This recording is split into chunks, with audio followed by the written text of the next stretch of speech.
What will now happen? Will I be thinking of getting a job or applying for an interview, doing an interview and the rest of that? That is the same thing we are talking about our resources. You that is stands there treating one resources now, how much have you gained from that resources? Show us the account balance where they transferred money from government account to your account, saying this is part of the resources we have in Nigeria. Take your share. They are coming to assist us. They are telling us that one resources is there. If you die today, if you are in the hospital today and you are sick of typhoid, like the way I'm doing now, I'm sick now, will you be thinking of money? Will you be thinking of money?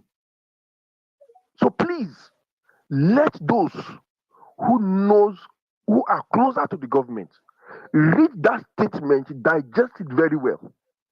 It is not an invasion. It is not a time to come and say they are thinking about taking our resources. It is a wake-up call to those in government to sit up, get their acts right, and do what is needful. Protect life and property. If you want people to be patriotic to this country, save their life from unnecessary death. Ensure that this life and property are sanctified, are put above every other thing. Then they can be patriotic. You can't favor one person and leave the other one. You give headers guns to protect their sheep and as it were. Give farmers too guns to protect their crops too. You appear to be one-sided, and you say people should not step in. Why won't they step in? I was looking at videos. I was looking at things that they kill even children. What did children do to you? Did children also carry your cows? Did they also carry your cows, children? Please, let's be realistic. A genocide has gone. If you decide to say you want to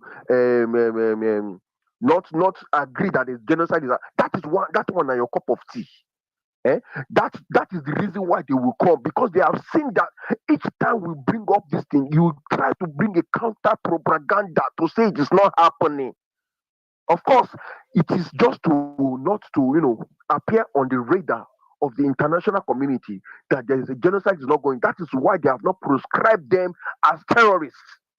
And suddenly, within 48 hours now, they are not calling them terrorists by the Nigerian army. Suddenly, the whole architecture of the Nigerian army has now awoken to their responsibility. Suddenly.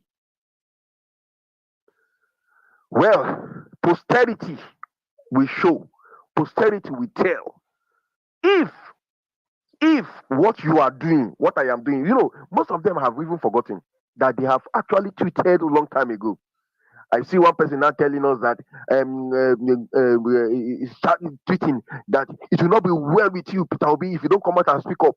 That same person, I went down to his own post. He was telling Peter Obi that you think all this you visiting up and down, you think that you care. You were telling Peter Obi that now you want Peter Obi to talk. Are you normal? Are you okay?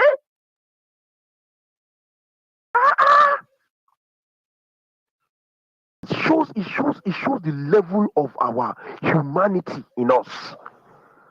How can people be so wicked that you don't even know where to call it a quit?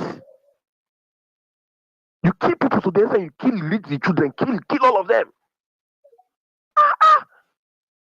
I pray Nigerian government arise and do what it's supposed to do, so that there will be no, foot on ground by the US. But if they decide to play the game of denial that this is not happening, it is right. It is better for them to decide and agree, make a public that indeed it's going to be a tough one. Indeed, there's genocide. Then US can take them serious. Then they can say that we are going to do A, B, C, D to curtail, to prevent, to drive away. Then US can say, okay, let's now look at what they want to do. Let's leave them to handle it. But if they continue in this denial, of course, the inevitable will happen. Thank you very much, Watchman. Thank you very much. Very much. You are a very strong man. I could have called you DK Simba because with your typhoid, your voice was still strong and you were accurate on your points. You see, the question I should ask everybody before I allow the next speaker speak is that, is human resources more important than natural resources? I mean, did the natural resource just enter yesterday night?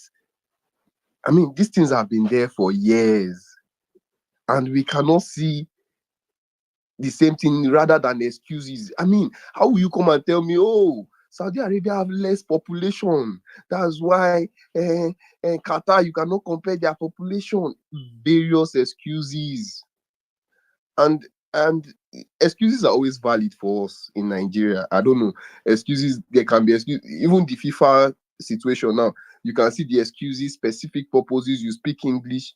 And that's why I've been asking these direct questions. Is human resources more important to us than natural resources? Dantala, have the mic, please. Yeah, but good morning. I trust you're fine.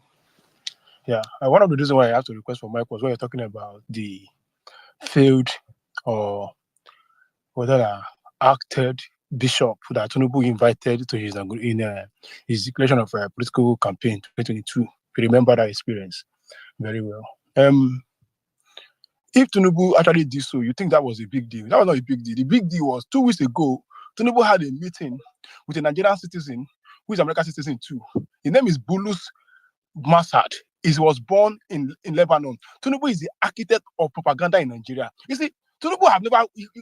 Anybody that understands Tinubu, you understand that this guy, if you think that you are a Yoruba person, or you are a APC person, or you are supporting him, Tinubu is a greedy fellow. He doesn't think about you by mistake. For him, it's about himself.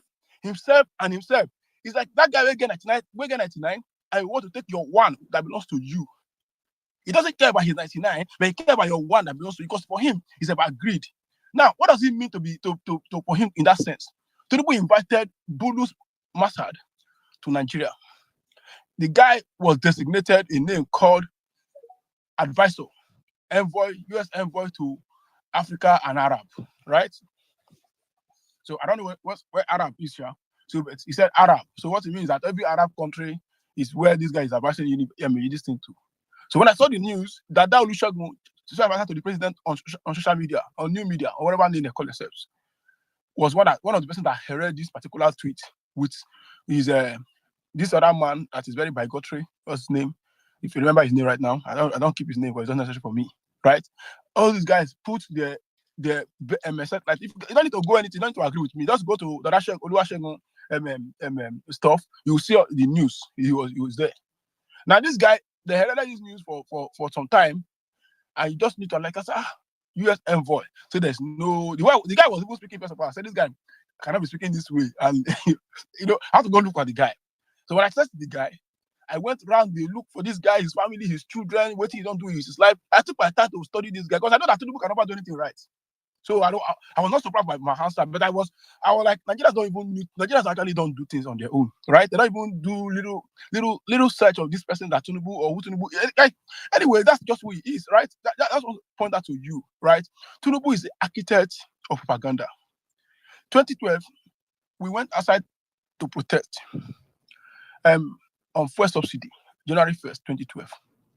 And unfortunately, in former governor of Ekiti State, Fayemi, stated very clearly recently that the video, the propaganda, the subsidy saga was a propaganda by them. They didn't want anything good to come up. This is the same Tinubu we're talking about first. What talk about? Say, oh, you don't love Nigeria. Well, I don't think anybody. I don't even believe in Nigeria first of all. So I don't even understand what you mean by you don't love Nigeria first of all. I don't believe that Nigeria is a country first of all. This is my personal. Dantala, I know you're angry. Dantala. I know you're angry. Listen, I have studied Nigeria. Now, that's why you always wait. Let me just tell you something. Wait, you've been talking. I just want to tell you something. Yeah. When you say things like that, you allow people. Wait. Now, don't wait. Let me just. I will allow you. Even though I don't die, right? It doesn't matter what I'm talking. Wait now. When you say things like that, yes, it makes you. Tinubu said it now. Wait now. Wait. Oh Jesus, Dantala. When you say things like this, it removes you from the list of people that can talk about the I country. don't care about what you remove me as. You didn't think you remove me If make you me don't, better? you can't be saying that now. If No, you don't bother say about you me. don't care, Leave me. If I you die, don't just stop believe in crying for me. Don't Nigeria. worry. People will cry for me. Go cry for me. Don't worry about you. Don't worry. You see that position. You see, I don't just come out and make position as a person. I would have taken my time to even argue with myself. First of all, I write my thoughts out. I disagree with myself. That's how much I'm very deaf to my thoughts. Right? I'm very deaf to my thoughts. If I say this is not going to work, I do not just come out and tell you because I'm the anybody. No, I don't care about it. I will tell you why I say this thing very well.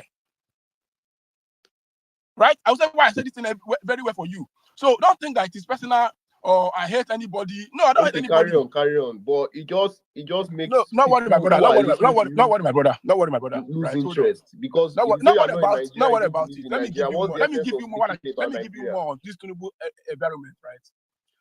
In 2014, when the APC was coming to power, I supported APC. I supported Buhari. They went to America. They told the American government that they should come and be a shield for them. That should there be any reason why Jonathan want to rig the election, that them will determine to defend themselves, and America will support them to do so. This is not my opinion again. Barack Obama, 2014, told Nigerians that it's a new era for them. Eve of the election 2015, he remembered Nigeria that it's a new era for them, a new chapter for them. Who invited America to come and do Nigerian business or politics? America brought Nigeria before to come and do American politics. But Nigeria like Tinubu particularly. You see, these people, when they do these things, they forgot everything about Nigeria. And they started to decide this country because they don't believe in it. First of all, they don't believe in the country called Nigeria, first of all. So it is foolish for me to say, I believe in Nigeria, I will die on it. No, I will tell myself truth. And I will live on the truth. That's how it is. Let me give you one thing I say. You see, what even more dangerous in Nigeria is this. You see, the man from Sokoto, the man from Katsina, see somebody from Niger and Chad as his brother. That's honest truth. We need to see, Nigeria was not created to work, first of all. It was an administrative convenience. It was a kind of system like you call bookkeeping, like my Mr. Remy described it the other time. It's like bookkeeping. Let's use one part of the country to take care of the other part of the country while we take care of the resources. It wasn't like go and read this thing. I can give you all this. I've read so much, so I can tell you my opinion on it. Don't allow me, I don't agree with you. No, so you say, assuming we're different countries now. So if it doesn't matter whether you be different country. What matters is this: is that if you want to work a system that works for everybody, right? We need to tell ourselves there's a place of truth in everything you do, right? America, you talk about today, right? People do not come and say the United States of America. No, they even fight for. Let me give you one thing that you must understand about America. The union called America today, people ratify the Constitution of America and say they want to be part of it. There was a referendum amongst them. So you can see states, different states can say there are 12 states to enter American Union. So there is 34 states. So there are the 40th states. So you go see there are numbers to it. 13 started initially. 13. No, that's what I'm saying to you. Yes, thank you. With the 13 colonies what they get. So they added themselves and they said, okay, they want part of it, they want part of it. So that's how all of them were part of it today. How are we part of Nigeria? How did I decide to be Nigeria? How did my father decide to be Nigeria? Now that you're already in Nigeria, because now Nigerian passport listen now. No be Nigerian passport they use. See now, you see Tinubu, you see why Nigeria will make progress. It's not about Nigeria. We are past that stage where we talk about Nigerian passport. Don't say not to change anything. Anybody can get passports. So can change anything. But the problem is this: the reason why you Nigeria you see when you see things evil and you start seeing it from a political point of view of religion or you cannot. That's a country. That cannot be a country. See on Twitter here, right? We have more terrorist people on Twitter here that you can imagine outside Nigeria. People who are very comfortable with terrorism in Nigeria, they're not there against them. Some of them live in Canada and US. They're not there against them by mistake. You can say, oh, they're in Sokoto. No, there are plenty of people who are educated. They are very, very educated people. But they are not against terrorism in Nigeria. They are not against it. Now, as a lawyer, when I know they see Nigerian cases where you go read. If you put your hand for law report, you go hardly see cases where you go report. They go help you. Say there are people that have been convicted in Nigeria for crime of terrorism. So why is it that in Nigeria as a country, in a society where somebody says 7,000 people have died in the last 1 year, right? Assuming that is so, that 7,000 people have died in the last 1 year. You see that the country they don't have mechanism to arrest anybody, put them to prison, or charge them, or go through. There's not to create a situation where you get problem like this. So to create a special court for terrorism that judges that will try these matters, you will know that this matter with 3 months you are done with it. 6 months you are done with it because you don't have another thing you are doing. Except just this matter because we have a problem in our hand already. But you know what? Tinubu in his own wisdom just pardon some criminals recently again. You see, my brother, you see, he can just come and tell you if you understand Nigeria as a person, right? That's the person is Nigeria to you, not doing well, or you just accepted that, okay, maybe I understand that because you just want to be very particular about you. I took my time, 2008, 2010, to read books to buy books, to go to library. The books I could not buy, I could go to library and read them. I said, what is wrong with this? Why is this country not making progress? Right? The last time I concluded on this 2023 election, I don't watch TV. If you pass Twitter, I know they watch news for Nigeria. I know they watch any news. Because everywhere is collapsed. So the reason why you see too much president of Nigeria today is because Nigeria is not a country. Nigeria is a country. Tinubu will not be president of Nigeria. That's the first thing you must understand, how Nigeria will not be a country. If Tinubu, as president of Nigeria today, if Nigeria is a country, Tinubu will not be president of Nigeria. Go and look at the tweet of people that have also Tinubu today. Look at the tweet 10 years ago. They agree with me. 10 years after, they don't agree with me. You know why? Because for them, it's about getting things done. For them, it's about even though I don't even work on that Tinubu, first of all. That's my problem with you and Dantala. We are speaking as progressives, not as opposition. I'm not a progressive, first of all. I'm not even progressive. I'm a progressive person. That's what about me. See, I'm a very progressive person. Wait now. I don't want to be progressive. I don't want to be progressive. When I joined the APC, right? Hold on now. Progressive now by no, if it's not a progressive, I even have sentiment. That's the name of the space. That's fine. That's progressive. I'm not a progressive. So you don't want our country I don't want to be progressive in the future. Yes, if APC is a particular APC, the reason why we're having this conversation. Oh God, listen. You see, you are speaking as a progressive. I mean, I'm not a progressive now. It's not my right not to be progressive. I'm a Nigerian. I'm a human being, so I can tell you I'm not progressive. I don't want to be progressive. Progressive is not about the tag of APC or no. As far as I'm concerned, that's what it means. Progressive is the tag of going from point A to point B. No, there's no. You see, progressive. What I'm trying to do for you is what you cannot see. You know, you joined us now. You know, you just joined us. That's no. I don't there for here for a long time now, my brother.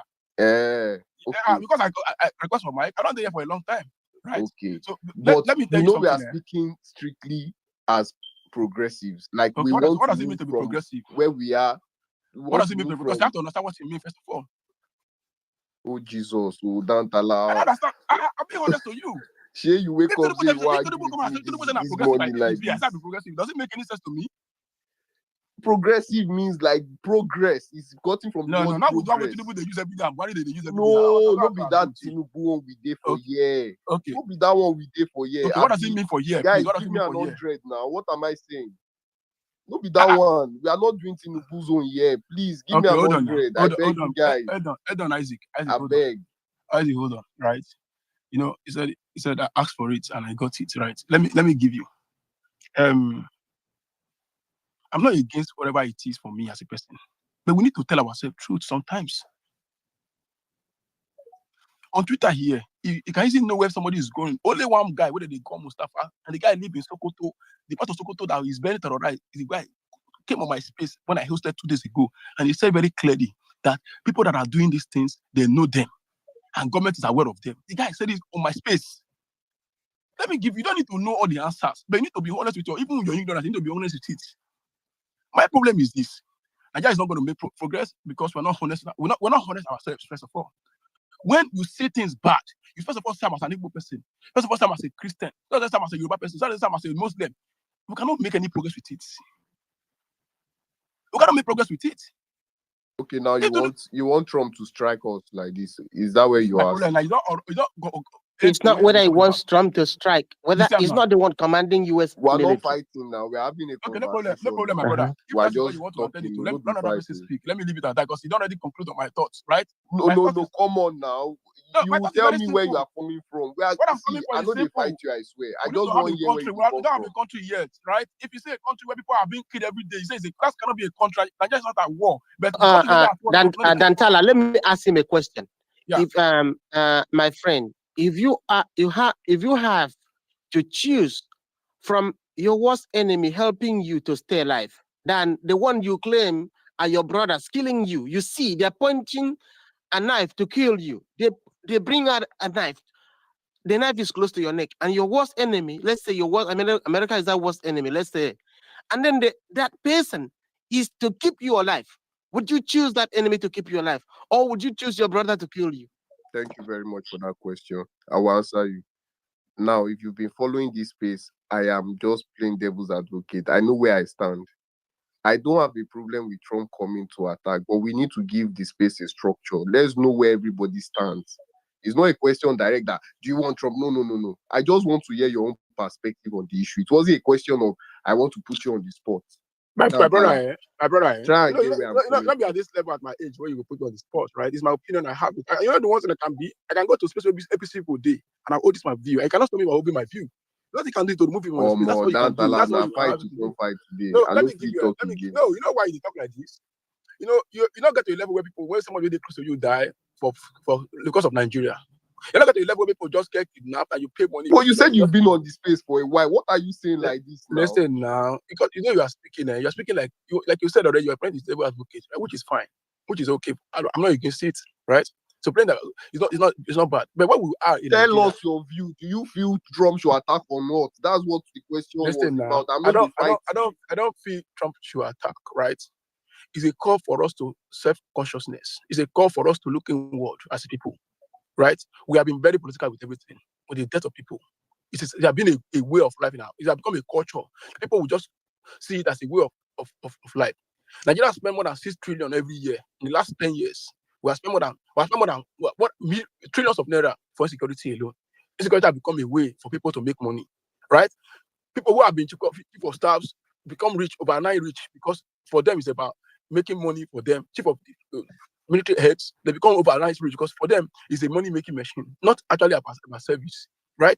So now, if Donald Trump is telling Nigerians that Tinubu have to write, Tinubu have never written. I think there's a guy that spoke here. I think he said that past the Viet or whatever. The guy spoke very well. That's a country that's never stood for you as a person.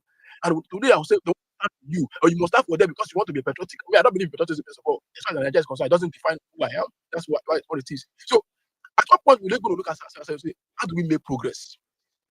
How do we make progress? Buhari was shouting, Nigeria unity is not negotiable for 8 years. Every October 1st, Buhari was just understand my question. You ask now, how do we make progress? That was where I was coming from. Listen now, how do we make progress? First of all, progress in terms of saving lives will be allowed citizens to defend themselves. The Nigerian military should stop disarming people whom they cannot protect. Don't disarm. Let them protect themselves. Past has said it already. If you give arms to people who are doing cow rearing, and they say because there are problems in some part of Nigeria and they cannot rear the cow again, you buy land and do your farm business. But rather, you say no, you go to that person's farm and destroy the person's farm. And when they say that clashes, that cannot be clashes where you carry AK-47. What is clash, first of all? It's not a clash when you are the one moving. My land is stationary. You are the one moving into my farm. That's not a clash. Let me give you until Tinubu himself. Let me give you Tinubu himself. They carry AK-47 doesn't a clash. Yeah, I carry AK-47. You carry hand. Instead of saying a clash, they clash. Right? Are we clashing? Right? Now, another thing again is this: the current Minister for State for Defense, Matawali, was accused of corrupting himself with people who are criminals in the northeast there, and actually criminals who are operating in the Zamfara state. Tinubu appointed him as Minister for State for Defense. Do you think Nigeria want to make progress? Maybe you want to deceive yourself. My father was a pastor for more than 20 years with him. My father was maybe 20 years with him. Before I went to university, he was shouting every time, "Oh, you have to believe in God. You have to pray for Nigeria." At a point, I asked my father a question: how long? Since I was born, you have been praying for Nigeria. Why is Nigeria not making progress? Rather, it was degenerating bad. My father said, "No, we need to pray for Nigeria." I stopped praying for Nigeria. Even up to now, I don't pray for Nigeria. Even when I pray for Nigeria, I don't pray for Nigeria. I don't lie to you. Pray for Nigeria. No, you have to tell yourself truth. How long is your prayer going to work? Is your prayer making any mechanization to improve Nigerian state? No. Let me blow your mind. You know that this Trump matter based on Christians they are fighting for. You know, they no be prayer Trump bring up. When he said you will attack. Saudi Arabia are Muslim society where people they go mosque, they go the whole world they go there. Do you think all these things happen? Why is the Nigerian Muslim different from the other Muslims from the other part of the world where things they make, where they make? Is UAE not Muslim society? Why is our own different? Somebody is saying, listen to this thing there. Like you rightly ask question, which is very intelligent. If Donald Trump say you want to come and bomb terrorist centers where you have terrorist environment operating, and somebody is having problem with it, then these are sympathizers. Right? People they shout, I'm a Muslim, Islam is peace. Go type anything on that the Twitter handle. You go see evil for the hand. You go just stand with your eye. You don't need to go anywhere. Just go type them. I just typed one yesterday. One guy later say, I'm not a Muslim. The guy said, if you're not killed, they not rate you. This is a human being like me and you. They work. I say, if you're not killed, not go rate me. If Nigeria cannot bring people to justice, then let us have a country of our own. Let people go into the countries so that I can hold myself accountable. It's a very simple thing. I don't need to. Thank you very much, Dantala. You've divided this country enough. Let's allow another person All right. speak. Okay, Please. no problem. I don't think Please. I Thank you bad very it. I much. just brought a Thank body and I you. didn't know Thank that other person that too. Yeah, thank you. Instead How of will to they make us divide the progress. country? They That Dantala don't go. Stay. We will probably need He's you here later. now. Don't I mind think him. goes. Ayo, go ahead. In because why should that? Who is I? What? Who Thank be you that? very much. Oshunbo, to buy sorrow, Joe, man, drop it. To buy sorrow, Joe, one man, drop it. I think we are Which already kind at the trade be that one? crossroads. We are at the crossroads. But I must say, I'm disappointed in obedience. I must say, I'm very, very disappointed. Because this is the time. This is the time to get into this fight. Ayo, this is not obedient issue. It's the national issue. It's the He's I tragedy. progressive space, my know, guy. He's but progressive obedience are space. part of the opposition. They are part of the opposition. That's why I said that. See, this politics thing is not for lazy people. It's not for the weak-hearted. You lost one election and all of you just went to go and sleep. Me, where I don't lose since 2015, I see the year they fight. It's not for weak people. You must be consistent. You must be ready to hold that government accountable. It's not because your man is not being selected or whatever. Fight this government and put them on their toes. You know, see now, say Tinubu don't buy a flight ticket. They run go America on Tuesday. You know, people see Trump now vice president where you go see. You think these people don't have who they are accountable to? I keep on saying Nigeria is an agreement. It is owned by the West. Your country is not a sovereign country. Once America and Britain start to talk, say, guy, what's not they do for that country? We don't like Amo. They will stop. They will not listen to us because they look at us as useless citizens. You people cannot do anything. But once America and UK don't they talk to them like this, Tinubu will sit. Don't say Tinubu don't pack load. Say, I am coming to America to come and beg you people. That is it. If we kept on saying Nigerians are dying, Tinubu will not listen to us. That thing no go shake up. But when we say Christians are dying, he will listen. Because there is a part of the world power, that protects Christians and they don't like Christians being killed. You know, same way you have the Israel where they look out for Jewish people, same way you have the Saudis that look out for Muslim people. This thing is even annoying because I'm expecting the Muslim guys to actually start pushing their own Muslim genocide too as well. Yeah, they kill Muslims too now. If you really know, say this thing they pain you. Start to do your own Muslim genocide. Overwhelm the government so that they will do something about this thing. Everybody they die. Or you go see people they talk, say, oh, why are you saying it's Christian genocide? Why are you saying it's... Go and do your own. Now, you see, say they don't activate some APC propaganda boys. That's why I see them just they lie up and down. Lie. Oh my God.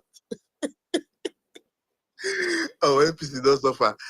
You need to apply pressure on these people. Apply pressure on them. Don't give them breathing space. Guys, don't give them a chance to breathe. The point is that when you guys make this thing political, you lose the plot. You lose the plot when you make it political. Should I tell you why I don't mind? Do you know that APC went from saying people are not dying to, okay, yes, we agree, Nigerians are dying. If you had told them Nigerians are dying before, they tell you it's a lie. They will gaslight you. But now, at least, they say, people are dying, but it's not as if it is targeted at Christians. But there is a question I want to ask you. Let me ask you this question. Do you think that the real bishops, because APC have been using multiple fake bishops, and there are consequences for those things, when you're actually meant to, the real bishop, because you can see that even Kumuyi came out and said he didn't say anything. Why do you think they are quiet? Why do you think? So why are they let using? me finish. Why is Why APC do you think trying they are so hard? grasping? Why do you think APC are grasping for support? They are looking for who will talk for them. Exactly. Why do Why you is think there APC is so looking for much support? panic? They are creating fake news of pastors saying things that they did not say. If Kumuyi was not a very tech-savvy person, that thing will have gone. It will be too late. But the man immediately came out and said, no, I did not say this thing, no. Yeah, that's why I'm asking you that. Do you think that the real Christian community, I'm talking real, like Oyedepo, Let me tell you especially something, angry Ocean boy. with them? People in Nigeria, governors, pastors, the media, they're scared of Tinubu. If nobody tells you that, me, I will tell you today, as a person that knows what is actually happening, everybody is scared of Tinubu in Nigeria. Because if you talk now, he will do something to you. He will probably arrest you or charge you with corruption or something. No, I mean So to support him. To support him. you get, look at the way the governors are moving now. They don't have spine. They are weak men, weak people. Look at the word Donald Trump used for us. This great country. Because our politicians are compromised. So if you sit down and you're waiting for any politician, then you must be a joker. You start your own movement. The people are the ones that will remove Tinubu. It's not any politician. And the politician we give our power to is the one that will become the next president. That is the way things are looking right now. Forget your candidate. Forget Obi. Forget Atiku. Forget them. They cannot help. They are scared. What is stopping them from coming out to speak for the people? If they really want to take the affairs of Nigeria and become your president, they should be able to stand for you in the time of need now. So what are you Well, expecting from Peter Obi now? Are you expecting him to speak about support the it. government, or He should speak about it. If he feels Christians are dying, say yes. Speak about it. Speak about even Why if you does don't, Please, the even US if you can I don't want come to in? say, matter now? Sorry, can I come in? yeah, go ahead. Sorry, can I come in? If you say, because they've been saying this since yesterday, and I know what particularly they are trying to do. If he keeps quiet, they will still gaslight him. If he speaks, they will still gaslight that him. watchman? I agree So, with you. but I agree with you. Let me but tell you Yeah, I then agree something. with you. I agree with you on his that too as silence well. is The golden. silence is golden. See, his silence is Silence is golden. golden. Let him remain like this because under my if you check my timeline, I responded to someone. What's her name now? She was saying that if Peter Obi does not come out, it shall not be well with him. And I went down her this and I screenshotted and sent it. Is this not you? Telling Peter that visiting all these people thinking that he cares. He does not care. He's just trying to do Let all me these tell you things and something. the rest of Let them. me tell you something. I partly agree with what you are saying. But as a person that's followed the kind of politics and democracy we are playing on the world stage today, when you look at people like Donald Trump, they are unapologetic about their position. You must be unapologetic. You can't be an Atiku. You cannot be an Atiku that will tweet something and delete it. Obi does not have it.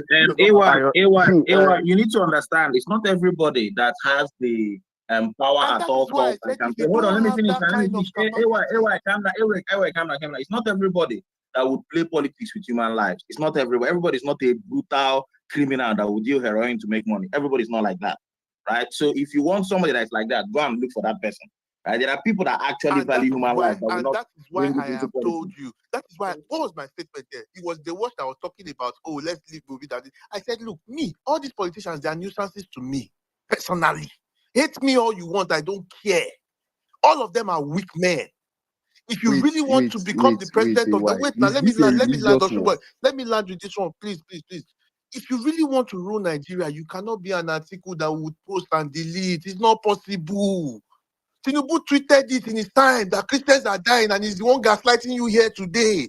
Forget all these things that if you cannot fight for Nigerians, you do not deserve to rule Nigeria or be the president. You don't deserve it. You don't care. You are there for your money. If you will know somebody that is willing to fight for you in the face of everything. Look at Donald Trump. Everyone shoots that man. Why did you say the man be president? Why the man they command everything anyhow? It isn't a play to become president. It's not a joke. How about now? If you don't say you don't want to sit I down for think house, this is unfair. AY, let me just Let's come put in. ourselves Okay, in Peter Obi's shoes for 1 minute. This guy came, supported Argentina's economy, this thing, they used it to wash him. This guy came, supported different things, they will use it to wash him. Now he has kept quiet. And me, I know why he's quiet, because they are the ones pulling these strings, not only all these Trump. I believe they are the ones pulling these strings, especially with that audio leak. Oshunboy, let me ask you a question. Let me answer this question genuinely. all the things that Obi did in 2023 from Yes Daddy and all those things that they used against him, don't you think that was what pushed him to 6 million votes? If Obi had not said anything, do you think he would get the traction that he got? But APC fucked up by bringing that audio out. Yes, let them bring They it out. Let That's them what bring is it out. messing with them now. Why? See, let them bring it out. You will not be perfect. Presidents are not perfect. Presidents have their own biases. So say who you are. Let Nigerians know who you are. Fuck all this APC thing that they will do this. I can see them already using IPOP. They're saying that IPOP is So the even APC. let me tell you. Let me tell you Buhari this. knew Let me this. tell you See, this. let me give you. I understand where Obi Let me come tell from you. too. I Let understand me where tell Obi you. come Let me from tell too. you this. See, if Obi speaks out now, do you know that they will tell you that the whole North will not And vote for that him. is why I They am will not split caring He said, about even if the he whole speaks not to out vote or for him. not. They know I what. don't they Know will what? care. split See, it I don't care. Dantala, That's into a why I AY, told you religious that makes stuff. fuck sense all the here. politicians. If he doesn't AY, They speak will out, good split for it into him. a religious stuff. play So smart here. if you Now watch. want This to guy rule is trying to Nigeria, play smart. Let me tell you Okay, you something. don't need the Answer whole now. not. You exactly. don't need the whole not to Now, win Nigeria, what, my brother. You don't need the whole not to will win you Nigeria. You support don't need the or whole will not to you win not Nigeria. That's support? that's a fallacy. Your pastor did not do so. The 2003. So now make you look as if you need the whole not to win Dantala, Nigeria. wait You get now. the point. AY, 2011, right now, right Jonathan don't here. need the whole not to win If Nigeria. you were holding Peter Obi's phone to tweet, will you support Trump or you be against Trump? Because that is where the consequences of his action No, will there's a come. there's no, hold on. There's a place you can do it. You can stand on the point, right? Are they being killed? That's the question. Obi don't get the mental capacity to do it. That's the honest truth. That's why I don't expect anything from him, right? Obi does not Now, have it. do You I cannot give it get to him. waiting at the talk? Obi does Do you not have it. understand? If Tinubu You get the cannot one, say that. You cannot say why that. not go See, talk am? listen, you cannot be Why? saying you know go be they talk say Obi does not Obi have does it. not have it. Go Listen, Wait now. Now he watch, has wait. it. He has it. Dantala, Dantala, I will put my Dantala. chest. He Let has me it. give you. See, let me tell you, fact. Hold on. This is not about Obi get where you forget am. You don't get that from the north. You don't get that from even though let me give you even on election 30 times. Obi don't go win election for those places in Nigeria. These people are making up the matter by you. You don't even have see, you as body day. When you go win the southeast, you doesn't need to do anything about it. Even go and bring somebody who is from the southeast person as the face of everybody. They're not going to vote for you because they don't see you as their own. Do you understand me? You As see, far as body is, they will see them as their own. Dantala, they've made you believe that Obi is not a smart person and is unfortunate. You see my problem. Obi went to do. Let me Wait, give you. I Obi did not say went Obi to is not wait, you see my problem with you, eh? now. You don't say no, Obi went to wait. Listen now. Why you know the other person talk? Obi went to meet Yes Daddy. He went to do Yes Daddy. He got 6 million votes because he knew the real bishops. Obi did not get it after election that thing come out. He did not come out before election. So why is it whatever it is? Was it not before election he went to meet the person? Then what was the result? Listen. Who were the people that voted for him in Lagos? What are you saying? Obi know where vote will come from. Obi know not You to think vote they've made you think his vote came only from Southeast. That's why you are thinking. No, like listen, Obi did not get his vote from Southeast alone, right? I voted in Abuja, right? My wife voted in Port Harcourt. So not coming and say what you don't know. Guy, it was Yes Daddy that made Christians I vote for this guy. guy. When I voted for Obi, I don't think He's anybody. not a stupid person. He knew where the vote is. That's what I'm telling you. So if you go to the northeast and go and get vote, like you want to get vote, no problem. You see, any like it or not, the north will give the vote. People be speaking. Even Obi the speak language of Islam. People say let me tell you this. Go make a go worship God. See, it don't tell where they don't look for Obi to tie him shoe for leg for waiting no carry. You know the issue of the last coming out of during the October 20th that they say they are looking for Nnamdi Kanu, all this. They wanted to tie him down, but thank God this one can't tie them. They're not looking for somebody to lose them by themselves. Which I want to vouch that Obi should not say anything. If he says something, you know what they will turn it into something. They will turn it into something that we will not recover from very fast. Let me say something. Listen, let me tell you, sir. See, I stayed in the north. For complete 35 years.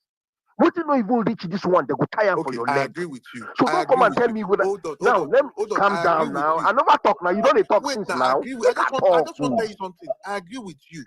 This I won't tell you something. And that is why I said I am not arguing the fact that I don't want to be. I don't want him to do anything. You're not listening to me.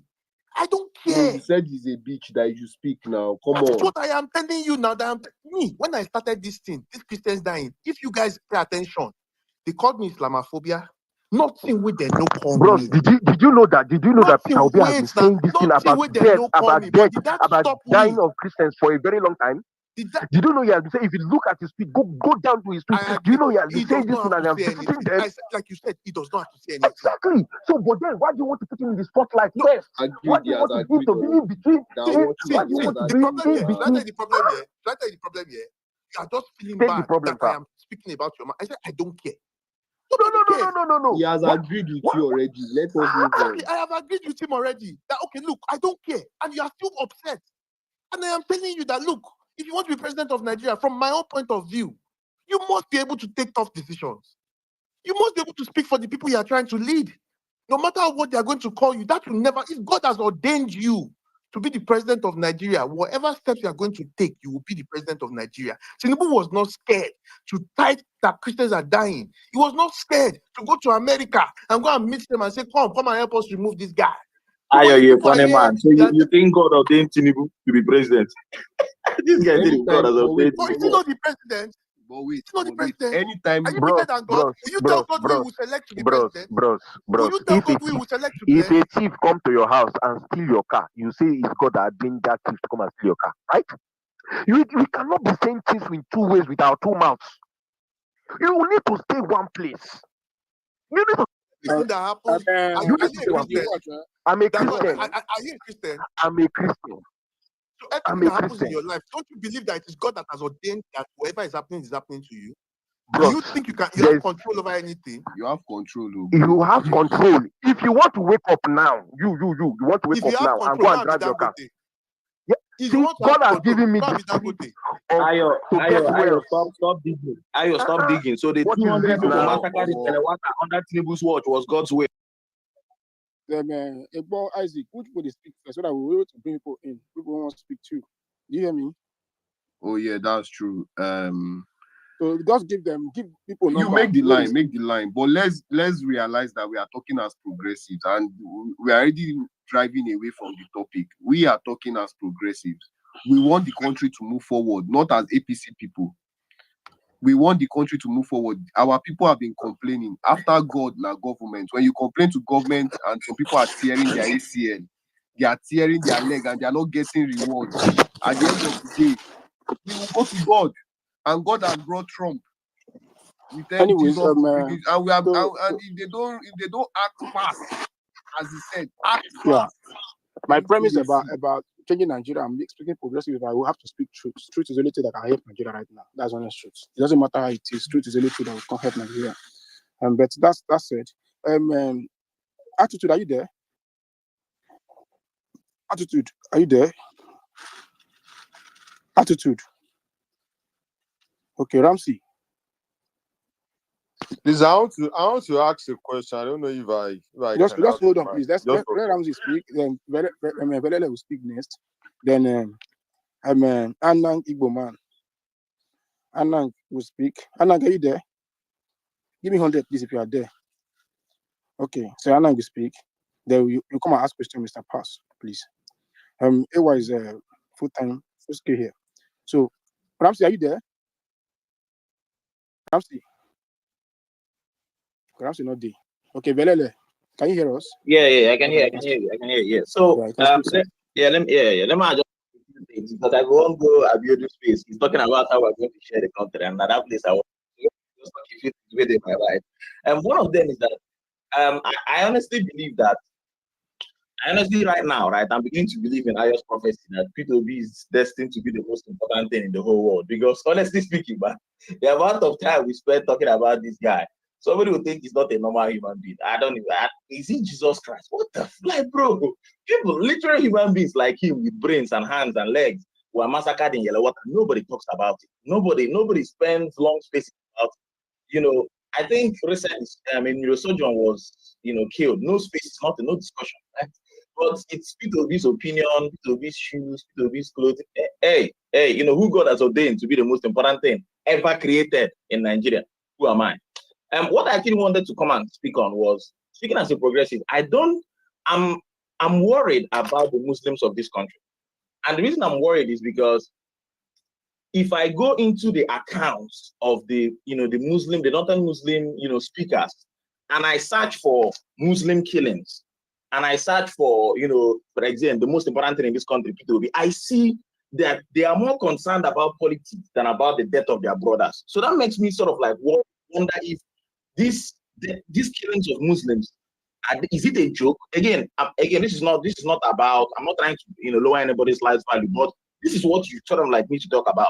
So if I go to a Christian's handle, I see the Christians saying, Tinubu save Christians, Tinubu save Christians, Tinubu killings, Tinubu yellow water, Tinubu this, Chibok girls. But then if I go to the same Muslims handle and search for those killings, you don't find it. So, or even if you find it, it will be very, very small. It will be so small. Here's a good example, right? There's this guy, Budget. He was speaking the other day, and personally myself, I don't like going into people's pages to dig out because I believe maybe you must have changed your mind. But I went into this guy's page and I searched for Buhari, and I did not see where he called Buhari out to deal with any of the killings that happened under Buhari's tenure. And we know there were several of them. So, I mean, to be honest, I'm now beginning to think that there is something that we are missing out here. Is it that the Boko Haram who are killing the moderate Muslims in the north are carrying out the will of Allah? That's the way it's going to look like to me, because nobody is really talking about it. Nobody is showing all the outrage that was showed when people were massacred in Edo, because they were carrying guns or whatever. That outrage is not there. So honestly, Muslims, I honestly think your outrage is fake. That's the way it is coming across to me. Make I know just like given, right? Because again, refresh your timeline. Muslims are not saying people who are killed here, Tinubu and deal with it. No, they are saying IPOB is murdering Christians in the southeast. Like, bro, it's your own killing, the killing of your own brethren. Is it fake? Are those actually real numbers? Are those real people? The mobs that were burnt, nobody is talking about it. You refresh your timeline, all you see is somebody dragging one politician, dragging out. These are the northern voices. They are not talking about those northerners. So honestly, make I no lie give anybody. This is what I'm actually believing right now based on what I can see. I think that most of the northern voices I'm seeing on this app, right, they are people who maybe in the secret of their mind, they believe that what Boko Haram is doing is according to the will of Allah. Make I no lie give, because if not, they'll be calling it out. If not, what you see happen is that if a new terrorist group comes out, they will be talking about it every single day. Kurawa has come out. Tinubu, what are you doing? This has come out. Tinubu, you don't see that. So somebody needs to come here and actually make it make sense to me. Why are we manufacturing outrage out of nowhere for no reason, right? Why are you going to go and look for a speck in another person's eye when there is a literal forest, not even log, a literal forest growing out of your eye? If you say that more Muslims have been killed, if you say that more mosques have been burned, if you say that Muslims are being genocided, are being massacred, blah, blah, blah, blah, where is your continued and sustained outrage? That's my question for the northern Muslims. Thank you. Vilili, thank you very much. I just want to ask you a question. Why is it that when Israel has a problem, Nigerians will say pray for Israel? When Ukraine has a problem, Nigerians will pray for Ukraine. Gaza, pray for Gaza. Pray for Jamaica started trending. We are quick to pray for people. But when people say they want to pray for us, we start shaking. Can you really give us a perspective to that? What's really wrong with us? Don't we need prayers also?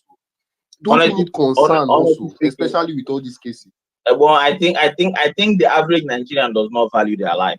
That or does not value life, and that's what I honestly believe. Because I think that if the president who is supposed to be securing Yele water, right, hears that people were massacred, did not do anything about it, that should cause outrage, number one. He goes there, has children line up under the rain for him, that should cause outrage, number two. Again, as a progressive country, right, that should cause outrage, number two. He goes there after children line up under and rain beats them, the same rain beat them. He says he cannot go to the place where people died on his watch because of rain. That should cause serious outrage, number three. A few days later, when rain has stopped falling, he flies out of the country to go to St. Lucia where they are doing parties. That should cause outrage, number four, in a progressive country. So honestly, I think Nigerians have become desensitized to life, right? If you refresh your timeline now and you hear 14 kidnapped and 4 killed, and in your mind, it's like maybe since spray insecticide and 4 mosquitoes died. Honestly, that's what I think. I think Nigerians honestly believe that lives outside the country are more valuable than their own lives inside the country. That's what I believe. Because if not, Final question. Do you think there's a solution to this insecurity? Oh, yeah, they whine my left cheek. Bro, if Tinubu wanted insecurity to Guys, people used to say after God is your government. I believe it's the opposite. I believe after your government, then is God. That's honestly what I believe, right? Your government is more powerful than your God. Here's why I say so. Your government has the ability to affect everybody irrespective of their religion. Irrespective of their religion. It is your government. See, if your government says, let there be 24 hours light, my brother, there will be 24 hours light. Tinubu open his mouth and say, let there be 1.5 billion naira car for my wife. It happened. Let my son use the private jet and go and watch polo. It happened. Let my friend get 3 contracts worth trillions when people are hungry. It happened. You know, anything Tinubu declares happens. Let me go to France and Colombia and this and holiday and this. It happened. Tinubu is your God in this country. Stop casting demons and binding them in churches. No, they're in Aso Rock and they're in your government's houses. Anything your government declares, it will happen. That's what Thank you very much. I have a question for you before we go on. Human resources and natural resources, which one is more important? Because I can hear our APC brothers telling us that, oh, they want to come and take our resources. I want you to really tell us something everybody that about has sense knows that it's human resources that are more important. It's not humans that will go and find the natural resources. It's common sense. Who will go to mine? Who will go to get the oil? It's not the humans. If you don't educate them enough to get to the natural resources, it's logically wrong. It just doesn't make any sense, you know. You know, they've been passing that stuff that and you know what? What fascinates me is that this thing is under the ground. You've not even seen it. It's not even your own. It's not. You say they want to come and collect all your natural resources. That's why they are pushing this agenda, neglecting human lives. And I think we really need to. That's what I'm trying to explain to you, that you see what APC is doing is minor, it's not important. They have been defeated already. You don't understand. APC, they have been for Tinubu to pack his bag and go to America. See, you say after government is God, after your Nigeria, before your Nigerian government and American government. You see that Nigerian government where they fear, them said that they fear somebody. That is what I am. When I thought, like, you don't listen to what I'm saying. These APC banger boys and see, they don't dey for chokehold. Person with big past them, don't wear pants, can't talk to your guy. What are you doing? And they are responding. And this is the time I believe Nigeria should take advantage. It's like your oppressor, your bully. Somebody came that is bullying your bully. You are now saying, let's still leave our bully. Is that support your own bully to bully your bully? I don't understand. If APC, there's something that an American politician told me in America here. He said, whenever the Republicans want to do something and they think, if we do this thing, will the Democrats do it to us when they are in power or when they are out of power or whoever it is? You know? Do you know what he said? He said they will do it anyways, regardless. So when you are trying to be cautious and you're trying to be scared and you're saying, oh, if I do this, no, I don't want to look like, APC would do it anyways if they were in power. All these things they would do it times 2. The most important thing is that you must be true to what you are doing. Is it that you are fighting for the Nigerian people or you are not fighting for the Nigerian people? That is the most important thing. Anything you do on your way to the fight for the Nigerian people will be justified if your intentions are clear. It's just what it is. Thank you very much. Thank you very much for your bias expertise, your political expertise. Leader Eze, thanks for coming on the space. We are talking about Nigeria. We are speaking as progressives, not the tag of APC, but moving Nigeria forward. What do you think about all this? Is Trump really threatening? Are you scared Trump is threatening? Where do you stand in all this? Should Peter Obi speak? Well, let me start with Peter Obi. I don't think that Peter Obi should speak. I mean, he has been speaking. So the question, should he speak, shouldn't come into any context now, because Peter Obi has been speaking. Peter Obi has been going to IDP camps. So Peter Obi has been donating stuff in the north, borehole, whatever. The optics is very clear. So only someone who's pretending to sleep, that you don't need to wake up. Peter Obi has been speaking. He has been against it. He has been supporting them in the IDPs. Even the state governments tried to stop him from going, tell him that he's not safe, and blah, blah, blah, blah, blah. We all of us saw. Everybody's waking up now asking me, where is Peter Obi? What is he saying? What did he say? Is he speaking? They're trying to politicize all these things now. And for me, Peter Obi will not even respond to anybody because he has been speaking. He has been working very hard. to make sure that the Nigerian government takes its first responsibility, which is to protect lives and properties of people, of the people that they govern. That's government. If any government that has failed in that, has failed woefully. If you're building an economy where people in your country cannot even stay alive, what are you building it for? Are you building it for ghosts? If you're building the best healthcare in this world, in Nigeria, and your people are not even guaranteed to be alive, are being slaughtered like chickens and goats, you're wasting your time.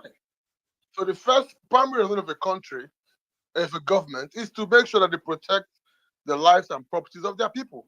And this government has failed woefully. This is part of the reason why APC came into power. They campaigned against what they said Jonathan was doing wrong. And this is why they came. They used the Chibok girls. You had Michelle Obama, everybody. This is part of the reason now. So how come we've come to this point now?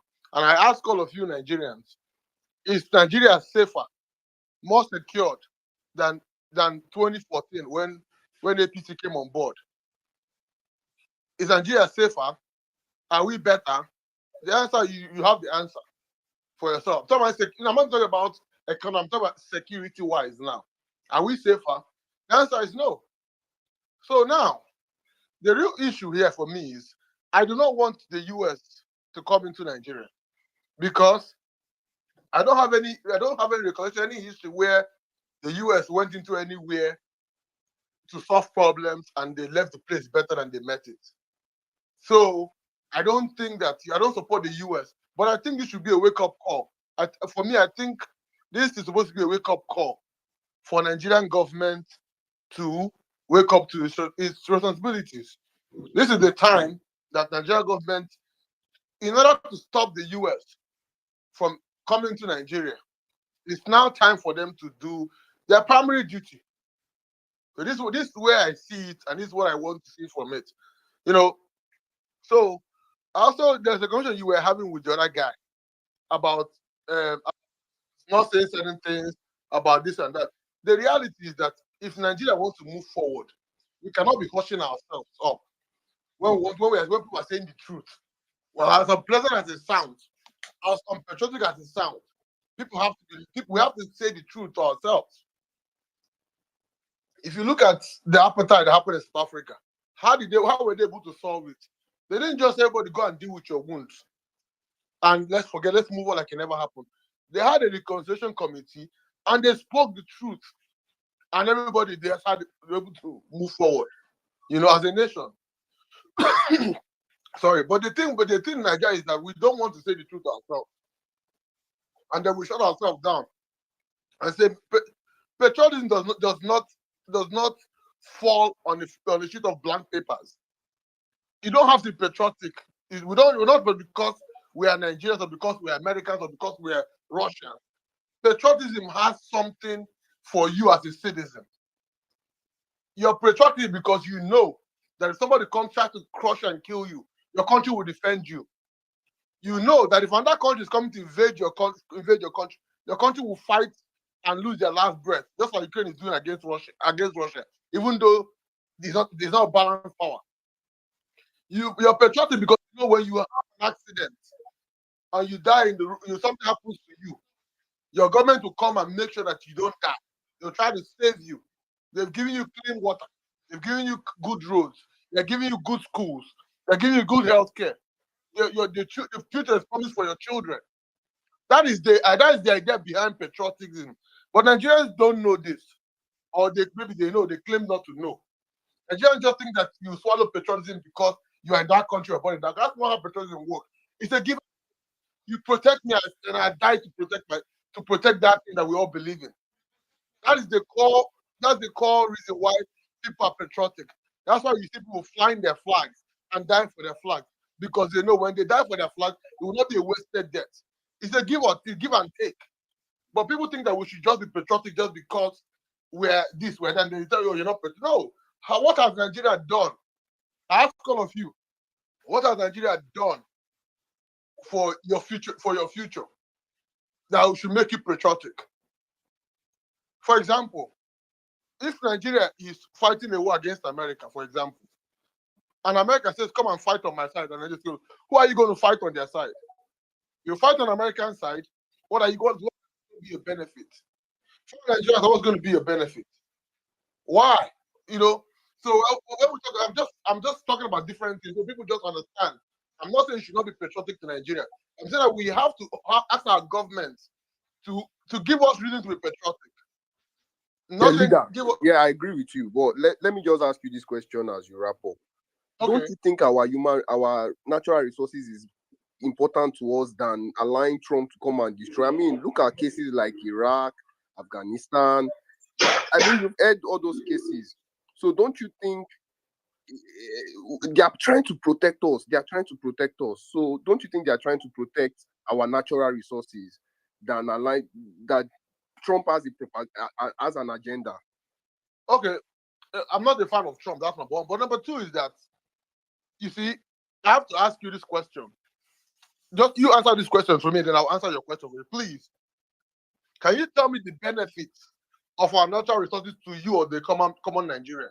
Just list 5 benefits that you have benefited, that you're protecting from another country to come and take from. The gold in the north, the mineral resources on the floor, the oil. What has it done for you or done for your people or done for your state? Leader, I'm also in that boat. I'm trying to understand. That's why I'm asking you. There are many people in the Anonymous. I mean, if you check the timeline, that's what they are saying. Many people actually genuinely feel that the US want to come and take our resources. I'm not fighting. I want to hear your own perspective. No, Educate those in the that's why- Anonymous section. no, I get what you're saying. Many of them that owns this question are in the Anonymous. So I want you to address them that, okay, your natural resources is more important or whatever. So, like I was, why I asked you that question is that sometimes we have to put in perspective, right? I'm not in support of anybody coming to our country and selling our natural resources. Even though the reality, whether we like it or not today, is that the West is getting more from our natural than we as the country is getting. When it comes to oil, the international multinational companies are making more money than Nigeria as a country in our oil resources. Now, when it comes to our mineral resources, they're not getting into our budget. They're not accounting for our budget, in our budget. These things are still being smuggled out of the country to our politicians, and it's not coming back to our national coffers. That's the reality. So definitely we have to put these things into perspective. We have to look at this and say, okay, people are shouting out, okay, you can only tell us how much we made in our Zamfara gold as a country. Can somebody tell us how much we made in our lithium or whatever resources we say we have in the national budget? People can't answer those questions. That's the reality. I think one thing I think is that people get really distracted with it. Like, you've been under APC for 10 years and you still don't understand their games. They are distracting you by talking about resources. You think they care about resources? It's a distraction. So when you start asking them all these questions, they don't have an answer for you. It's just a distraction for you to talk about something else. They've tried IPOB too as well. Are they not the ones that are saying that IPOB people are the ones killing people? IPOB is doing genocide against Fulani. They're doing so many things. But you will be the stupid one to fall and enter their trap. But I think Nigerians are quite emotional. Like any small thing they say like this, you carry it on your head. APC in a scam. Ayo, the reason why is that, let me tell you, I've discussed with some people on ground. The reason why many of them are not supporting this Trump saga is because many of them, that's where their life is. They don't even know. So whatever APC tells them is that, oh, if you are like, allow Trump carry your country. To me, I think you're right. Wait. How can you comfort those people thinking like that? How can you convince those people thinking like that? That's what I just want. I'm not fighting people anything. that you speak to are different from me. People that I speak to, in fact, they're like, may they scatter the country safe. Do you know the financial pressure that people are going through? People are not even living like everybody's trying to run. Everybody's looking for the way out. So the people that I spoke to, they were so happy that at least if Trump will make this man do something. Look at now, I posted on the Jumbotron here. Ima posted it that Chad closed their border to Nigeria. Imagine, this Chad here the close border to Nigeria because of what US said. So you need to know that. See that word that Trump used for us, disgraced country. You know what it means to be a disgraced country? I don't understand. We are playing at a different level at this point. They're talking about things that are attaching Nigeria to Sudan here. We are falling so low. Which resources? When they carry the resources, what am I enjoying in the resources? But Tell me. AY, please, I want you to educate some. Do the US really need our resources the way we are taking it? They Please. don't. They don't need it. Can you allow us to speak? At the world stage, at the world stage that we are here today, yeah, I don't think that they're really bothered about our resources. The reason why Trump is doing this thing is a Christian thing. America is on a Christian first situation. They are fighting for Christians across the world. It's just what it is. They are not supporting Islam radical. You know, anything Muslim for America, they know. Even for America, if you treat nonsense, they will come out for the country. It's a Christian country, and they are spreading the Christianity across the world too, as well. Same way the jihadists are spreading Islam across the world. It's just what it is. It's not about your resources. I don't know why APC propaganda, like I said, is resource propaganda. You guys are falling for me. I cannot fall for it. Thank you But very I mean, much. they push Thank you this very thing much. safe. Let's move the mic. 10 over 10, you are welcome. Host, you can also help us arrange the line. Egbo Isaac, this way you dey cook. Egbo Isaac, you are the No, we have to know the truth. You see, we have to know the truth. We are progressive. bro. Progressive is not by tag. There's no ID card here. I align It's with by your you. ideologies. I align with you 101%. You see, happy new week, guys. First of all, before I'll be chipping in, my stuff back and forth. But before I say something, right, there are special people right now that I'm not saying it because I can see some of them here, but they've earned that respect for me. Ayo, I give it to you.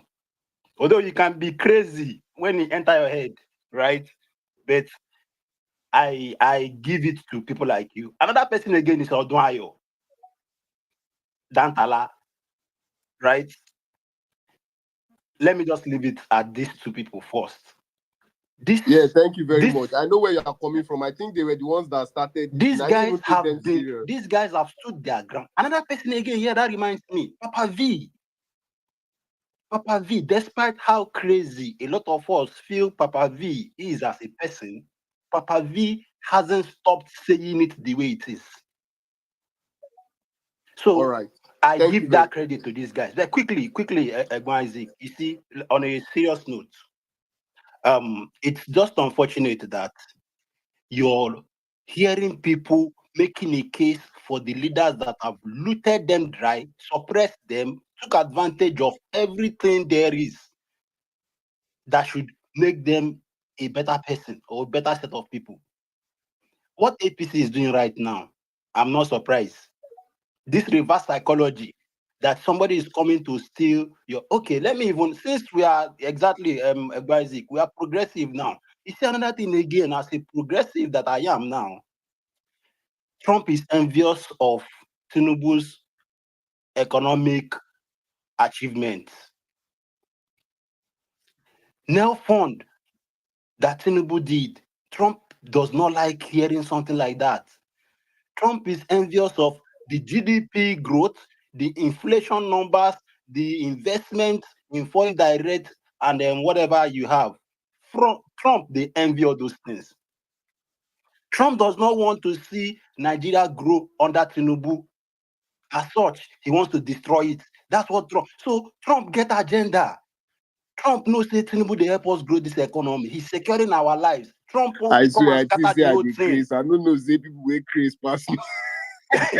Trump wants to scatter them. Life, nobody is dying.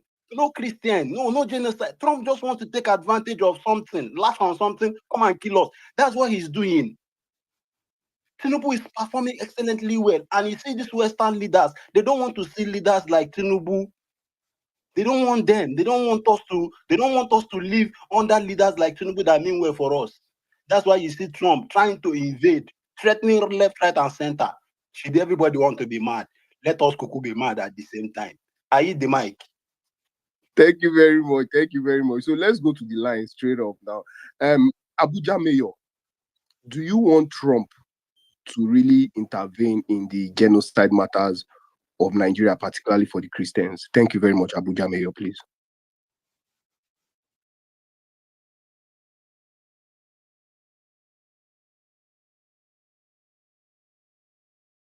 If Abuja Mayor is not there, let's go to Ramsey. Isaac. I don't know if Abuja Ramsey. You have the Yes. mic. Yeah, Abuja Mayor. All right. If you can hear, maybe Okay. you go after Ramsey. Yeah, Ramsey. Good morning or afternoon. You have the mic. Yeah, good morning, sir. It is pathetic to see our president is being in office for 2 years. He's pretended that he doesn't know what is going on in his country. He's a commander in chief, and now, as a commander in chief, you get briefed every day on the security situation of your country, right? If people are being attacked, you get briefed. That's the first thing in the morning before you even resume work, because you have to be aware of the security status of the nation in which you are the commander in chief. And every day for 2 years you've been briefed, 2 years plus. You pretend you don't know that people are being killed until a foreign president tweeted about your country. Now you pretend to be acting, not even acting, in the direction of solving the problem. You want to go and meet him to discuss what? Anyway, but I don't know what you're going to meet to rush to America to do when people are being killed in the middle belt, in Sokoto, Samfara, and everything. But the focus of this problem is in the middle belt, because the middle belt people have been targeted and why for more than 10 years, and they have been documenting it. They document all of these events, and they've been presenting it to the Nigerian government. The Nigerian government have turned a blind eye. In some cases where the communities attacked, try to protect themselves, the Nigerian security will go and disarm them and tell them, no, you cannot protect yourself. We want you killed. We want you fight. We want the people to inherit your land. And so the people say, enough, for over many years. They now went to go and meet American government. They said, we have done everything within Nigeria for this amount of years with these documented problems of ours, and they have not done anything. We need you to help us. And which a normal person, a reasonable person would do after you've exhausted everything you have within your country. You will look for outside help. And Trump now say, okay, yeah, he tweeted what he tweeted, and they passed whatever bill, country of particular concern. So why is our president not acting? Are they going to change anything? Let me tell you, the problem, they're trying to get a PR leverage with Trump, not that Tinubu want to solve the problem. The problem is far beyond us. We saw when a foreign Islamic priest came straight to Nigeria, straight to the Air Force to go and meet our Air Force personnel. On what ground? He's not a diplomat. Even foreign diplomats are not even allowed to meet our military personnel like that to have whatever discussion. This is a priest, Islamic priest. He went straight to the Nigerian Air Force office to go and meet. On what ground? And you see, in all of this, they have slipped in Islamists into our judiciary system, into our military, into all government bodies. That to the point that a central bank, they have Arabic inscription. If you ask them, they say, no, why we were not colonized by any Arab nation. Our official language is in English. The other three other accepted official language is Hausa, Yoruba, and Igbo. So you did not deem to write in Igbo, Hausa, or Yoruba, but you wrote Arabic. And they did the same thing in the Nigerian military. They, in their whatever thing that what do they call those things? They have Arabic inscription in our military. So it's not Arabic, but they're sleeping in Islam. That Arabic is a symbol of Islam that we putting in Islam, because there's no reason to put Arabic. If you wanted Hausa people to understand, you write in Hausa. If you wanted Igbo people to understand, you write in Igbo. If you wanted Yoruba people to understand, you write in Yoruba. How many people of Nigerian practicing Islam can't hold a conversation in Arabic. They cannot. How many of them can write Arabic? They Ramsey, cannot. Ramsey. Yes. Right now as we speak, our president is confused. He's been running elter skelter. Right now as we speak, they are looking for credibility all around. Who will speak for them? Who will say there is no genocide? Right now as we speak, all the data boys are going haywire on the timeline, giving us various excuses. What advice do you have for the president? What advice do you have for us on space? What is the way forward? We want to move forward.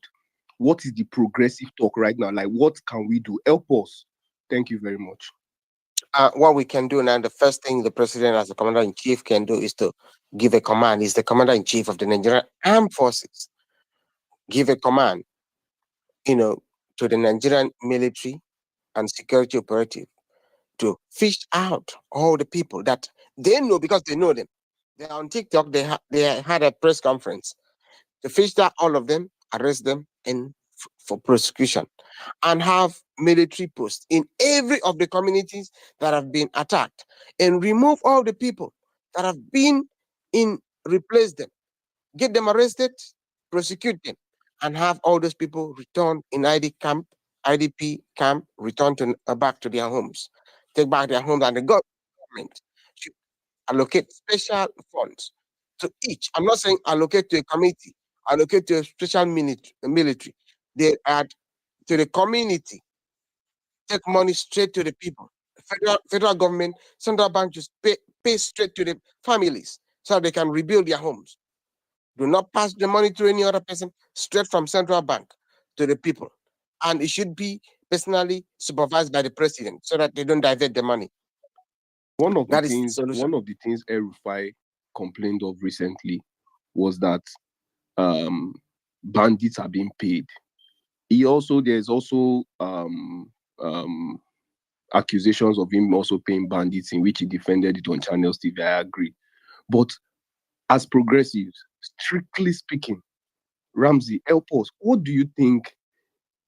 How can this society move forward with that kind of action of paying bandits? Someone also came here and said in Niger State, the same thing is happening, where you actually pay bandits for your farmland. I mean, if you give them a uniform or something, I think it makes sense. But for the progress of the nation, what's your take on that, Ramsey? Well, I think I've spoken. I will, leave that for other people to answer, so that at least they could have a All view right, that's thank you very very different much. from Thank mine. you very much. Thank you. Abuja Mayo, have you gotten your network right?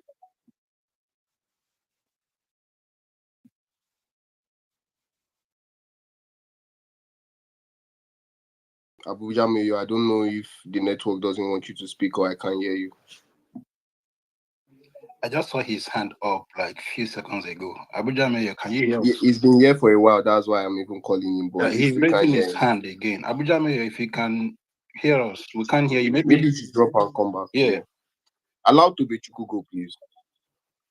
Yeah, thank you very much. I greet everyone on the space. Good day, everyone. I just wanted to briefly say a few things. I was having a conversation. I was in a conversation, and I asked a question to someone who was, a bit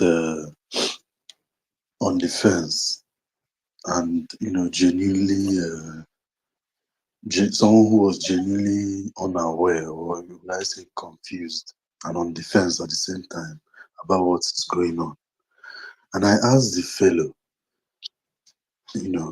what is Boko Haram? For instance, let's just use Boko Haram as an example. The official name, name of Boko Haram is Jamaat al-Sunnah Al-Dawa wal Jihad, which is translated, sorry for, I didn't speak it as exact, but that's translated to group of the people of Sunnah for preaching and jihad. And they have a well-documented, very well-documented agenda. They have their core agenda that they have, put in their public manifestos. Their number one agenda in their manifesto, their number one, starting from even in 2002 when it was founded, their number one agenda is to overthrow the secular Nigerian government and establish an Islamic state. Then I asked the fellow, if you were Boko Haram in the north, and you have a church and a mosque, which one will you destroy for your agenda? Which one will you take out for your agenda? And that was when his eyes opened to the fact that the values and the numbers, the churches that have been destroyed, attacked, versus the few mosques that have been attacked, is not a fluke. That's by the way. The second point I wanted to make is I expect the Nigerian government, what they're going to do in the coming days, most likely is they will assemble some Christian clerics and some government officials, and they will visit the United States. This meeting with Vance might be where they will, assemble this group and go. And I believe the agenda is going to be, two or more of this. First of all, Sorry, my brother. I'm very sorry for cutting you. If they are going to the United States with all of this, is it not agenda they are going to push them more that's what I'm saying. and try to suppress the number of deaths that's That's happening exactly in what our I'm country? Yeah, that's For exactly me, what I'm for me, there's no need for them going because well, continue. Let me not take it off. Yeah, they will go there. They will go with a group of clerics. They will go with a group of, government officials. They will go with most likely two agenda. Number one, they will come with the guys. They will come with the guise of requesting for extra assistance from the United States in terms of weapons, intel, and the rest of them. Then they will also use those clerics and officials to downplay the fact of genocide going on. But I believe that the US have their data. They have strong sources of people on ground, journalists that put their life at risk, to go into those volatile areas in the North Central and the Northeast. They have their data, and it's almost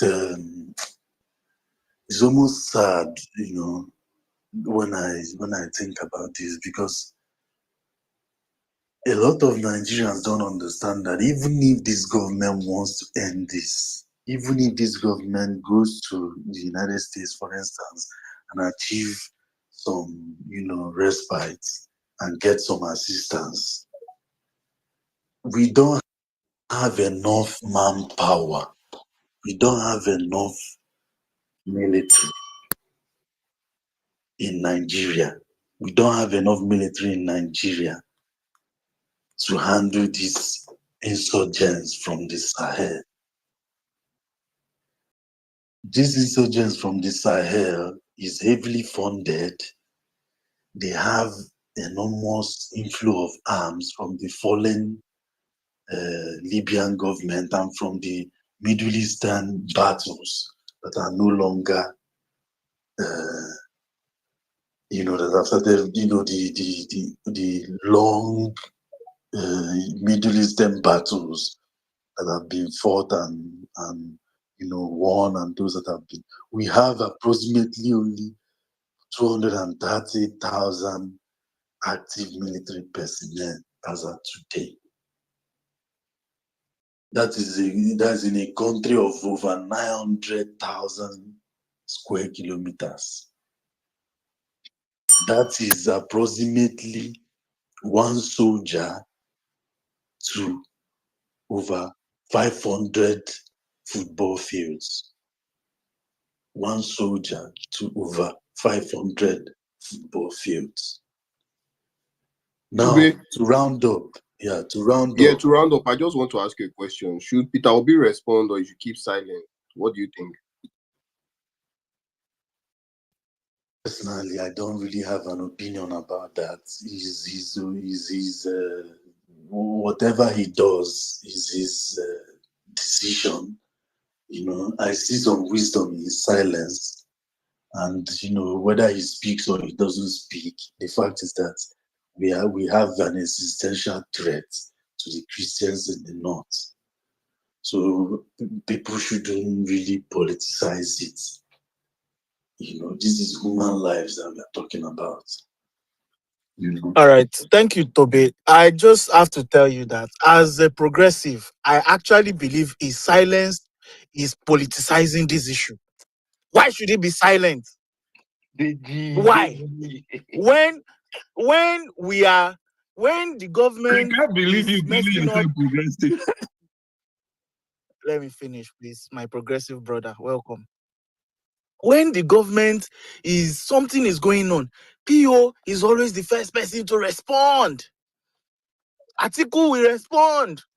All of a sudden, crickets. Nobody wants to talk. Why? If you know all the narrative we have cooked in our WhatsApp group, the moment these people talk, if you know what we have decided to do, but they are not allowing us shine. All the messages and drafts that is currently in our draft, we cannot use it until these guys talk. The moment we hear PIM, we unleash. But I don't understand. These people must talk. They must talk. My brother. All right. Sorry No, for shouting. it's Bye-bye. okay. Continue. Just round up. It's okay, my brother. To me, I don't really. It's not to me. I don't have a political interest in this matter, to be honest. But to round up, whatever P2P does is he should seek advice before he does it.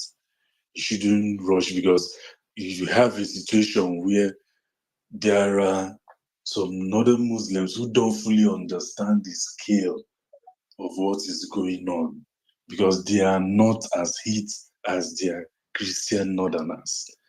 They don't go to mosque with their hand in their heart. So many of them, even those that are against this present administration, they don't believe that there is a genocide until you present them with undeniable facts, like the questions I asked a fellow yesterday.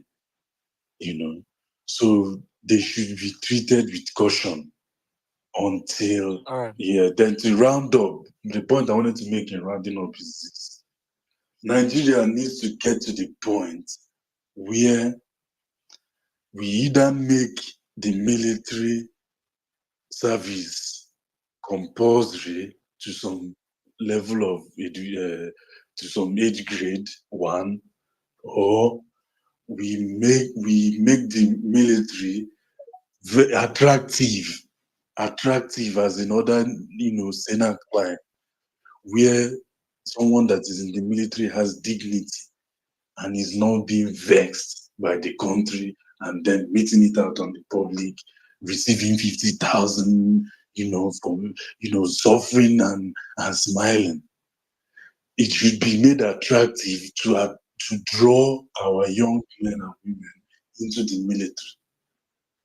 How many people on this All right. space today are, are Nigerian military veterans? Then finally, we need a self-defense law that will put weapons in the hands of qualified individuals, especially in those volatile areas. They should be able to buy weapons to protect themselves because we don't have enough manpower, as explained. Thank you.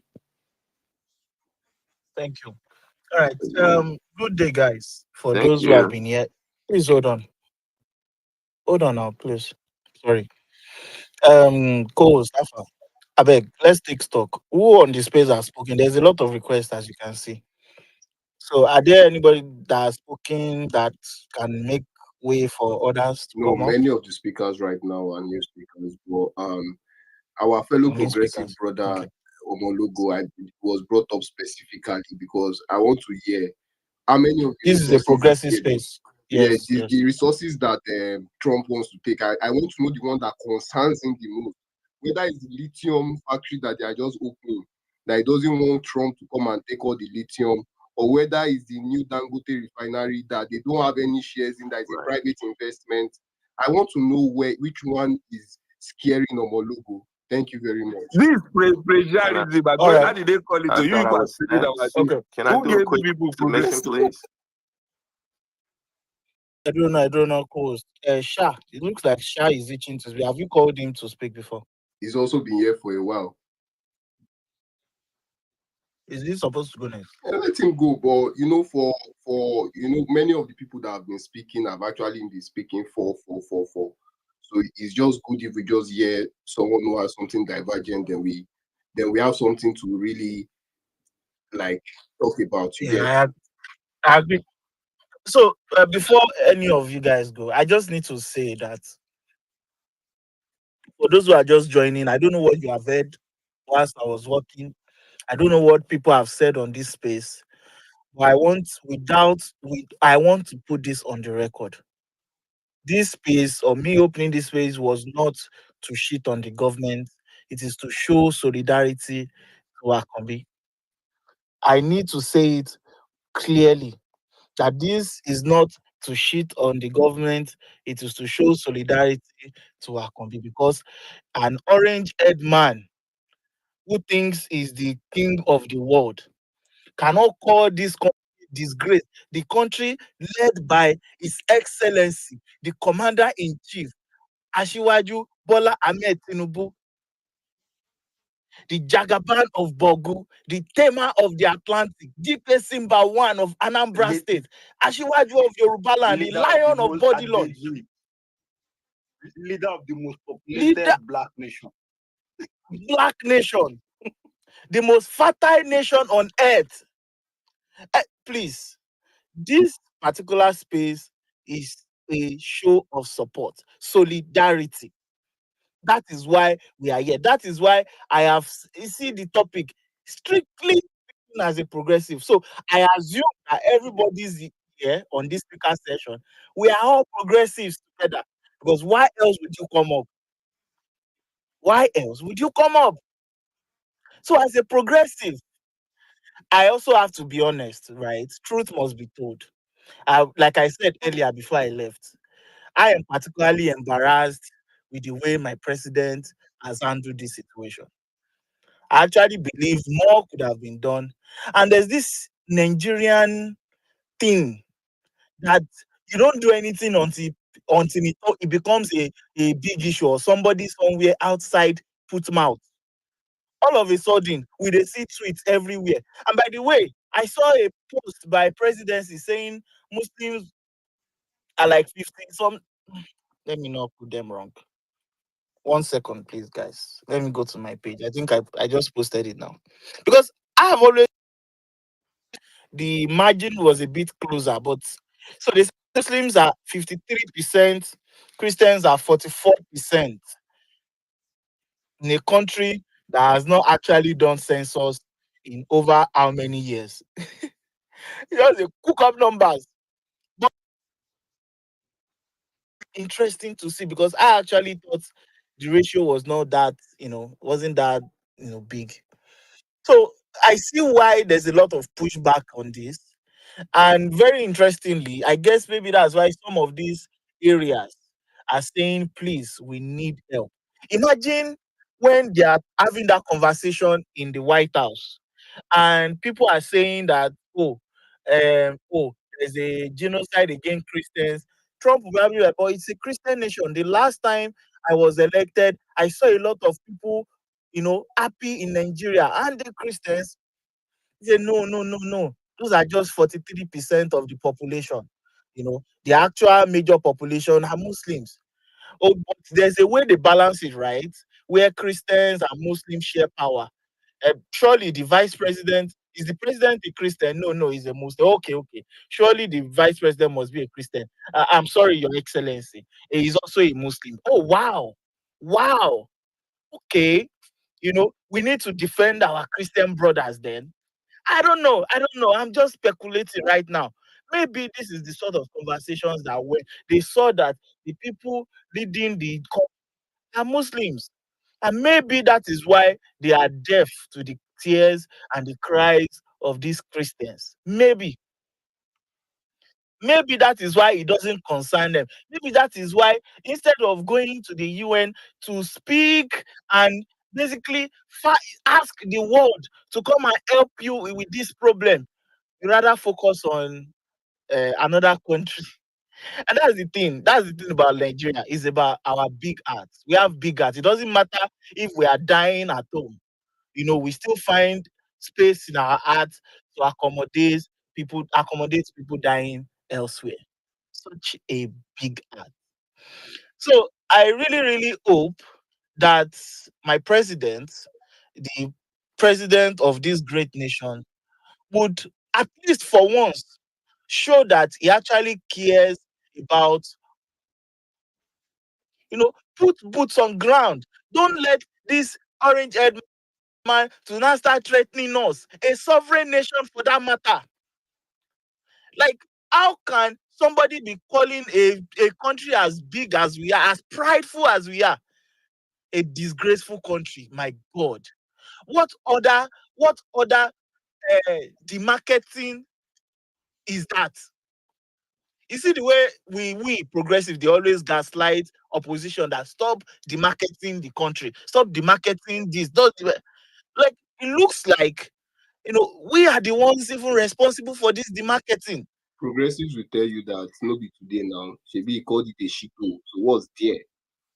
That's what progressives will tell Yes, you. That was there. It happened yesterday night. So I mean, they called it a yeah, shito. What's the big deal? Right? yeah. It as if somebody can call the African nation, the African continent, a continent of over 1 trillion people. I hope I'm right. Anyway, 1 a country billion, of over 300 We are 1 million. billion, progressives. 1 You billion exaggerate people. everything, my guy. Continue. Over 1 billion people. Calling us shit.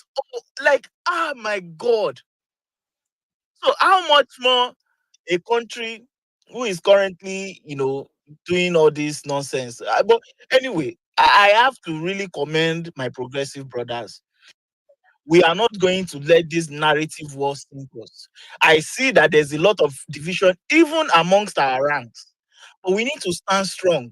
We need to stay strong. We need to make sure that disobedience, especially disobedience, these ones that always look for bad things to say about this government, they don't win this narrative war, right? I know that the US and the US media machine is currently saying something that is helping their narrative. But we have to stand strong. People here too. We have FFK, we have Reno, we have Boala, we have Ononuga, we have all these great men. These people will fight for us. They will make sure we don't lose this particular narrative war. So I beseech you guys, we need to come up to this space and defend the honor of Akombi. Trust me, it's a safe space, and I wish you all the best. And Bashorumo, leave the anonymous. You cannot block me and still be listening to me. Come out of your hiding place. All right. Omologo go. Then we have Sha. Thank you, Thank thank you, you, thank thank you, you, thank thank you. you, thank you. Oh, I thought I was next. He said I was next. Okay. Wait. Sorry. I think I mixed it up. Let Sha go and then Okay, no Right. problem. sorry. Basharoon, that's a very high title in the Ifa community. The Basharoon, very high title. No, that Anyway, I shall want to not say, be anybody. I tell to be. That's all. No more than that. Thank you. okay. So greetings to everybody back home, and it's unfortunate that this situation takes us to look outside of domestic matters, because a lot of times I have been in Nigerian spaces and I find that you guys are dealing with your internal problems, which is right. That's what you're supposed to do. But this is an example of how, Before you go on, Sha, are you Nigerian? yes, Okay, go on. yeah. So it's important that that you look on the macro, right? The situation, and this is very, very important, because a lot of times, I remember getting a lot of flack from folks talking about Pan Africanism, and how they were like, whatever, Pan Africanism, okay, that's not going to work, or they're just not into it. IPOP and the APC and OB and Atiku, all of these things are happening. I've been learning and in spaces. I watched the elections when Tinubu, it wasn't adding up.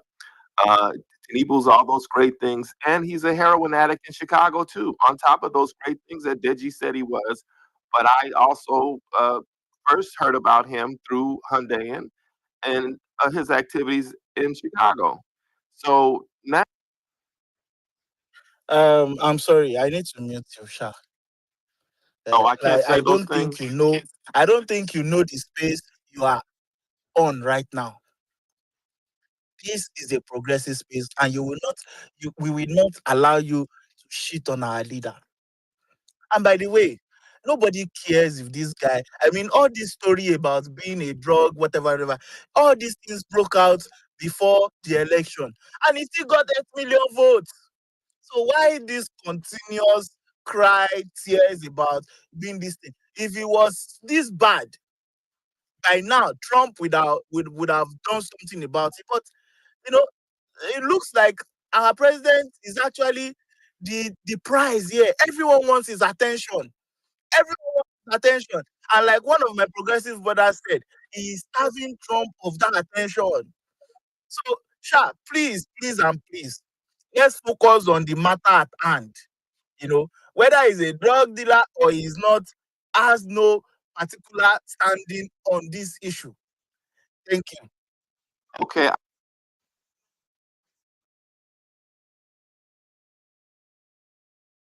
That's probably double mean. Sorry, just wait.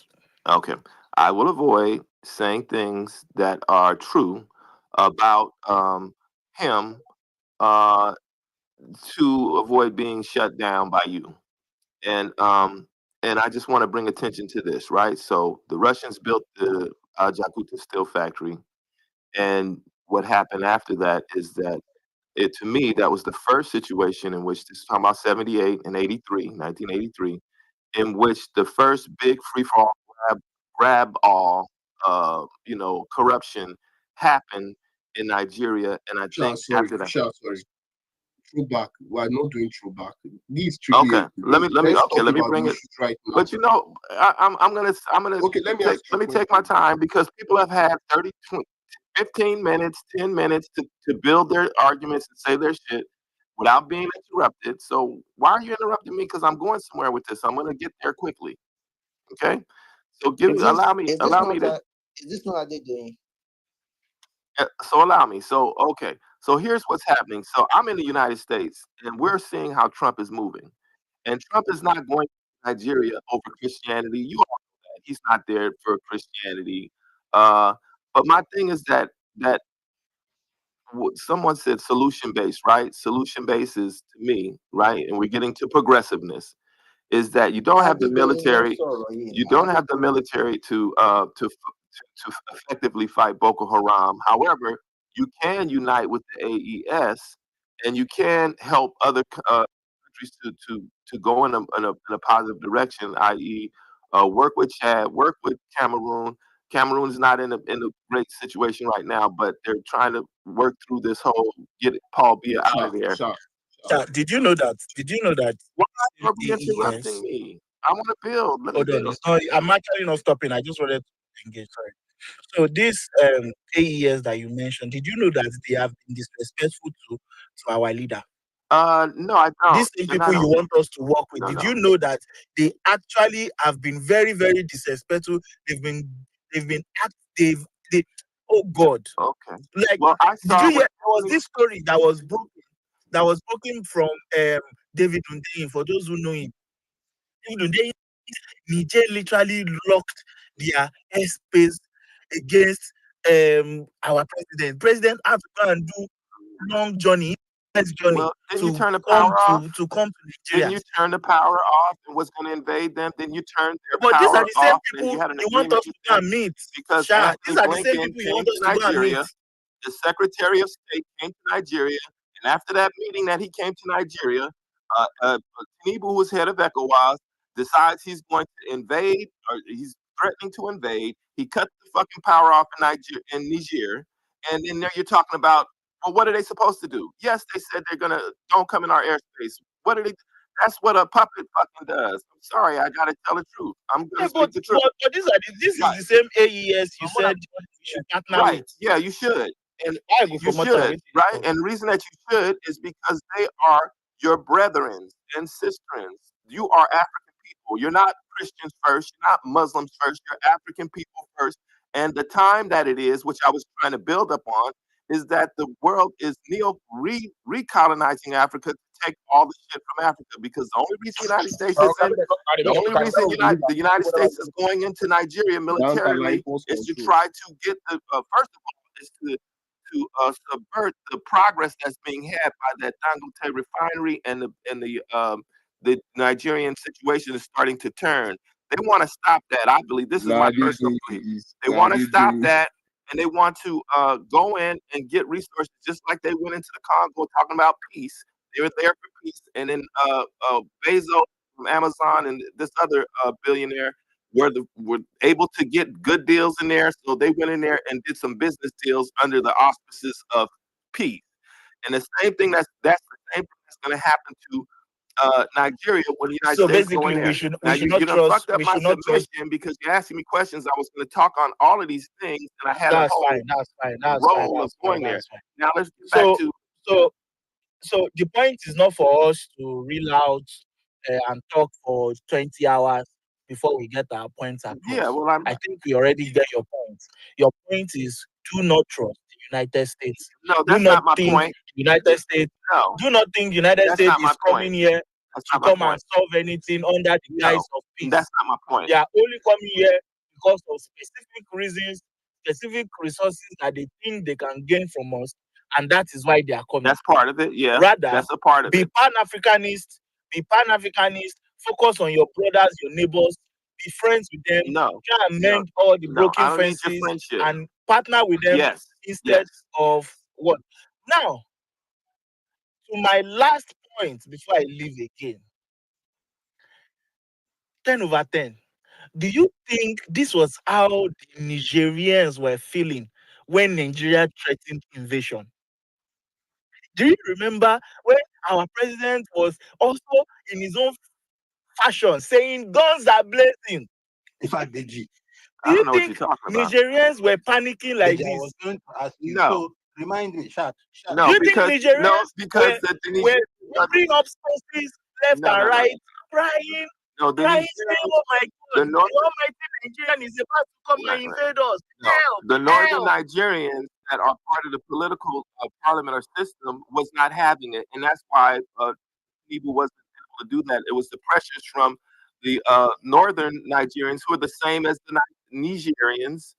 The Northern Nigerians, the Houses and Fulanis, are the same people in Niger.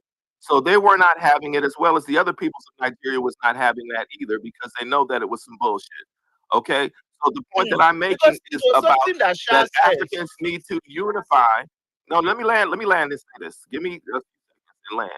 My major point Yes, is sir. this: is that if you do not, if your people do not unify with each other, now this is just the beginning. Africa Command is in Africa and they're in 28, 27 countries already. They've been doing this shit for years. Now they're upping the ante by saying we're going to come in. We're going to come in militarily and deal with some religion, insurgency, and they're the ones creating it. But can they really, can they really, United can they really Arab come? Emirates, all these other motherfuckers all together, right? When it comes to Africa, but they could be fighting those Saudis and those peoples in the Middle East could be fighting the United States, but when it comes to Africa, their asses is working together to come in. So you got all of this shit going on, and Africans are not working together. You're talking about internal domestic shit, and you're not talking about unifying with other Africans. That's the problem, and that's the problem you're going to have if you do not come together and unite. Thank you. Thank you. Thank you, Sha. To be honest with you guys, no, I think, I mean, let's not do that. No, you're 10 over 10. Let's not advice you can get. This is a very, very delicate time to be the president of the most populous black nation on earth. You need all the advice. After all, the ones that have been advising him since all this is, where have they led to? What has happened? Excuse me, all the advices he has been getting from all his advisors, his aides, to what end? These guys are just there gallivanting. Reynolds is getting whiter. Daniel Bwala is visiting Vodi, designer Taylor. Like these guys are balling. But we are here, we are the ones suffering. So if they are too fed, they are well fed, that they can't really, provide any sort of advice anymore. Like that Animal Farm movie, that Animal Farm story, where all those big organs they have now become big. They are now like boss. They can't think again. They need people to carry them everywhere. Maybe advice from Sha or people like Sha would at least speak loudly to these guys. But anyway, thank you very much. I know that's not how you wanted your submission to go, but I just have a sense that you may have, if we did not do that, you will probably spend 20 minutes. I did. Everybody else is getting 20 minutes. Right. They talking forever. Fair enough.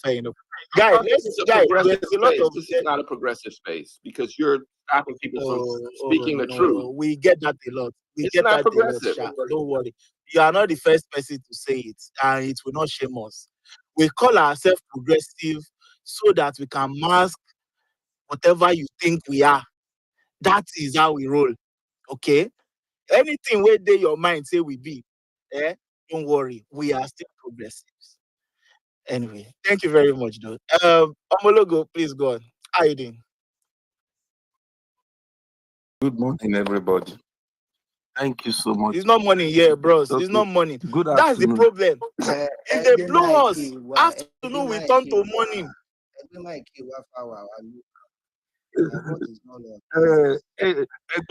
you in the progressive now? We are all progressive, my brother. At the end of the day, we are all progressive. Good afternoon to everybody. Salute now. Thank you so much. You know why I came to the G space? You don't close this space on me because you just cut it and run away. You know why I came to the G space? Because if you go to other people's space, they will all be speaking one way. Deji tries his best, especially when it's not as concerning ADC. He tries his best to hear everybody's opinion. So let it remain that way. I beg you. Now, this is it. If we want to be truthful to ourselves, we have to tackle this issue from the roots. Military will not solve. We've been doing this for the past 15 years, if I'm correct. Military will not solve Boko Haram, terrorism, or even Southeast issue, and all of that. Military will not solve it. But let me just narrow down to what concerns the president Trump in this one now, which is killing of the Christians in some part of Nigeria. If you are looking at that, you look at it all across the north, even up to the southeast. And me, I've said it that, to be honest with you, I will not even defend, I will not come and say that is not happening. I will not say that because that will be unfair. If we have been seeing a pattern from quite some time, even before APC came into the office, that people are being chased out of their land in broad daylight, that would be really, really unfair to those people. So coming here to come and deny it or going anywhere to go and deny it, that would be unfair. Yes, I'm not also saying that Muslims are not being killed. I'm not saying that one also. But right now, the issue on the table is that someone has come to talk to us and say, okay, this is happening. What do you have to do about it? So what do we have to do about it? I will suggest the President of America to also give intelligence to the current president of Nigeria, President Tinubu. Give intelligence. Let there be sharing of intelligence. If the government now don't act on that intelligence, then you can now come out to make noise. We all can deny it that say, the president should do this, should do that. We all know that America has more intelligence in security matter than African countries. That's just the reality, But if they put boots on ground, will it solve it? No. That's why I'm saying that they will have to just work in collaboration with the government of Nigeria to help stem this thing. Because for me, most of the people that are coming to come and drive people away from their land, if I've seen their faces, they don't look very much like we Nigerians. I'm not talking of any, I'm talking of the one in North Central. They don't look very much like us Nigerians. They will tie their head, they will look fair in complexion and some of that. So that for me cause for a lot of concern. So what am I going to say is that the government, if America is genuine in their intention, even though some people are coming to say they are not genuine, we just holds water. If they are genuinely genuine in their intention, then they should collaborate with the Nigerian government. If it is weapon, share with Nigerian government. If it is intelligence, share with Nigerian government. And let us take this thing out once and for all. But that will not still solve it because if the matter of Sharia, I've been saying this when they wanted to push Sharia to the southwest. I was very, very vocal against it. Some people stopped talking to me on this space. On this timeline. Because I'm from Southwest, I will not run away from it. I was alive when Sharia started popping up in the north. I was already born. I knew the whole story. I didn't read it from this, but I was in Nigeria. I knew the story in and out. Obasanjo was president at that time. When Sharia began to pop in here and there and here and there and eventually led to all of this Deborah issue and the rest. So we have to have some of this difficult conversation. That's what I'm saying. Military will not solve all of these things. Some of these conversations that will go to a certain place and then they will say, no, this is a no-go area for you to talk about. Then suddenly you understand. So we have to just have those difficult conversations. If you don't have that one, you keep on putting military. The military we've done. Military has died. Maybe people don't know. My dad is a military man. He retired as a military officer. So military has died a lot in the name of fighting Boko Haram, banditry, and all of that. And it's not only military death. And guess what? Nigeria has spent a lot of money, a lot of trillions of naira trying to fight banditry, Boko Haram, and all of those things. Money that will have channeled into quality infrastructure to change people's lives. So if we need to see beyond, the president is not my president or this one, we need to see beyond it and try to tackle the issue from the roots. Today, where Dr. Tokes posted some things about what the North needs to also address, which he mentioned, one of them, which is still that same Sharia and some other things. I also added the issue of family planning. He was saying, no, in the way this country is structured, family planning, whoever does family planning is a mumu. And I said, we have to still have that conversation. You cannot stop people from moving up and down the country because we are still one nation. Maybe when different income, they will deal with that. But for now, you can't stop people. Number one. Number two, but we can have that conversation of family planning. A man should not give birth to his children and just abandon them on the street and go his way. And those ones will become easy recruits. We should have those kind of, because those are the root cause. Some of the root causes. I'm not saying the only one. So we must have those conversations. If all of this, military will not solve it. So you come and say, put military everywhere. How many places you want to put military? People that, I've said it on this space one time. Hope Uzodimma, he built a road. When he built the road, he put street lights. Before the president went there to go and commission it, guess what? Some people have gone there to go and cut the street lights and taking it off. So how many places you want to put military to secure? You want to put military on the street light, you want to put military in primary school, you want so that they will not be kidnapped, you want to put military in everywhere. So some of those conversations, we need to have them on the table to discuss them. And guess what? I know that some other people also have, I can still wait because I'm on vacation this week, but I know that some other people too, they want to control before maybe they want No, to I have a resume question work. for you, Omolugo. Oh, okay. Wait. Let me then finish, please. So we have to have those conversations, those difficult conversations. We've been trying the military route for 15 years, like I said. It has not worked. Then we need to also look at all of those. Where did these things started from? I said this one to some people yesterday that I saw pictures from the north of 1950s. It wasn't looking this way. Don't let me use that word. It wasn't looking this way. So we need to have those conversations that, okay, are we a secular nation? Everybody must follow the constitution. Whatsoever the constitution says must bind across all of the nation. Then we now begin to build on that basis. I remember what I wanted to round up with. And guess what? This might also now eventually even lead to conversations such as even regionalism.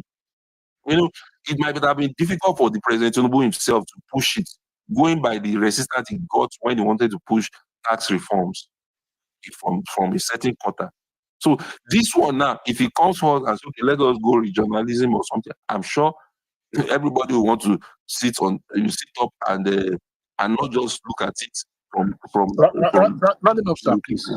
Yes, I'll stop there. Thank you so much, everybody. I appreciate. So the question, man. Yeah. Okay. Isaac, you want to ask a question, right? Isaac Egbon. Yeah, thank you very much. I just want to ask him: the devil we know is better than the angel we don't know. On this Trump issue, where do you stand? On this Trump issue, Nigeria can tackle his problem. That one is that's my own clear stand. Nigeria can tackle his problem. America has gone. Just be hypocrites. I'm not going to talk. No problem. No problem. Don't worry. Hold on. Let me finish his thought, please. You can ask question for Mike, and I will give you to rebut or whatever it is. Thank you. Thank you. So no problem. You can have your own. I can also have my own thoughts because I've seen a lot in geopolitics where America has gone. America has gone to, in recent time, America has gone to Afghanistan. 20 years. Yes, that's why I'm asking you that question. That's why I'm asking you that question. That's why I'm saying that Nigeria can solve no what problem. does Trump want to collect from Nigeria? That's what I want to know. Oh, okay. What does Trump? That one too is on the table. Don't run away. Go ask the Ukrainian. When No. You are not Ukraine. You are Nigeria. What do they want to collect from you? They don't work for free. America doesn't want work for free.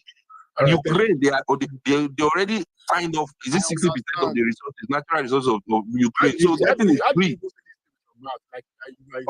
Can you just help us? Canada is being dragged to come and join America's 51st state.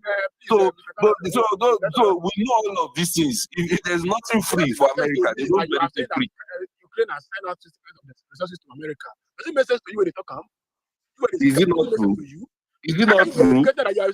Is it not true? No. You are co-host. I beg. Mayor, please. speak now, please. Maybe you will go and discuss here. You're not the key point of our discussion. Thank you.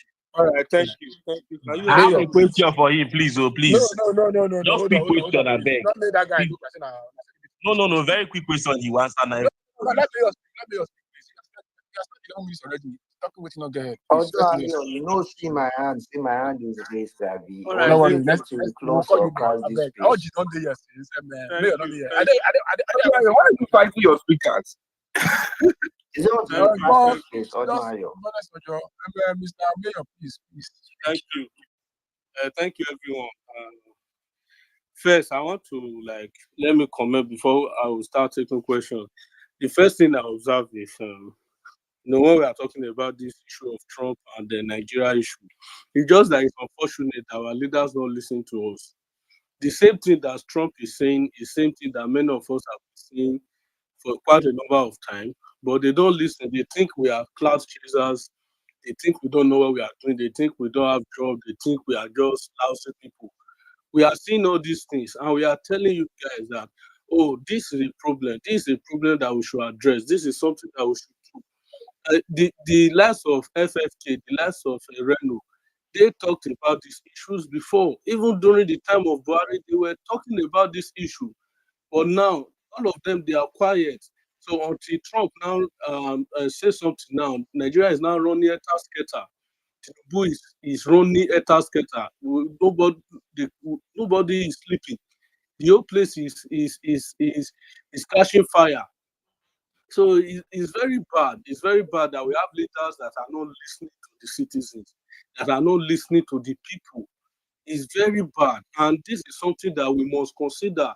Henceforth, we call ourselves progressive. We should be able to handle issues when it is fresh. Handle issues within ourselves. If I'm a progressive, you're a progressive, and I'm seeing something and I'm saying it, you should be able to listen to me. But we have them when they get to that place, they don't listen. They think that we are jokers. We don't know what we are doing. But now it's not becoming an issue. It's not becoming a national threat. It's not becoming. Trump only tweeted. It's not even a presidential statement. It was not a letter that he sent. He didn't send a delegate. It is only just two tweets, and the whole place is on fire. So it's a lesson for us to learn. Then moving forward as a people, as progressive, moving forward, I think the way the government have handled this issue since 2 days now is not the best. I expected Tinubu to being a diplomat, being someone that is very much exposed, being someone that has stayed in the US for a very long time. You know the tactics, you know all these things. So Tinubu too is also part of the person that castigating Jonathan during this whole thing. So I believe he understands better. So the way they reacted is not the best. What I felt that Tinubu should have done, or the presidency should have done, is to quickly come to the table, summon an emergency meeting with the service chiefs, summon an emergency meeting, in fact, with the lawmakers, that is the senators, some of the senators, maybe Senate president and the likes, and have a robust discussion, even with the CAN, with PFN, call them, let's discuss with the Muslim association, let's discuss what is going on, this is what is it. Let them have a robust discussion. Then after that, this issue of banditry or terrorism or Boko Haram something is not something that is beyond Nigeria to handle. But the major issue that we are also failing to look at is that this thing is politicized. This thing is politically influenced. And that is just the truth. So we should not hide from that truth. It's politically influenced. It's not that we cannot handle our issue. We can handle it. But because of political interest from one group or region to the other, it's also one of the major reasons why we are going through this route. And honestly, to honestly speaking, so going to the US to go and meet fans is totally uncalled for. It's not going to solve our issue. You are just going there to. He's going to be bullied. He's going to get himself bullied. We saw what happened to the South African president. He was bullied. It was rubbish. In fact, it was a massive disgrace to him. So it is not the best move. It's not a smart move at all.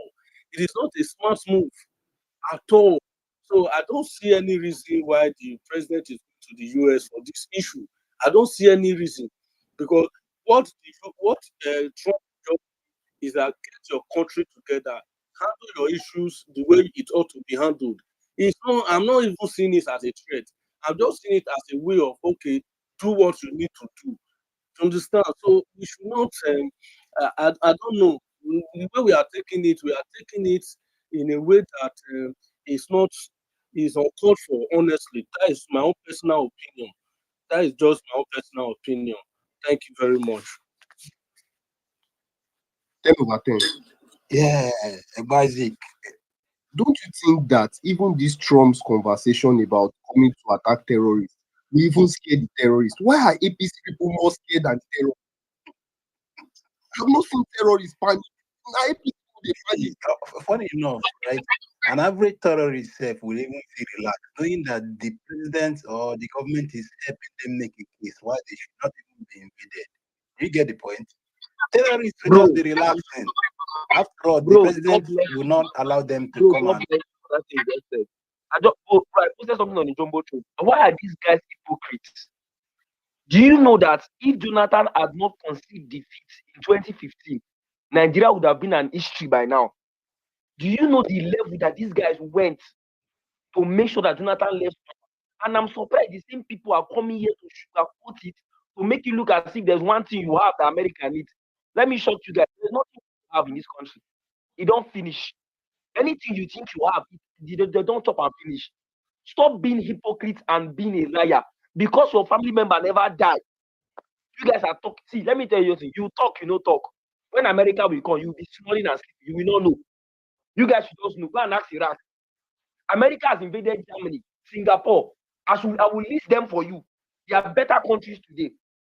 The day America will come, you will be snoring in your sleep. You'll just be hearing the news.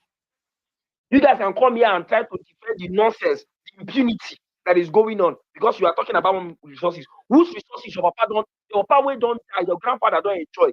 Let's talk about of we. Of even we went here. Mention one resources, 1 minute you have gained from the only minute I know I am drinking is Coca-Cola and Pepsi. There's nothing I'm gaining from this country. There's somebody is seeing something that is a concern to us. I'm surprised that the government is supposed to be happy. This was what Patrick. No, do you remember? Patrick. I'm talking about that, James. No, do you remember? Do you remember when Jonathan was in power? The world powers came to help. They noticed that there was a conspiracy in the north not to wipe these guys out. These machineries went back. Why is the government crying? The government wants to help you defeat terrorists. You are crying. I see some idiots post tagging Russian president. I'm surprised. They are coming here to be true. America will do this. America will do this. America will do this. Now, no guesses. You people are those confused people. It's painful. They go come. Now, We are progressive. We don't insult people. We are progressive. They will progress to their grave. Those bandits. So, Patrick, you don't know that America is envious of Tinubu's achievement. You don't know that. You don't know that it's because of the inflation and everything that this economy is like the. Congratulations to Bayelsa. They've joined progressive. Oh, thank you. Homologo. Let us sort out Trump first. We'll come back to the people they can. For now, anybody can go where they want to go. Yeah, Odoayo. Your energy did it. Energy went downstairs. He's coming up. Odoayo, I saw you in a space yesterday. Did they try to tear your shirt that side? Yeah, you tell them say. Nobody can take my shirt. Nobody can take my shirt. I didn't want to between you. It's my mouth. You don't between. They're trying to talk about how the whole. Yeah, it's now going to be space now. Yeah, I think so. Yeah. John Jonas is sympathizer of terrorists. That's what it is. Anybody, and she lives in Canada. You know, these people will be Muslims. They're not against Islamic medicine. They're not against them at all. They're not against them. Some of them live in the US and America. They're not against them. You know, this is why they don't feel right for America. And once they right for America, America will come for you. That's why they can easily hold space. They will never come and tweet. If you tweet, American they are aware of your tweet or somebody report, and that's the end for you. Anyways, high care. Yeah, let's move with other speakers. Kibeya. I like her name. Her name is sweet. Nwaka. Can you hear me? Yes, I can hear you. Can hear Yeah, you very well. you can speak Yes. now, sir. Okay, thank you. Good afternoon, good morning, good evening, good night, wherever anyone is listening from. Actually, Waki Beya by name. Sorry, the place is a bit noisy. It's a factory, but I still have to make chance to speak. After speaking, I might just be listening, and I'll go down. So, what I want to say is simple. It's simple. These things have been going on for a while now. It's been going on for a while now, and some individuals are doing it as if Trump wants to come and steal from Nigeria and do this one, do this other one. Our politicians have been stealing from us for quite a long time, and we have nothing against them stealing. What we have against them is protecting life and property. If they can be stealing and be protecting us, I won't have any issue. But they keep on stealing. Have anybody anyone had have anybody have somebody that he have lost in the course of this insecurity something? I'm from the east. I served in the north. I served in the north in Jigawa State. So if I'm talking about the north, I've been in the north. I've lived in Kano. I've lived in Kaduna. In fact, they've posted my parents all around the north. So if somebody is saying this is not happening, this one is happening, it's not happening, it's not insecurity, there is no killing of Christians. No, it's a big lie. I have lots of friends in the north. I have families, I have people that I'm close to that are in the north. I have people that have died in the north. I have people that have been kidnapped in the north as well. So if somebody is just making it as if Tinubu is this one, this is not all about politics. It's not about America coming to take one useless resources or the other. These resources, God blessed us with it, but to us it is now a curse because everywhere you go, there is insecurity. There's insecurity in the north. There's insecurity in the west. Even some people in the west are just playing politics. When it hits west, I will be here. I will be where I am, and people will be crying about it. It's hitting gradually. There was a time in our war. They went and they killed people, and nobody complained about it. It's not political matter. This is what is happening. It's not about saying Nigeria is too big to be Islamized. This one, this one. Nobody's talking about Islamization. What I'm talking about is security of people's life. That is paramount. That is the main reason why people are elected into political offices. So you can't be playing politics with people's life and you expect us to be clapping for you every now and then. So we are all progressive. I can't stand and be watching National Assembly where people be singing on your mandate, why people are being massacred in the north. And we say America should not come. What are they coming? They're coming to steal our resources. It's us being stupid to our own self. You can't be dying and talking about resources. Dead men tells no tell. So all this issue of Trump is coming tonight, and everybody, all the as we are talking now, all the whole apparatus are now out, and the military is now leveling Bauchi. They are now rescuing people. They are now doing all this while. Nobody have rescued people. It is today that they are rescuing everywhere. Then every now and then, everywhere is shaking. Old picture, old picture of 9 months. It's very very bad and sad. We can't continue like this. Let America, let Nigeria. This is not issue of Nigeria crying or Tinubu saying nobody is killing this one, nobody. No, this is America just gave you guys option. He said if we can't take, and the next thing we are now tweeting to them that they don't know what they are doing. That is wrong now. We have to take responsibility of what is happening. We have to take action.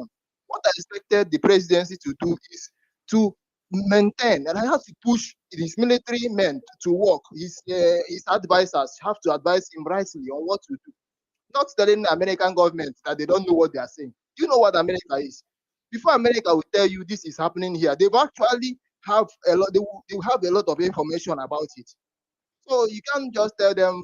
The president of America tell you this is happening, and you're telling him, no, it's Christian. It's not only Christian. It's Muslim. Okay, no problem. It's now a general something. Why not allow them to help us? Why not allow them to help and solve this problem? It's a terrorism problem. Let them allow them to help us. We've used mercenaries before, Have you not? Now a country is requesting to assist you, and you are telling them, no, it's not Christian. It's not. They are now coming for your resources. Dangote refinery. Is this the first refinery? Is Dangote refinery the first refinery that have been built around the world? We have refineries other places. We are progressives here. No. Let I Omologo understand. We tell are us now. progressive. Please wait, Very soon, wait. before I conclude, Sorry. I will still tell you. I'll tell you. Maybe we sing the anthem together. On your mandate, we shall stand. Okay, that's what we be standing, and people are dying. We are singing anthem. Is it not stupidity? I yield. I'm not cut out for all these things. 10/10, please. I have a question for Omologo. Sorry, please. I just really need to ask. Yeah, go ahead. Human resources. Omologo, can you hear me? Omologo. Okay, if he's not there, let Uba speak. I'm here. Go ahead. I've been asking this question since we started the space. Human resources and natural resources. Which one is more important to us? Human resources. Yeah. So, and where do you find? I'm not asking you. I know you. We all know that we find natural resources under the ground many times. So something you've not seen, you are protecting it over the death of your people. How does that make sense to no, a I don't regular know. I don't know progressive? why. I don't know why you. Not you. I mean, how does that make sense to a regular progressive? How are you? Because it's not about the timeline. So I want to understand. Like really, I want to understand. How does that excuse make sense? Anyway, first of all, what we are saying is what maybe those people are saying is that military, like I've insisted, military will not solve the issue. It is an ideological issue. An ideology will not be killed with a gun, with a barrel. It will need to be discussed, put on the table to be taken care of. So if you are saying all those people come here to come and say let them bring military, yes, if they bring military, you think the next day they leave like it happened in Afghanistan, the ideology will still not thrive. So if the ideology is still there, you cannot solve anything. And America will not even stay in Nigeria for 20 years. Do you think our government is actually working on stopping those ideologies? Because I want to give you a case study. Exactly. Those are the questions you should now be asking. Okay, That's let me what give I you a was saying. case study now. Number one, in March 2025, Sharia opened that schools should be closed down. They don't care the school. Exactly. So those are the conversation I was saying that we should address. If you are shouting military, that ideology is still there. And it's no problem. If you don't address it, it will still be there. What did the federal government, the Ministry of Education, what did they do about that? Really? To be honest, according to the Constitution, education, primary school is under the state. They have full control. Federal government can do intervention. That's the only thing they can do. But this kind of conversation can be raised at the floor, and everybody must discuss it together. So it's not the job of the Ministry of Education in the federal to come and dictate to the states. No, secondary is under state, primary is under local government. So federal can now come and dictate to them. That's all of these things. That's why I say that. Do you think we need to be following protocols for sort? Like, shouldn't it just be a national concern that why will you say schools should close because of Ramadan? Exactly. So it's a national concern, exactly, because we have to all see it. Thank you. I agree with you. We should not look away. That's what I'm saying, that we all have to begin to speak up. We should not look away. As soon as they lock his school, he's giving the vibe of Boko Haram. I'm sorry to say. He's giving that vibe. So we must all have that conversation. We might say, yes, we don't want to offend anybody, or I'm a party person, this one. No, we have to, no school should be shut down because of anything. And the Constitution even said it, that the state will not recognize any religion. Like it's not, how did they put it? The lawyers in the house. You know why I'm talking about this? This is one of the reasons why Christians are angry. You don't get it. Many of these schools that you are talking about, you see 10 private schools, 6 are owned by Christians. It was a big issue. I take you back to the call of Peter Obi and Yes Daddy. Hate him or like him, Peter Obi is a smart person because he knew where the Christian votes were. He knew the people he was meant to be humble with. But I will say to you that because of political reasons, APC decided to leak that tape of them having a conversation. And what I see right now is that man will not talk. Adeboye Oyedepo, he's not going to talk. But I swear to you, he's going to prove it that there is really a religious war against Christians.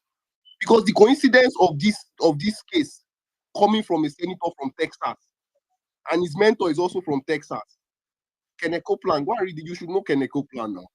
So I am saying that these conversations are affecting some people. You can't be using fake bishops all the time. Where are the fake bishops to come and save them now? There's no fake bishop to save you. You need real bishops. That's why people are not listening to Kuka. Some people have influence by their works. I was on this morning, their morning prayer today. 7.1K people watching on YouTube. Only just morning prayer, 5:30. Let Kuka come and do a program online. Let's see how many people come and watch him. Except he goes to channels, television or something. So really, this government are sidelining some Christians that you cannot mess with. You don't have to mess with. They will call their people. They will call God. Anyhow. And that's what Nigerians don't know about Christianity. What you cannot get, even in the club or outside, you will get it for free in Christianity. About the man that just the GT Bank guy that just died. It was not when he died, we now heard that RCCG are winning over 100 million or 100 something. In churches, see, let me tell you, if a pastor should go and tell another pastor that, I'm not feeling well, my schools are not going well. In fact, they said they want to lock down all the old place in where I have my school. You have a university in Kwara State, they are telling you that Sharia is telling you that you must close down to fast. You have a world-class university in Kwara State, and they are telling you to close down. Some people will pull strings, and I see that's what happening. That's my perspective. So do you think America will come and help you fix that war? Do you think America will fix that war? The issue of closing out. Exactly. Their complaints are being. Let me tell you, there is nobody that wants to be in the shoes of Tinubu right now. They are panicking. Everybody can see it. Is obvious. They are looking for support. Nobody is supporting them. In fact, a fake news came about Kumuyi talking for them. He came out and said he is not talking for them. You to ask yourself, why are all these Pentecostal pastors? Why are they quiet? Why? You all of you said, oh, Tinubu's wife, she's a pastor. Why has that church not come to speak for her? Are you not seeing these things? Like, there are some people that are really angry, and take it or leave it. That's what they call power. When you have influence, you have 28 secondary schools in one country. You have over like 30 nursery schools. You have 2 world-class universities. He was a silent obedient, Omologu. This guy was a silent obedient. He never came out to campaign for him. But because they wanted to do Peter Obi dirty, they released that thing. Kama will come back. Kama will go to. There are some people that will be watching you right now that I swear to God, they can talk. Imagine if like 10 pastors should just come out and say. Let's just move on. Let's move on, please. Thank you. You did wrong. All right. Thank you very much. Uba? Yeah, after Uba, we'll have LP and then Ima. In that order, please. Yeah, thank you. Yes, thank you. What I want to just say is that the language that I think I've heard, like by using is a little confusing. And how may I say it is, the US they are not invading, they are intervening. Two very different things. Two very different things. What they are talking about now is intervention, not invasion. If someone wants to invade you, they don't tell you, they don't announce, they don't say all these things. They will just invade you. That's how invasions happen. The Boko Haram or the terrorists, swap all of them that have been invading us. They've never ever announced that they were coming. We just woke up in the night and they just started bombing and killing people. That is an invasion. They will just invade. So if the US wants to invade, they will just come and do what they want to do. Now you could just wake up, just they see the jets will just fly past your palo. That is invasion. What is happening now is intervention. So let's be, very particular about what we are seeing, especially in these times. Like, let's use the correct terminologies, right? To be honest, and at least in my own opinion, that's how I see it. I want to just intervene. Hopefully, something clinical, where they come, they have good information, and they, do something similar that has been done that they've done before, like in places like Somalia, here and there, where they take out they make clinical decisions, they take out people in a clinical fashion and don't cause too much problem. And of course, they work with the government and they liaison with the government. So that's how I say it, right? Now, what I think, based on reality ground, is I don't know if they're actually going to put boots on the ground or actually going to come.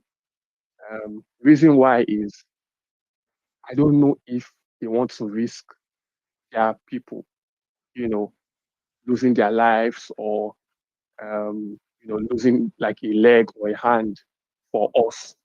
Like, I think they care to some point, but I don't think they want to risk anybody, any American citizen, being harmed or hurt for our sake. I'm not sure of that, right?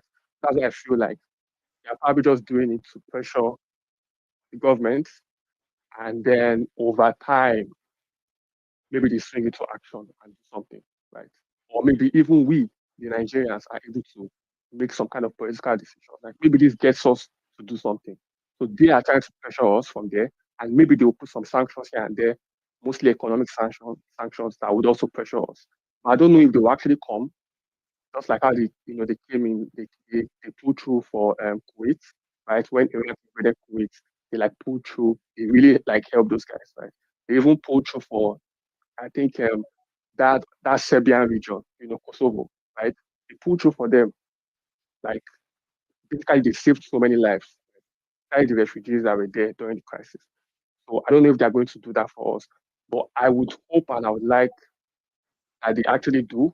Like, I think we are worth risking yourself over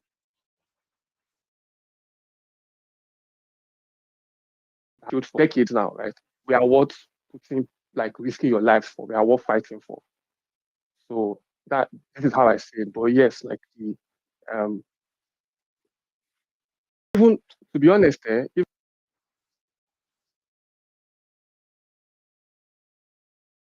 other people are dying here and there, here and there, here and there, to me, I think this Christian issue is one of the most important issues, because if you actually look at the numbers, fine, other Nigerians are dying for different reasons.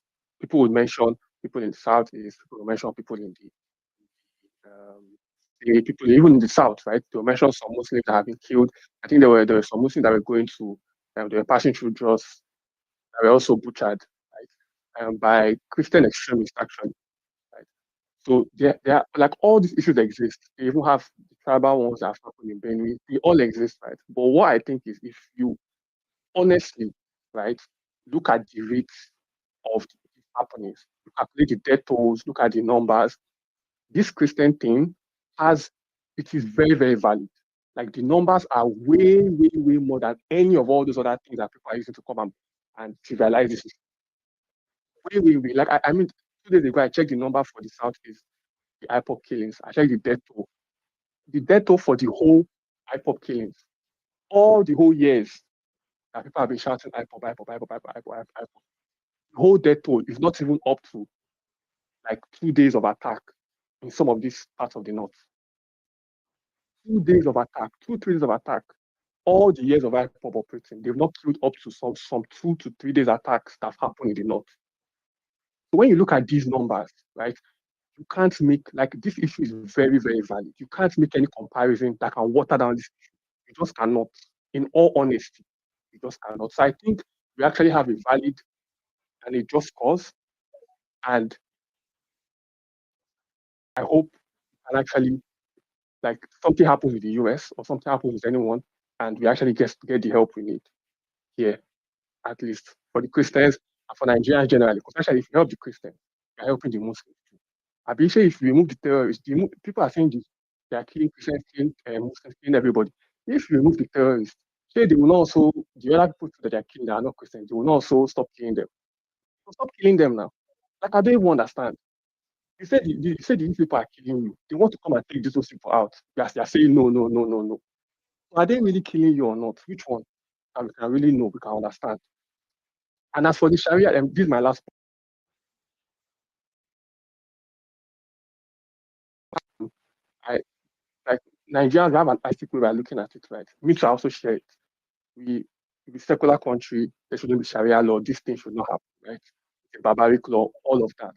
But if you are being realistic, if you look at Nigeria's history, it's very difficult to detach Sharia law from our legal system or from the country generally. The reason why is even before, before the British joined the North and the South together, the North has always been running on Sharia system.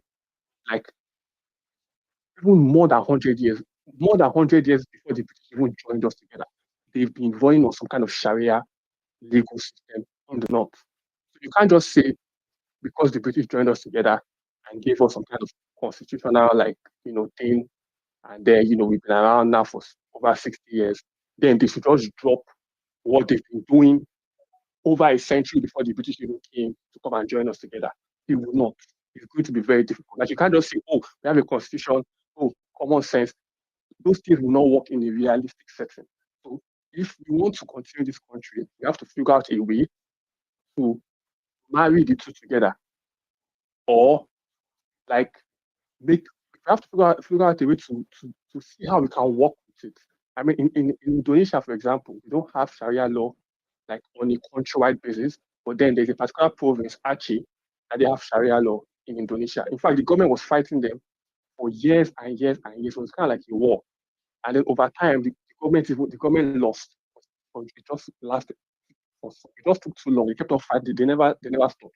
So the government just said, you know what? Okay, you guys take your Sharia law and just do your whatever. Let's handle the rest of the country. Right? So these are things, countries that have this kind of history. It's very difficult to just say, no, it does not make sense and the rest. We all know this thing does not make sense. We know it doesn't make sense, but it's difficult to enact. So I just hope we can find a way, some middle ground, a way to do this thing where even if you can reduce the power, right, make it reduce all the criminal, how much criminal things can it do? Restrict the power. I think what we should be going for is how we can restrict or reduce or common sense the power that Sharia law is having, or not just go after it entirely, because it's not just going to go entirely, right? People see that as an attack on their whole history, their whole ancestry. You want them to remove something that my ancestors have been doing for 200 years. But all these things They don't won't act agree. like that. If they came out and said that every school was closed down because of ordinary fasting, the government should have, one way or the other, the government should have stepped in that no. Some people have private businesses. If they choose to open, they choose to open. If they don't choose to open, they don't choose to open. But keeping quiet and keeping mum, go wrong. Isaac, you see, this is the issue. Oh, the two of them can coexist. Okay, let's accept that the two of them can coexist, but at some point, one has to be below the other one, right?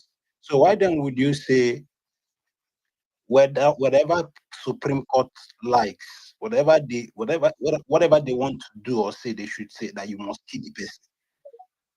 I don't know if you get the point I'm trying to make, Isaac.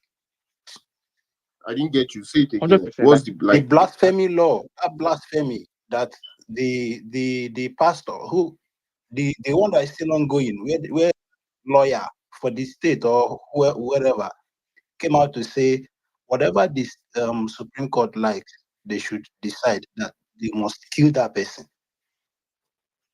That's the point. I didn't hear of that case, but Oh. the extremism of these guys is what the government is not taming. You see, And the that is point. it's not that they cannot. Let me tell you something. Normal Nigeria no get problem. Now when you enter in way, in go come dey wonder. There is no reason. There is no sense in this thing. I don't know why you guys are seeing it as a trivial issue. That's what I'm saying. I have 12 what I'm schools. saying is Wait, that just imagine this. But you have 12 schools now. You have over 1,000 students that pay money every 12 weeks. Then someone now says that, okay, because of Ramadan, and they are fasting, they'll be tired. all schools must close. They are not doing anything for you. You are the one even paying tax. They are saying all schools must close in 4 states, and you have two schools in all those states. Will you keep quiet or not call for your Isaac, Christian? what I was saying. Is it possible to actually make some meaningful contribution to this ongoing US talks and leave the school, because those are more domestic based, which some people will never change from? Is it possible for us to focus? Because I've been listening to everyone. We Nigerians cry that does not actually belong to us. We don't know the reason why we cry out loud.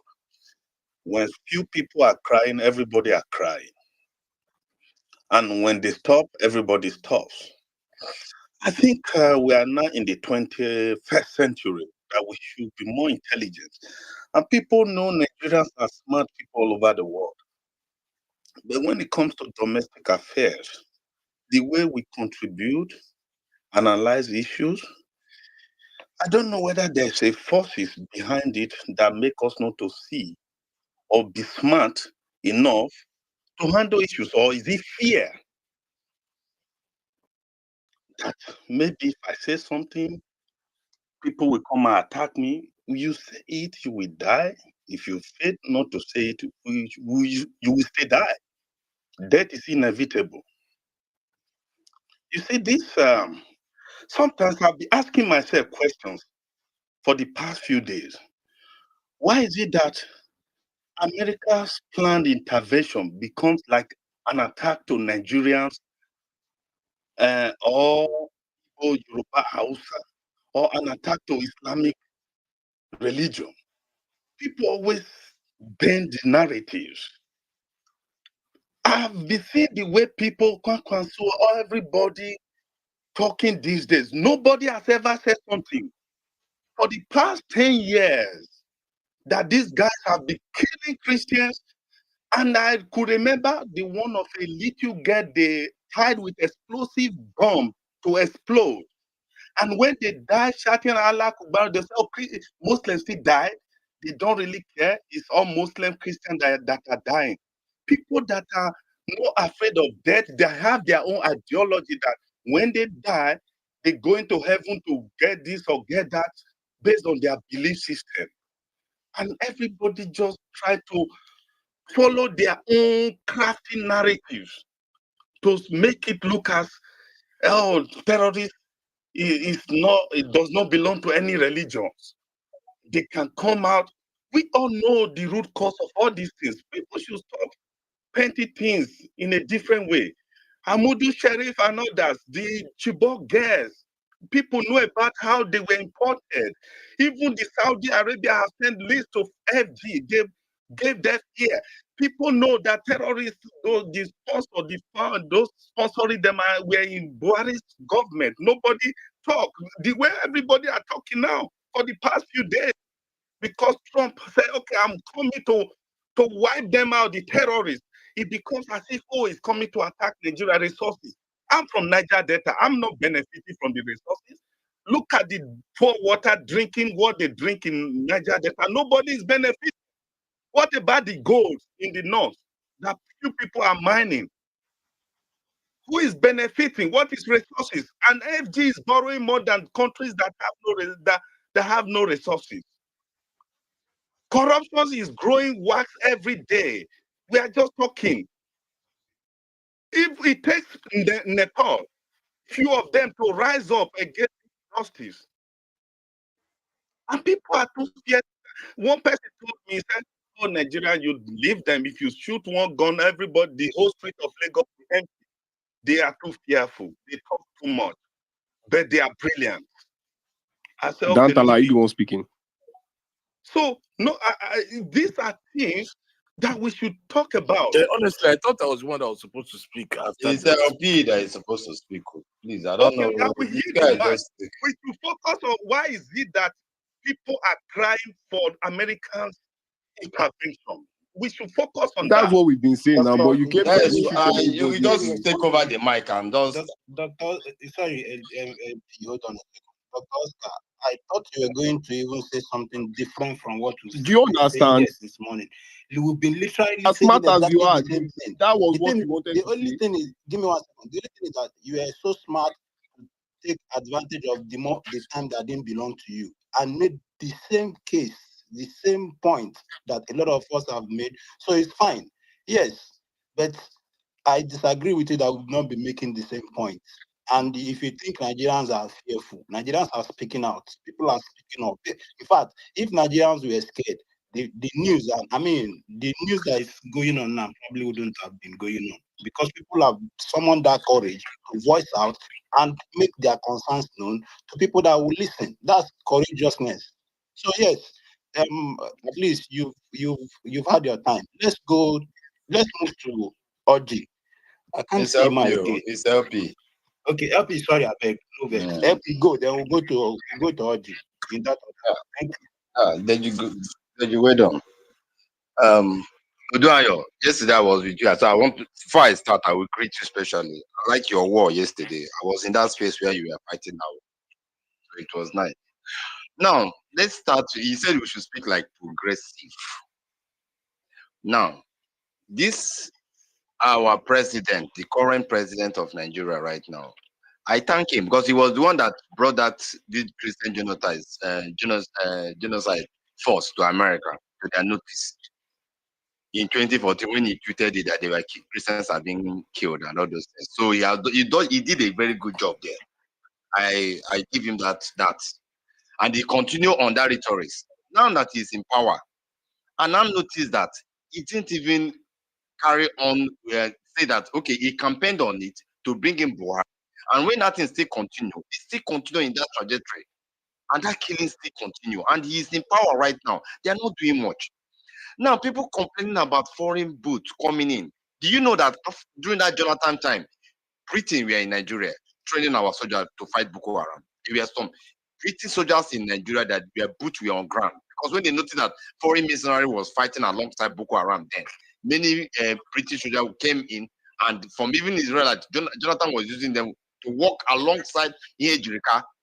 And even when Ejirika withdraw, when Buhari time was still going on, they asked them, because there's some of my friends in Abuja there, they carried most of those guys. They take them to Bro, where they train Nigerian soldiers. Some of them, their boots were on the ground there. They fight alongside Nigerian soldiers. That is from Britain. Go and confirm all these things. So US saying that they are going to put their surveillance down here and they want to help out in the fighting this infection that is happening. It's not new. Foreigners are already here helping us already.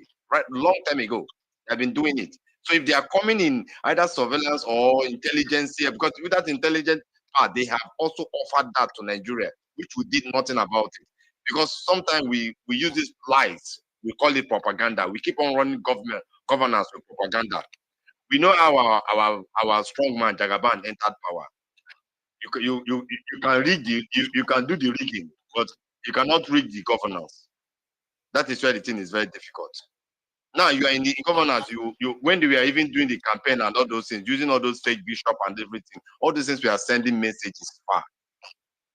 Please, churches like Catholic churches, that Vatican City, those places, these organizations are not organizations you toy with when you are killing their members, when you are killing their reverend fathers. No matter how you push that propaganda that nothing is being done, they keep record of everything. They have people that report to them. Archbishop of so many regions keep accounts of all these things. If they send a father to any of those Catholic churches, they keep their record. And if they are kidnapped, they also send their record to Vatican City. The members they handle. So those messages has been passed. They keep on passing this message. If you go to Vatican City, believe me, both the people that have killed, you will be surprised that some of them, their names will be there. The churches that have been burned, everything is there. They all have it. And somebody like Trump have access to this. And somebody saying that Trump is coming because of your mineral resources, go and ask Kuwait. Kuwait has oil. That one was invention because someone was saying either invention or intervention. And you understand? When during that Kuwait tour, they have oil. And I didn't notice that America said when they did the oil was based on monetary value. And it's just like the normal way Kuwait will sell their oil outside. This time around, they concentrate in selling it to America after the war, after the Kuwait war with Iraq. Now, come down to even South Korea and North Korea battle. Now, South Korea has so many mineral resources there. America never touched their mineral resources. It was just operation that from North Korea that was coming. They fought alongside South Korea to defeat North Korea, to push North Korea out. The same thing happened to Southern Vietnam and Vietnam. They all have mineral resources. No, America did. See, look, we push something that we never did do research for. The mineral resources we have, bandits come there and take it for free. If they want to take for any local government, now they come to that local government, they want to collect it. They just to come there and clear the local government, scare them, chase them to IDP camps. That might mean it. Nobody does about it. So I wonder how this they are coming to take your mineral is going to bother you, is giving you headache.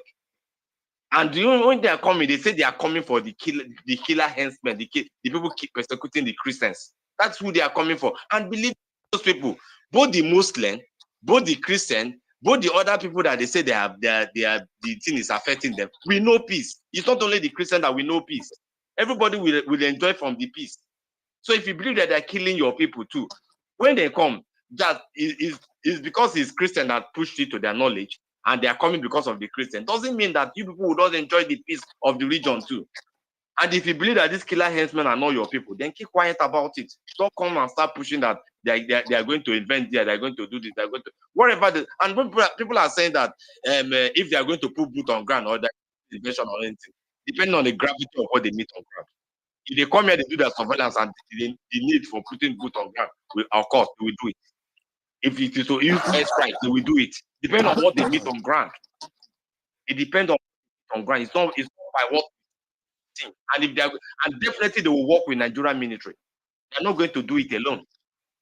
They will work with Nigerian military. It's only when they see saboteur in Nigerian military, that's when they will withdraw and do it on their own. Definitely they won't come here and say they want to work in your land without working with your military. It's not possible. Unless your government is aiding those people. That's when they work against it. That is one. And again, this our regime, this because you say we should talk like a progressive. That ticket that we paraded, that Muslim ticket, is a big blow. It has shown a lot of things about this country. We are operating Sharia where we call a country a secular state. We are using Muslim ticket for look. Okay, let's go by this. You see a Muslim ticket in the secular state that we know that Christian is almost half of the population. You run Buhari regime 8 years, you run another Tinubu regime 8 years, you now go back to not run 24 years of the Muslim ruling the Christian, and you are even having Muslim ticket. Do you know and parading all those fake bishops? Do you know the signal we are sending us out of this out to the other countries to see? You know, my And when thing the is that Christians they always ignore it. They always ignore these signals. That's my like. and they do things as if they don't know what they are doing. They do things that they're calling us. You deceive us. You think that you push it on, you force it on us. You work with INEC. You do whatever you did. You rig your way into the power, and you people still oppress and still think that it will just go. You just fly like that. So Charlie P. He's going to meet. He's going to meet. Sorry. No, it's not. It's LP. It's LP. Okay, LP. Sorry, not Charlie P. I don't mean to interrupt you. So what are you now saying? Oh, okay. Are you saying that we'll have to drop we'll drop Shetima as for what again?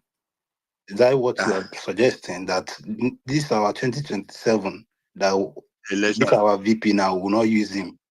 You don't think that would cost us the vote we're gonna get within that particular zone? Yeah, you do know what we have according to our president now. And you the know, man in power. if we drop him, no problem.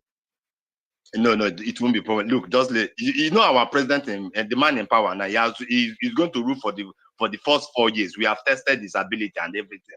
So if he believes in his confidence, he can even stand alone and pick anybody, and he will win that election. Since the people have loved him too much, since everybody now, yeah, we have tested his power 4 years. He has done very well. The economy is booming, and the system the security has been solved. Everything is moving well. The cost of living has reduced, so the government is doing well. So whoever he picks right now, it's not even contemplating whether they love him or not. Everybody has loved him now, so he can pick anybody just to balance the system, and he will win the election. It's not what that is what he should do now. Okay. If he knows that he has done well, he has the credibility. He has to do it and balance and bring the look. We have to give the Christians voice in the government. We don't have any other way, not by lies or propaganda or all this thing they are pushing. Akpabio is not a person that I would say that we have to do this thing and balance it the way it's supposed to be. Nigeria is a circular state. And when some people talk about this Sharia law, using this one we have a federal law, for Christ's sake. Most of these state governors that have been pushing for this Sharia law and take it very serious, especially when it comes to the part of their extreme law that where they kill and all those things. These states need to be sanctioned, well sanctioned, because you will not be taking revenue from the Christian state and be financing such state and they'll be financing the Sharia. It's not done that way. If you're not going to adhere to the federal law, then you say you want to go with your Sharia law, you have to be sanctioned within the state here. The federal have to give you ultimatum to withdraw that. And if you don't withdraw that, they sanction you.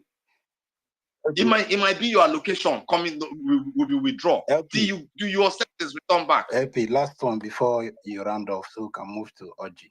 Okay. Don't you think, as progressive, this our administration, we need to begin to name and shame the people that should be, or that people that have been fingered to be complicit to this whole mess? Don't you think this our administration should start naming and shaming them openly? Whatever it costs us shouldn't matter. What do you think? Respond to that and then round off so we can move to No. As a progressive that I am right now, if we name this thing, it will affect us, because I believe that most of these people that are involved in this thing are the people that ride against Jonathan regime, and most of them are in this our progressive. So if we come and ride against them, who will not campaign for us now? It will look somehow. So let's just leave that matter. That matter is for another day. Let's leave it. Let's not even call them. Let's leave Trump to come and do whatever he wants to do and work alongside with him and see and try and balance our government. That's just it. Thank you. All right, LP. Thank you so much. Oji Sunday, you have the mic. Good afternoon to you. All right. Good afternoon, brother. Can you hear me? Yeah, we can hear you. We are speaking as progressive, so you know, right? So fire on. Deji is really a very funny person. It's the first time I'm spending time listening to him, and I don't know we have Nigerians who are this sarcastic, really. I will speak as progressive. There are a couple of things that really make me sad in all of this. And I just want to point it out, say that as progressive, we'll be honest to ourselves. You see, I understand completely when people say they have concerns about American foreign intervention, because there are places where those interventions have not produced very good positive outcomes. So I understand if people have that sort of concern. There are also other contrary examples where their interventions have produced good fruits as well. Now, but when Nigerians speak, we should not speak as though we are blind to the reality in the other side. This America we are speaking of, they have been the highest humanitarian donor to the terror crisis of any country in the world. In fact, if you remove Americans' aid, you are probably taking away close to 50% of all the aid we received to support people in IDP camp for 15 years plus. When these people were making all these donations, you did not remember that you are an independent state who had to protect your sovereignty and who did not want foreign interference. And for you to get aid repeatedly, you need to report numbers, because if people give you certain sort of humanitarian aid this year, it's going to be on the basis of numbers. So what that means is,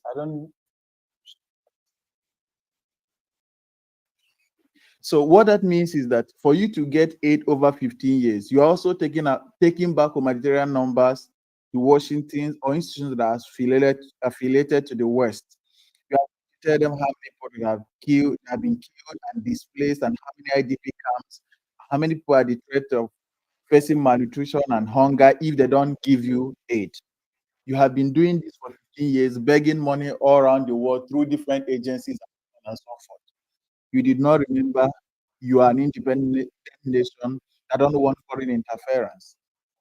Now, in the issue of military, there is no country in the world which has given more aid to Nigeria to fight terrorism than the US.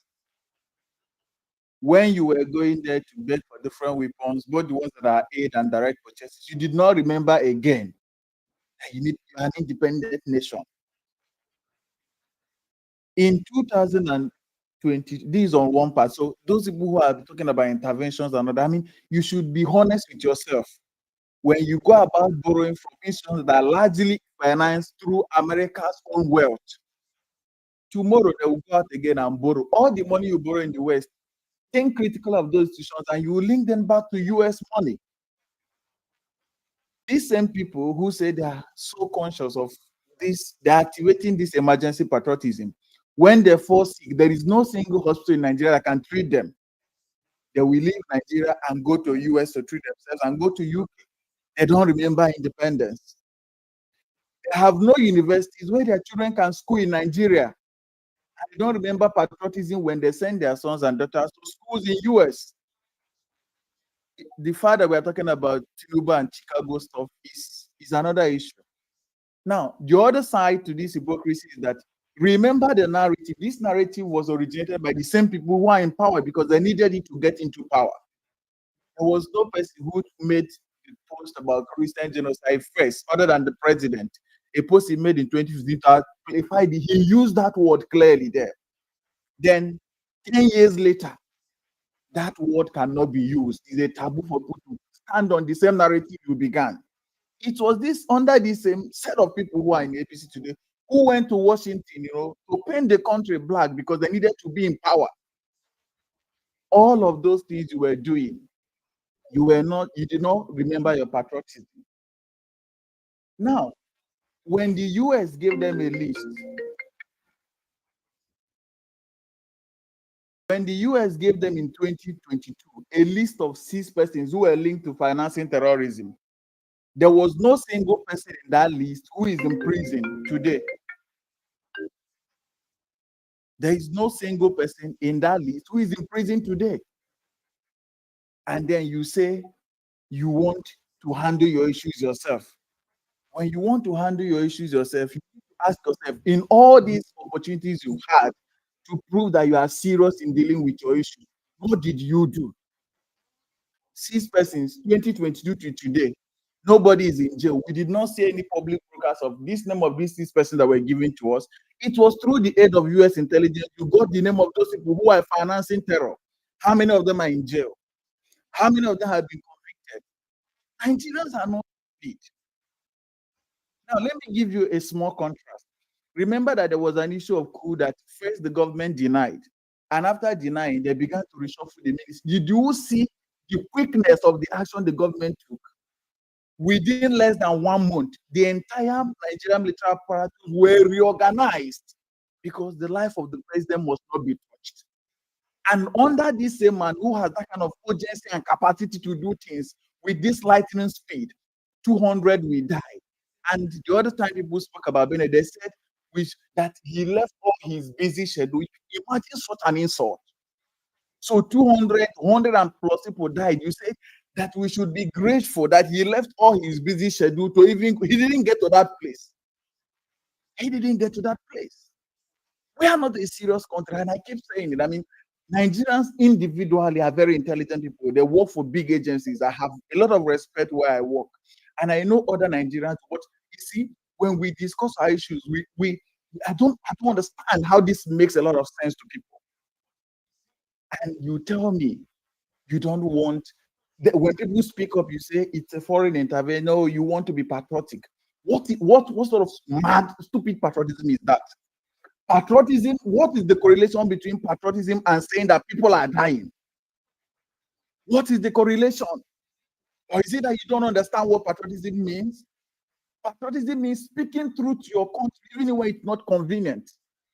That's what it means.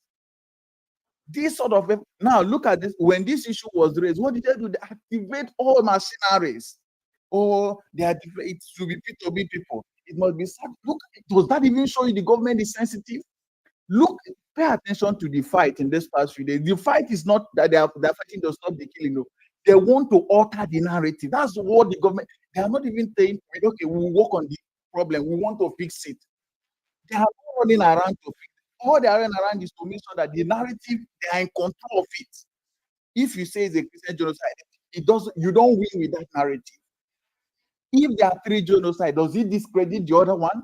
If there is a Christian genocide and there is a Muslim genocide, both of them are genocides. Let the Muslims take up their cause. Let them make campaigns, let them protest. Nobody is stopping you. It's daftness for somebody to be crying about somebody who has died in his house, and you say, please don't disturb me because somebody has also died in my house and I choose to marry. If Muslim lives, people die, and there are people who choose to celebrate, they choose to be quiet. Do not use that standard to dictate to Christians how they treat their own deaths. We consider this a genocide. There is evidence. Some of you who are talking in this place, who you are in US, you are in that same country talking rubbish. You have not gone to this. I have gone to every state in Nigeria. I have reported, check my profile, I've reported on all these crises. If you get to the ground, like if you get to the ground and you don't die, that is, if you dare to go to some places and you with your life, I bet you the nonsense you do on Twitter, you will stop it. You think that what you're seeing, I've stopped going to Maiduguri since 2021 when I nearly lost my life. What you are seeing in the news is just a fraction of the problem of the country. Just go to the field. Do you know you are here shouting about resources? That resources you're talking about in Zamfara, who controls it? I did a report in Zamfara for the Guardian. We could not even be granted access to the places where mining was happening because the bandits control those places. Don't be daft. It is a shame. It's really, it disgusts me. If people are so, the fact that you are not affected is already a very beautiful news. But to spit on the grave of thousands of, how many more days does it need to be before you characterize that thing as a genocide? If 1,000 deaths is not enough, and 2,000 and 5,000 and 10,000, what I do personally as a matter of principle, when somebody says he has lost something, I try to put myself in their shoe. I know how much I love my wife. And then when somebody says he has lost his wife, I try to imagine what it will cost me to lose this my wife, whom I love with everything I have. Then now equate it to families that have lost wife, father, mother, sister, in-law, cousins. You will not say this nonsense. You will not say it. There are places you can't even go in the north, and there, in fact, there are places if you have to report in the north, you need to put on certain kind of dresses to just be safe. I worked in Georgia, the major project, and from 5 o'clock, there are places I could not even go to. We had to keep closing work by 3. Why? Because I don't want to be caught out in certain place, which is the northern part of the city. Because what that is equivalent to is a life sentence. See, the fact that you have internet is enough reason to save us from all kind of. The fact that we have reduced this to pettiness. People are saying, let people be. Look at what the government, if you call yourself a reasonable government, they tweeted you are in denial. All the government is fighting is to make sure that it's not genocide, that Christian genocide is not the problem. It's not to solve the problem. It's not they have not brought up a strategy to say we want to solve this. My dear, if you see how much I love this country, if you see how much it pains me that we are in this mess, and when I speak, I don't have interest in government because I have already a career that is going in another field that has no business with governance. So when I speak, I can speak truth because my next meal doesn't depend on appealing to people who are not interested in welfare and the life of Nigerians. I can speak on for ages because this really makes me so sad. This was never supposed to be a campaign of Islam versus Christians. If you have problems with any sect, other as Muslims, like, please speak up, relentlessly speak up. Speak to people in Saudi, speak to people in Qatar, speak to anywhere you can find help. And again, the final thing I want to say, I'm a journalist, and it pains me when I see the way fake news, dominates the space. I don't think some of you read that tweet. There are a lot of it. They say, if you don't act in this direction, this is just a wise government, a reasonable government. They're telling you, if you don't save your people, we'll come and save them. Trump, most of the conspiracies that are being parroted in these places, it doesn't represent. This tweet is available on Twitter. Everybody can read it. Yet you can come up to this place and parrot conspiracy around what is written in plain English. That's why they'll tell you to write TOEFL and IELTS before you go to. You'll be saying, no, we go to school, we speak English because you don't understand basic English. You act as if English is too complex. Somebody said, take care of this, or we would eliminate the terrorists. Are you the terrorist? Did they say they want to? They said we would eliminate the terrorists. And you are here defending as if you are the terror directly, as if it's a direct threat to Kaduna or to Lagos. Do the terrorists live in Surulere here? Do they live in Ikoyi? Do they live in Maitama? The terrorists who operate in Zamfara, they have their bases in those places. And if you're talking about it, we just come and start capping. You must be the most ignorant person ever. So think US will just come up and start bombing every city in Nigeria. Why do people talk about precision warfare? There is no country that has better capacity because they will pinpoint the location, they will set it, look at, watch the war between, to save you this ignorance, watch the war between Russia and Ukraine. It's not to be true. You don't go through randomly. The military would have conducted a series of intelligence work. They know areas they want to target, they know who may be there, they know the numbers, they know the kind of instrument, bombers that will be able to penetrate that kind of place. They will set it up and within a blink, look at the precision strike on Iran. Was it all of Iran that was bombed? Is it? I don't understand. I will allow that speak because I'm getting so pissed off the more I listen to this narrative. Somebody says, I will take away the terrorists or I will take them away. And then you say they want to seize your. Do you have more minerals than US? Do you have more oil than US? The economy of California is worth more than your economy 3 times or 10 times if you don't know. Nvidia, one company, Nvidia is worth almost the value of Africa as a whole. How much do we even have? The thing you call wealth here is poverty in US. Just check your GDP, check one US GDP. Then you will now, it may humble you a bit. The net worth of a single individual in US is what Africa's net worth total put together is competing with. Please don't talk as if you, even if you're not, if you don't need to go to this, is just use your phone, read things, enrich yourself, read about geopolitics, educate yourself, so that you wouldn't come to public space and keep making the country look like what those who don't like it think we are. Thank you. Well said. Thank you, Oji Sunday. Thank you so much for that wonderful submission.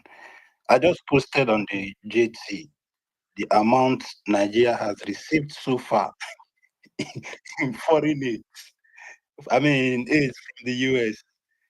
And if this country could give you all these amounts, I could have given you all these amounts in aids and assistance. I don't know if that amounts to hatred, right? From 2015 to date, United States of America has given Nigeria in aids and assistance over 7.something billion. Somebody will come and say, under conditions. But at least you've gotten money from them up to now. So why are you crying that they are telling you, okay, because of the good relationship we have with you, can you guys stand up and do this thing this way, sort this thing out, or we'll come and help you?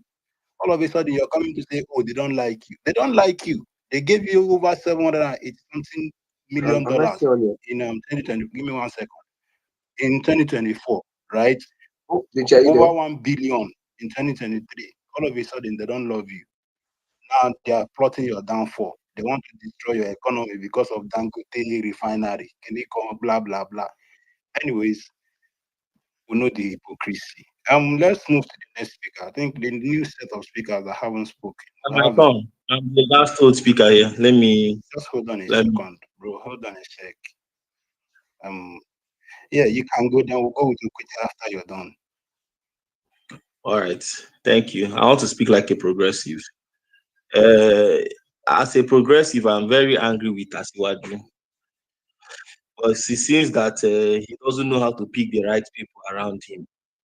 I've gone to look at Kashim Shettima. I've gone to go and look at his NSA, National Security Advisor. I've gone to look at Mason Wike. I've even gone to look at his chief of staff. Nobody is supporting him or tweeting anything about him. As a progressive, I am disappointed. I've even gone to look at the Senate president, his posts. He has not posted anything. It seems Asiwaju has been abandoned. That is what I am noticing. They have left the defending for those that don't have houses in the US. They have left the defending for riffraffs that don't have any property in the US to be defending nonsense on Twitter. The last post from Akpabio was it about the Enugu State governor when he decamped. The last one from Shetima was Happy New Month or so. They don't even care about Asiwaju. They're allowing the old man to be looking for how he will fly to US. He first booked US tickets. That one failed. He booked South Africa tickets. Trump refused to go. I don't know the next ticket now they will book for this man. And I hope it's Airpeace that they are booking all these tickets so that Aleyema will make money this season. Because I am tired. I don't understand why Asiwaju has been abandoned as a progressive. And I'm calling all my fellow progressives. Let us call out people. Let's call out Akpabio. Let's call out Wike. It's not to be allocating houses for his children in Abuja. That's the only thing that he knows. We should call these people out. Even the Rivers State military administrator that they put there, that has cashed out and left, he's not even supporting Asiwaju. Asiwaju just surrounded himself with people that cannot stand for him when the heat is turned up. They've all abandoned the man. He's Abike Dabiri now that is going about tweeting. It's not better that they make Abike Dabiri the vice president. Let us know that at least she can stand for Asiwaju when the chips are down. Because I don't understand. And I don't know why my fellow progressive are not calling all these people out. All the state governors, APC state governors, have even already decamped and the hopeful decamped. None of them is tweeting in support of Asiwaju. All of them, they are silent. They have left defending for people like Mazin Emeka, Adun Sogu, those ones that will never own properties in the US. They have left it for the riffraffs to be doing. So I'm tired. I don't know how we can help Asiwaju at this stage. He's becoming unbecoming. Because how can only one man reach where problem be? Not only and then leave the problem with. I'm just tired, honestly. I hope someone can come and provide solutions for us. But now, on another note, I now on a more direct and a serious tone. It's funny how these guys think that they can actually what are they calling it? Bully Donald Trump. Donald Trump that is known as a big bully. They're trying to bully the man, or they're trying to lobby the man. If anyone loves Tinubu, they will tell him to just go and fix the security concerns in Nigeria. That's all. And I don't mean by the normal way, which is propaganda way, which is Nigerian police posting pictures, the same picture they used 4 days ago. They are posting it today. They will post 4 days ago that they did an operation somewhere else. Carry the same picture and post today that they are doing an operation somewhere else. The same picture, the same uniform, the same people. And that is why incompetency has finished this government. They cannot even propaganda right. They have refused to hire people based on competency. The people that they are hiring, even if you want to hire evil people, hire evil geniuses. Hire people that when they cook propaganda like this now, people will swallow it, there won't be any dent. They cannot do anything. Just the first time that they have to show accountability, they are flopping in it. The military is posting per second billing. The military is posting as if it's these people that are doing is it tap and win. That time they're tapping. Military is posting up and down that they are doing this thing here, they are doing this thing here. Nigerian military can be this active. You see the sea finish that this Tinubu government gave to Nigerians is backfiring on him. Now sea finish 9 they do all things, we don't even know. They will shout that people are killed in Plateau. The man will abandon Nigerians. People are killed in Benue. He will abandon Nigerians. People are killed in Kaduna. He will send one useless government agent that we don't even know his rank. Send the person there to go and represent him. Also, these people know what to do right from time. But the funny part is that they're not even doing the right thing. They're not even trying to stop these terrorists. They're instead relying on propaganda, forgetting that Trump 2.0 is worse than Trump 1.0. The previous Trump, what are they calling it? is the previous Trump was even more. You can even lobby those around him. But this one personally picks people that almost like Tinubu, people that he just picked his loyalists around him. So I don't understand why these people, this government of Nigerians, cannot stop. Actually, really, really stop the killing. This is not propaganda. Stop the killings. Deploy military personnel in these hot regions. Bring out the terrorists that you've caught and try them and persecute them. Release it. Supreme Court.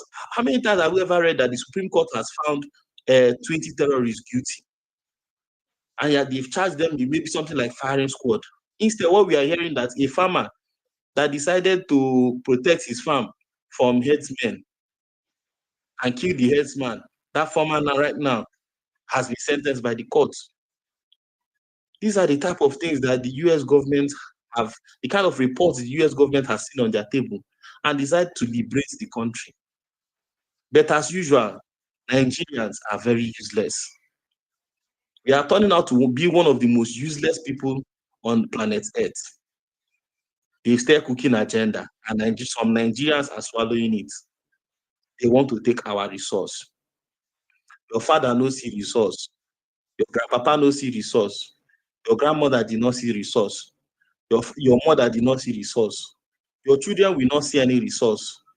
So what resource are you talking about? It's not someone that is alive that will see resource. You hear that there are 100 people killed in Kaduna. Those 100 people, who is going to get their own resource for them eventually if you start eating resource? Does the country, the way Wike is moving about with Rolls Royce, does this country look like a country that you are going to ever see the resource of the country? What has Nigeria ever given to any of us? Now everybody suddenly resource. But they are rushing to the US and the UK embassy to go and look for visa to japa from the country. You want to japa from a country that is blessed with resources. See as we are deceiving ourselves. If the US should surgical attacks in Nigeria, please, you should find that gas plant that is releasing evil smoke on Nigerians, that is making Nigerians not to have common sense, that is pumping out smoke every day. That gas plant, that gas factory that is pumping out evil smoke, that's making Nigerians to lose their common sense. They should first bomb that place first.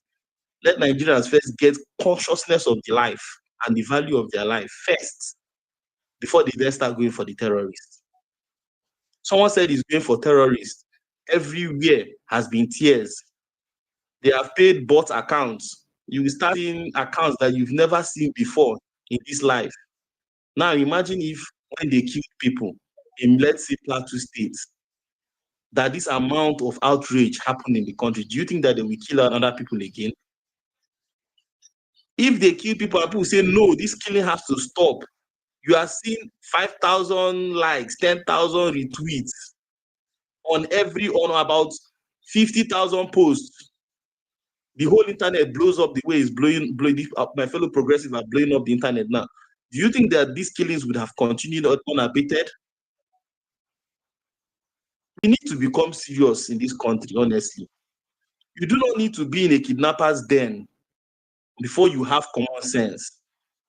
That those that have been kidnapped and killed, or those that have been kidnapped, traumatized, tortured, and released, you are not better than them. You are not. You know, this country is only when it touches us that we have sense. You come and scatter your shop. That's when you can carry phone and start crying. Nigerians, they have destroyed my shop. Oh, I'm an Ogoni man. Oh, I'm a Bini man. Oh, please come to my head. Oh, this country. Oh, they have come to carry my shop. But when another person is, shedding that tears, you're just so heartless. Don't even think that person is a human being. You just look at it and continue swallowing your eba. We don't have common sense of unity or empathy. Let me call it empathy. That is the best word. We don't even have empathy as a people.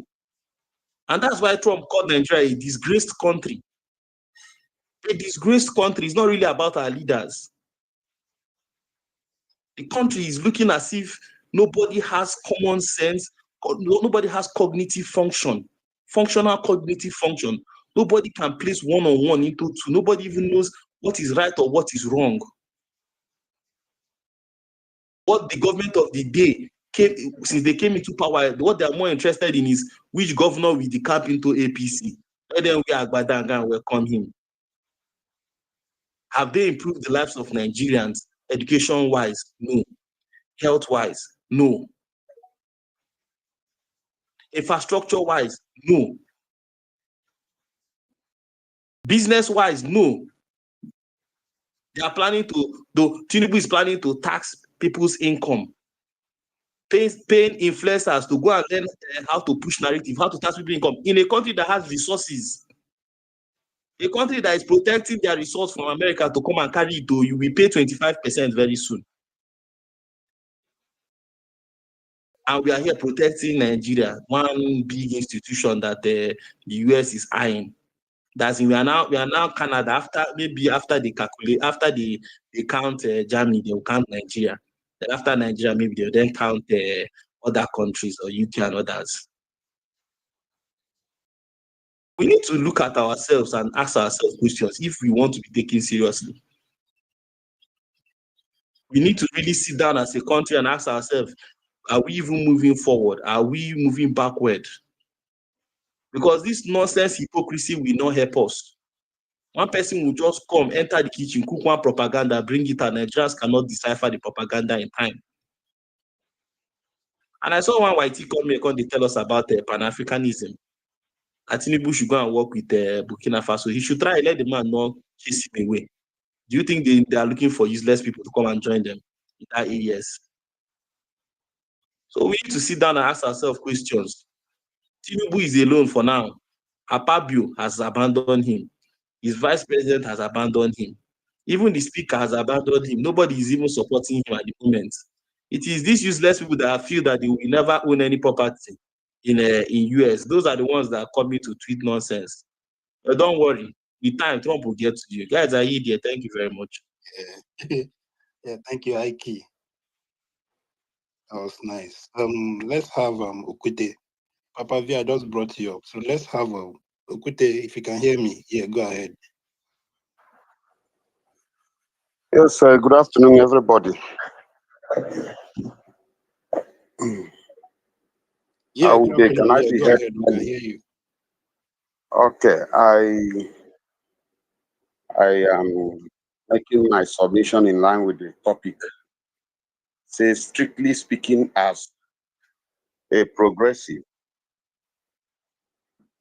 I don't know. In my time as a Nigerian, I've come to discover that progressives have a different meaning. And I will speak in that context of Deji. It's obvious that what I'm listening to here appears not to be language of the progressives as far as Nigeria is concerned. Progressives are the patriots. Progressives are those Nigerians that don't want Trump's interference. We are the progressives. So Trump should mind his business. Trump should stop disturbing us. Jagaban is in charge. And Nigeria is a sovereign state. We don't need his help. We can only collect his grant and aids. That's the only thing we're interested in. Any attempt to go beyond grant and aids, he should mind his business, face America. He should not interfere with our oil and gas. He should not interfere with our faith and religion. Strictly speaking, as progressives, he should not try that thing he did in Iran. No. We are much more than Iran. Before he blows whistle, we'll finish him up there. Strictly speaking, as progressives, should not try what they're using Israel to do in Gaza. Should not try that nonsense with Nigeria. We are much more than all these people is trying to compare us with. We are the biggest country in Africa. And we are the most powerful in Africa. We don't even need them to come again. They should come and carry the one they gave us before. It has not been working. So we don't need their help. Speaking strictly as progressive. Nigeria is a sovereign state. And as a sovereign state, we have our independency. We don't need them. In fact, we are not interested in selling our oil to them again. We already have a Dangote refinery. It's enough for us. We don't need their dollar. We have just started the newest now is all these airlines will be paying only in naira, not in dollar. They should go to hell. We don't need their help. In fact, even all these African countries should join them. I learned that what's the name?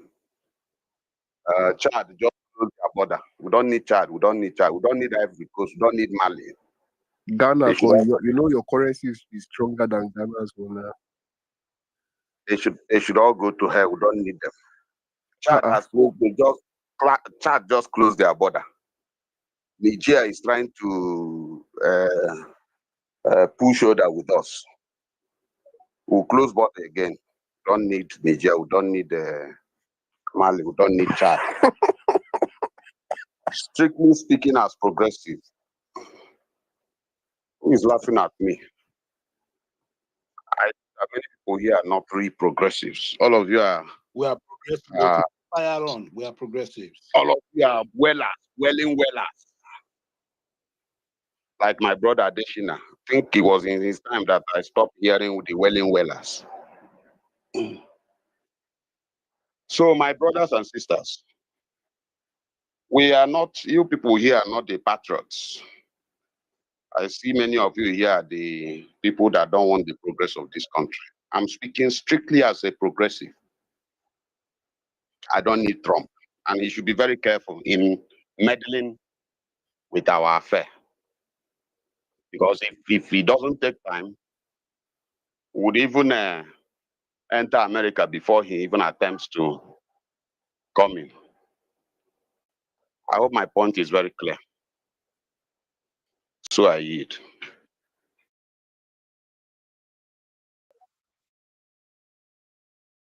Yeah, your point was well noted. Thank you. Can we have Papa V? Good afternoon. Let's even hear from you, Victor. Are you there, Mr. Victor? Good afternoon, guys. JJ, you don't join progressive Yeah, now. we don't join. We they progressive now. Yeah, Papa V, we they with you. One thing I would like to say is that sometimes when we have a problem, sorry, give me a moment.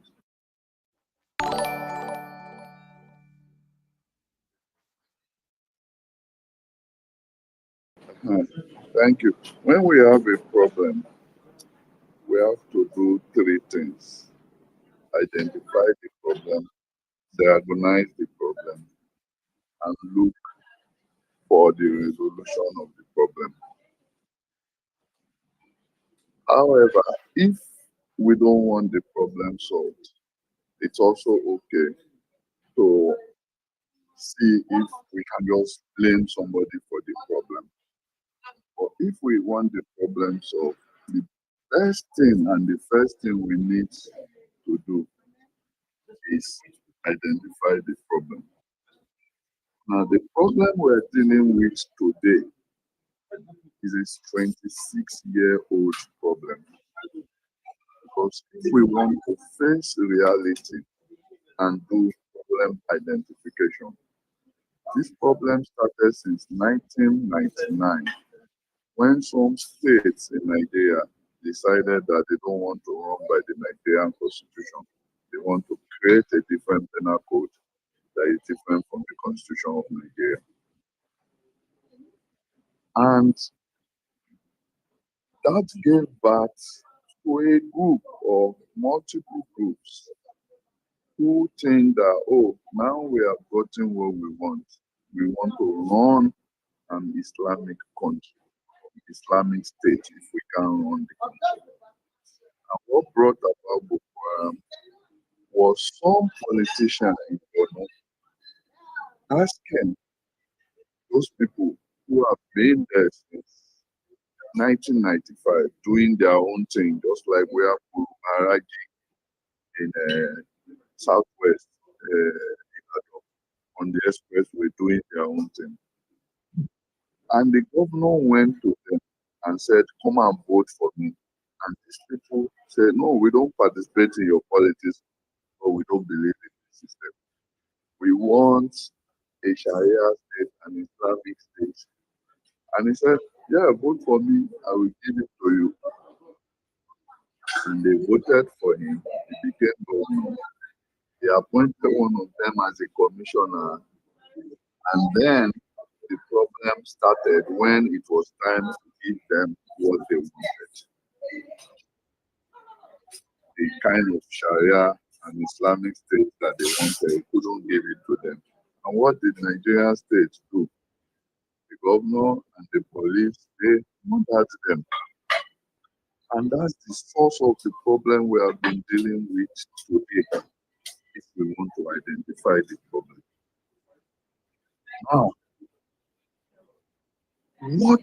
why is it growing bigger from just Boko Haram in 2003, 2004? So now we have 23 groups who want that same thing.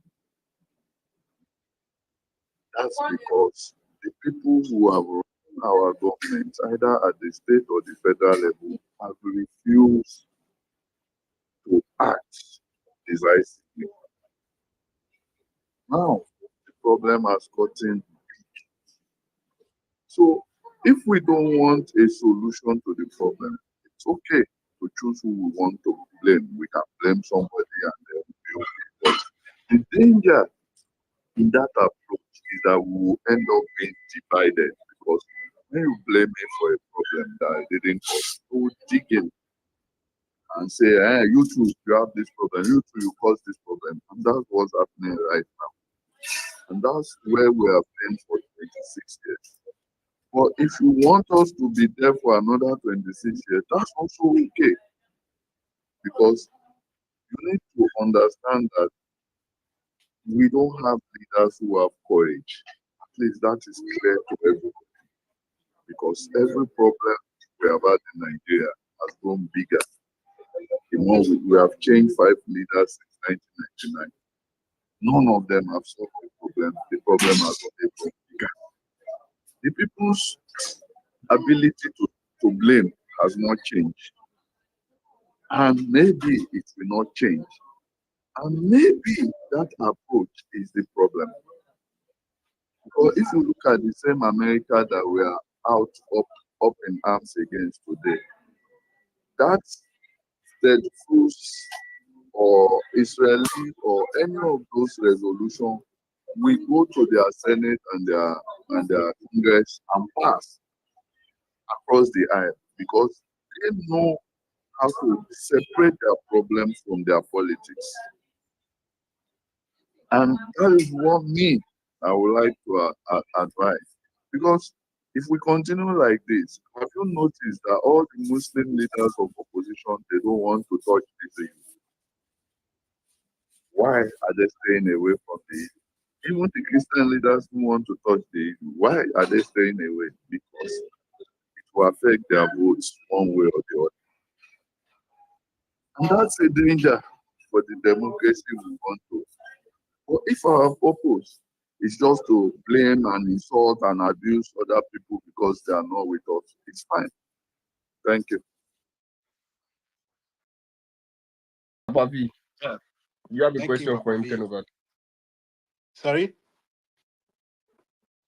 I have a question for Papa. Yeah, Isaac, go ahead. Do you think it is important for Peter Obi to weigh in on this issue?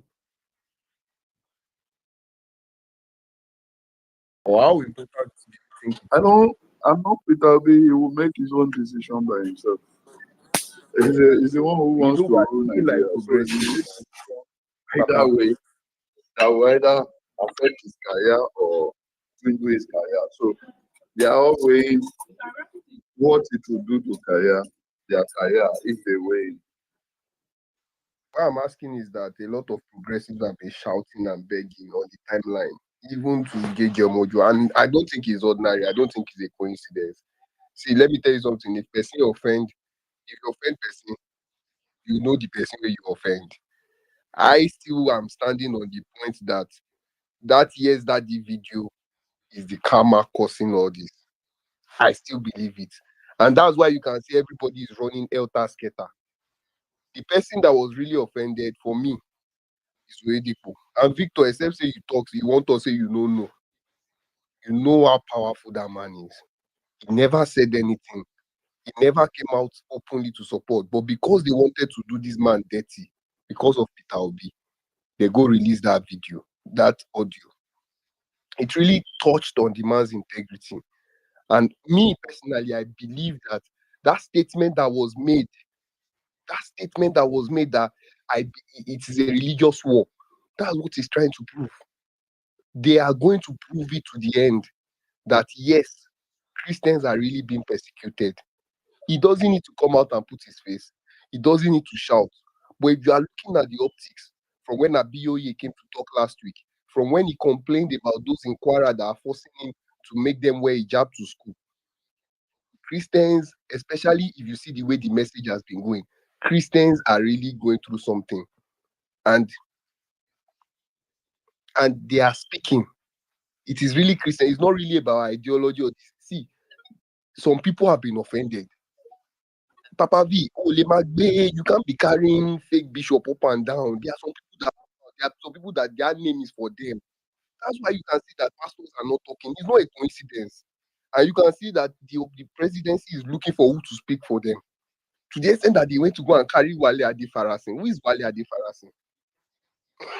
Who is Wale Adefarasin? And anytime you see the US interfere in our issues, let me tell you, many times it's because of education. And that's what people don't understand.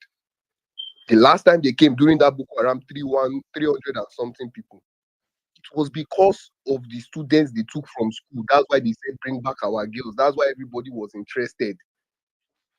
There is a lot of persecution in the and you mentioned Sharia. That Sharia that you mentioned, as at March 2025, they were going from state to state to close down schools for fasting.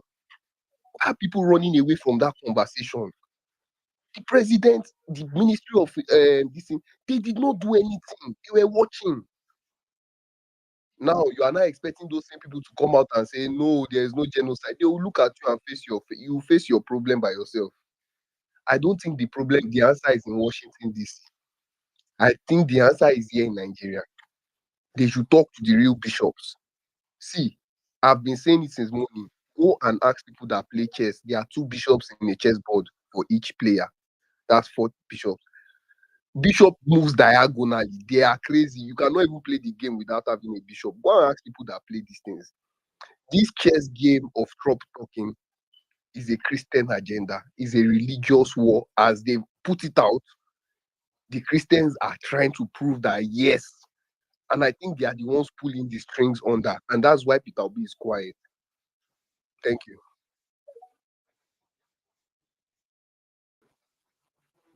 Yeah. Okay, Egbazik, you're back. Good to have you back. Thank you very much. I was trying Take to over relate from something you. to Papa V. I don't know if he sees it from that perspective. Sorry, let me quickly respond to him. You see what you have just said now? It's still on the blame trajectory. We're looking for somebody to blame. But within your point, you make an important point. Why are the citizens not having these important conversations? Why should there be 2 jurisprudence in the same country? Why can we not agree whether Nigeria is a secular country or a religious country? Those are the conversations the citizens are afraid to have, and the leaders themselves are running away from it. But if the citizens are coordinated and they are having these discussions, either left or right, and they're having these important conversations, the leaders will be forced to act on them. But even right here on Twitter, we cannot because we're looking for somebody to victimize, somebody to blame. And so the leaders see that we are avoiding the important conversations. They avoid it. It's very simple. It's just like the conversation of sex. Every parent avoid it to talk to their children about it, unless one wahala happens and one boy comes and say I've impregnated somebody, or the girl comes and say I'm pregnant. Then you know that God, I should have been having this conversation. But left to most parents, they won't have that conversation with their kids. And that's exactly what's happening to us. Our 26-year-old problem is getting bigger by the year, but we don't want to talk about the issues. We think in our mind, some of us, that security men are spirits, that when you just send them, they'll just clear there. No, these are deep-rooted problems that is coming from some ideology that is different or opposite from some other people's ideology. And if you guys can agree and meet halfway, okay, we take half of yours, we take half of yours, this conflict will not stop. If we vote Jesus, sorry to use him, the conflict is going to continue. What we had for 50 years was a suppression by the military. Even during those suppression, military had to basically kill people, deny people their right. But a civilian government have not been able to do that. Are we ready to have those conversations? That is the real problem, even as citizens. But if we are avoiding a conversation, how do we expect our leaders to have those conversations? Except we want to look for somebody to blame, which is also okay. I mean, it's a way to escape what they call it in psychology. You pretend as if your problem does not exist and then you escape it.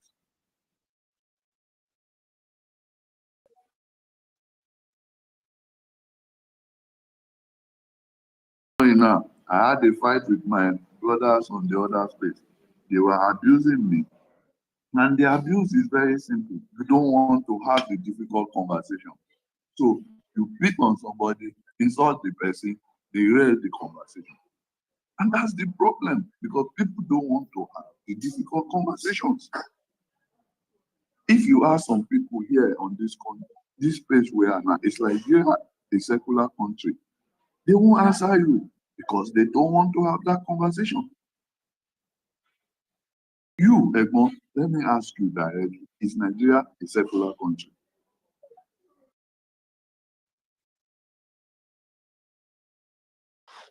Explain what you mean by secular country.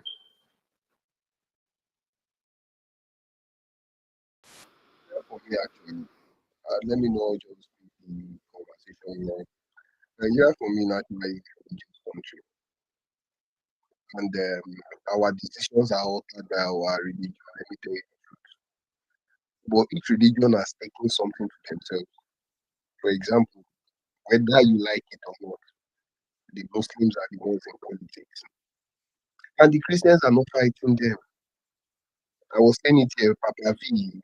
The last time they were asking you for your word, you couldn't mention. But if you really go to these meetings, That is not true. It's a lie. We are fighting. It's just that it's a silent war. Because for me, Nigeria is a secular country. So if you say Nigeria is a religious country, you are living in two different countries.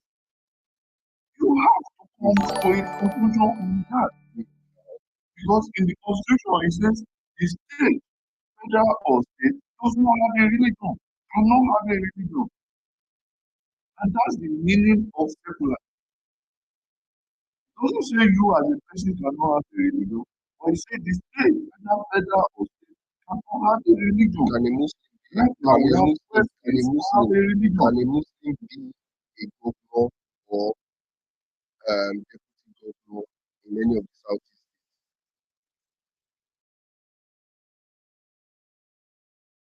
Huh? Those are the conversations we are avoiding. Yeah, I'm not avoiding Those are the conversations we must have. Can a Muslim actually be in southeast a governor? So it's a religious, we are a religious uh, uh, society, whether you agree or not, we are a religious society. And religion has made people take different positions. And me, the conversations I want to ask is that who is bringing more advantage? Who is bringing more advantage? If you see 10 schools in Nigeria, anywhere in Nigeria, 3 is for federal government and state government. 5 is for a Christian. The remaining 2, maybe one Muslim and one person that is not is a free thinker. And I'm putting it to you that there are some things you do that really kills or makes the Christian community come together. See, if you want to touch any society, even in the UK where we dey here, why people dey japa, no be masters. Education. And when the numbers are showing, Papa V, the numbers are really showing. In a region, you had 7 million out of school children in 2014. They are moving to 20 million. It's not overpopulation, sir. It's because some people are. Are you saying you want to force education on Some people? people are What if hell-bent. people No, say, wait now. in my own Wait religion, I don't want wait this now. Some education people that are you are forcing hell-bent. on Some me? people are hell-bent in frustrating education in Nigeria. And they are using religion to do it. Why now, Papa V? Why will Sharia come and say they should close down schools? Like, nobody is answering me. Like, they should give me a reason and I will shut up. Tell me why Sharia will say close down schools because we want to fast. You have a world-class school in Kwara State. They should not be begging you that no, please, we cannot close down. Our curriculum is different from your own. Who are you? Now you build them. How will you come and meet me and say, I also face similar issues where people come and meet us and say they must wear hijab. Now fight with they use run them. Sometimes we just say, we'll just leave these people. Like they'll be fighting with you that why won't you allow me use hijab? If you want to use hijab, go to your own place. Nobody is using hijab here. Some of them will come and meet you that they want to pray. They want to have a special place for their own prayer in your own institution, where from the beginning you were using God, you were using Jesus to build it. It reached finish. Some people now came and say because they are paying school fees, you must give them one place where they'll be killed because of what? I'm telling you that the people that have mouth, the big wigs, the real pastors, not cooker that you people are packing up and down. If you think that one is the real pastor, how many people for a year go? Everything you are saying now are the important conversations citizens need to have so that leaders can say, oh, these people take these things serious. Then we also need to have this conversation. But for as long as we are not having the proper conversation and we're just saying, hey, go and use for, hey, kill this one, hey, kill, we will never solve any of our. All right. I don't know if anybody wants to go Eagle. The Eagle. Yeah, can anybody hear me? Yeah. Okay, the host and co-host, thank you for the mic. I've been listening to people speak. I wanted to ask Okute a question when he was making some statement about progressive and people not being progressive. I think at this moment, what we'll all be talking about is inward reflection. And I think Nigeria as a country is a nation that has never been built on truth, but on interest. But right now, I believe strongly that in order to attain to provide a solution to a particular problem, we must all, first of all, tell ourselves the truth. And no matter how bitter the truth might be, it is true truth that through a solution will be provided. And why am I saying all these things? You see, why somebody who is a political analyst or an outsider will expect the current government to tighten up its security base and diplomatic this thing, they are busy doing what they are known for doing. This is not a time to push propaganda or render abuses to people. It is shameful and disgraceful that on this current situation, all that President Bola Ahmed Tinubu and the presidency, his cabinet could do is really not a shameful press statement they released, I think, yesterday. And also releasing people like Philip Fanika-Yode and Eno, thinking that this is Nigerian politics, or this is all about P2B or Atiku, or the Igbos, the Christian or the Muslim. It is quite saddening. These people are here to learn. Imagine a defense from Bayo Onanuga that not just Christians are being killed. It's not just a Christian genocide. It's not a Christian genocide. Rather, people of different faiths are also being killed. A statement from a supposed spokesperson of the presidency. Very shameful. In essence, Bayo Onanuga is trying to justify the killing of both people. We all are allowed talking about Christian genocide and other people pushing that, oh, it's not Christian genocide. Muslims are being killed too. How about the African traditional religion? How about those who are neither Christian or Muslim? Is it because they are not coming up to speak? Who knows how many of them has been killed? But the question is this: are we supposed to dance to gloat over the killing of anybody in Nigeria? Is it supposed to be so? And then that's where it draws my attention to people saying, oh, Atiku is silent, P2B is silent because of their political ambition or because of their 2027 interests. But these people have seen P2B mainly being attacked, being bullied, being called all sorts of names by Reno Mokri, by Bayo Onanuga, by Daniel Buwala, and even the guy is starting because he refused to speak up against killings in Nigeria. He spoke for the killing going on in the north. P2B has always been the first to tweet whenever there is killing. And they say, oh, whenever it happens in Southeast, he's silent. When it happens in North, he will always rush to speak. Now, what do they want from him? What do they want him to say?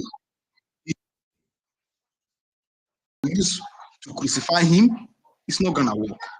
And then people who speak about patriotism. You see, when President Muhammadu Buhari released a statement, I think I posted some of them in the comment section, when he was saying that Trump was asking him, why is he killing the Christians in Nigeria? And who could believe that years after that statement, 2 years or 3 years after Buhari, Trump is still asking the Nigerian government, why are Christians being killed? And we can try to lie to ourselves in all we can, or in much as we prefer to do it. But the fact is this: are there killings?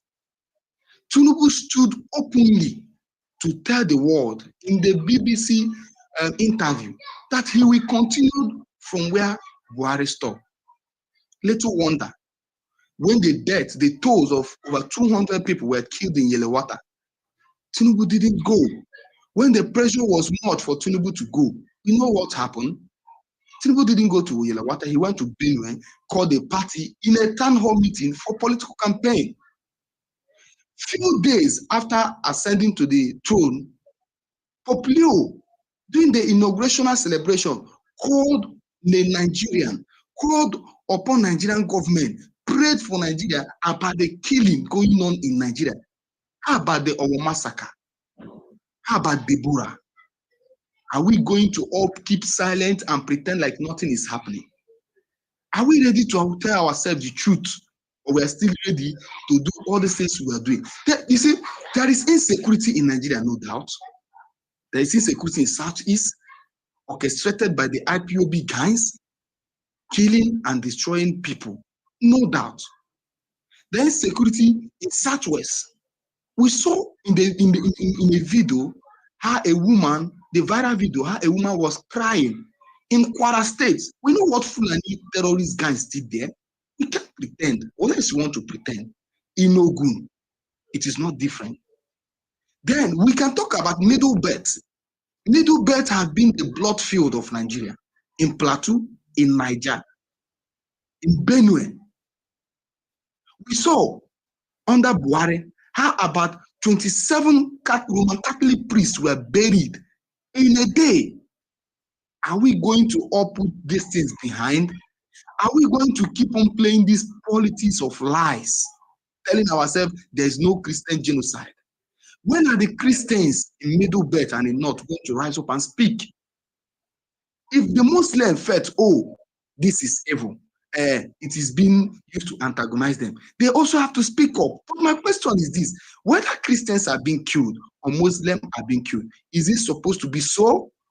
Doesn't this show a clear failure from the presidency? That Bayo Ononuga will come up to tell us that, oh, Muslims are being killed as well. Is it not a clear show of failure, shamelessness from the presidency?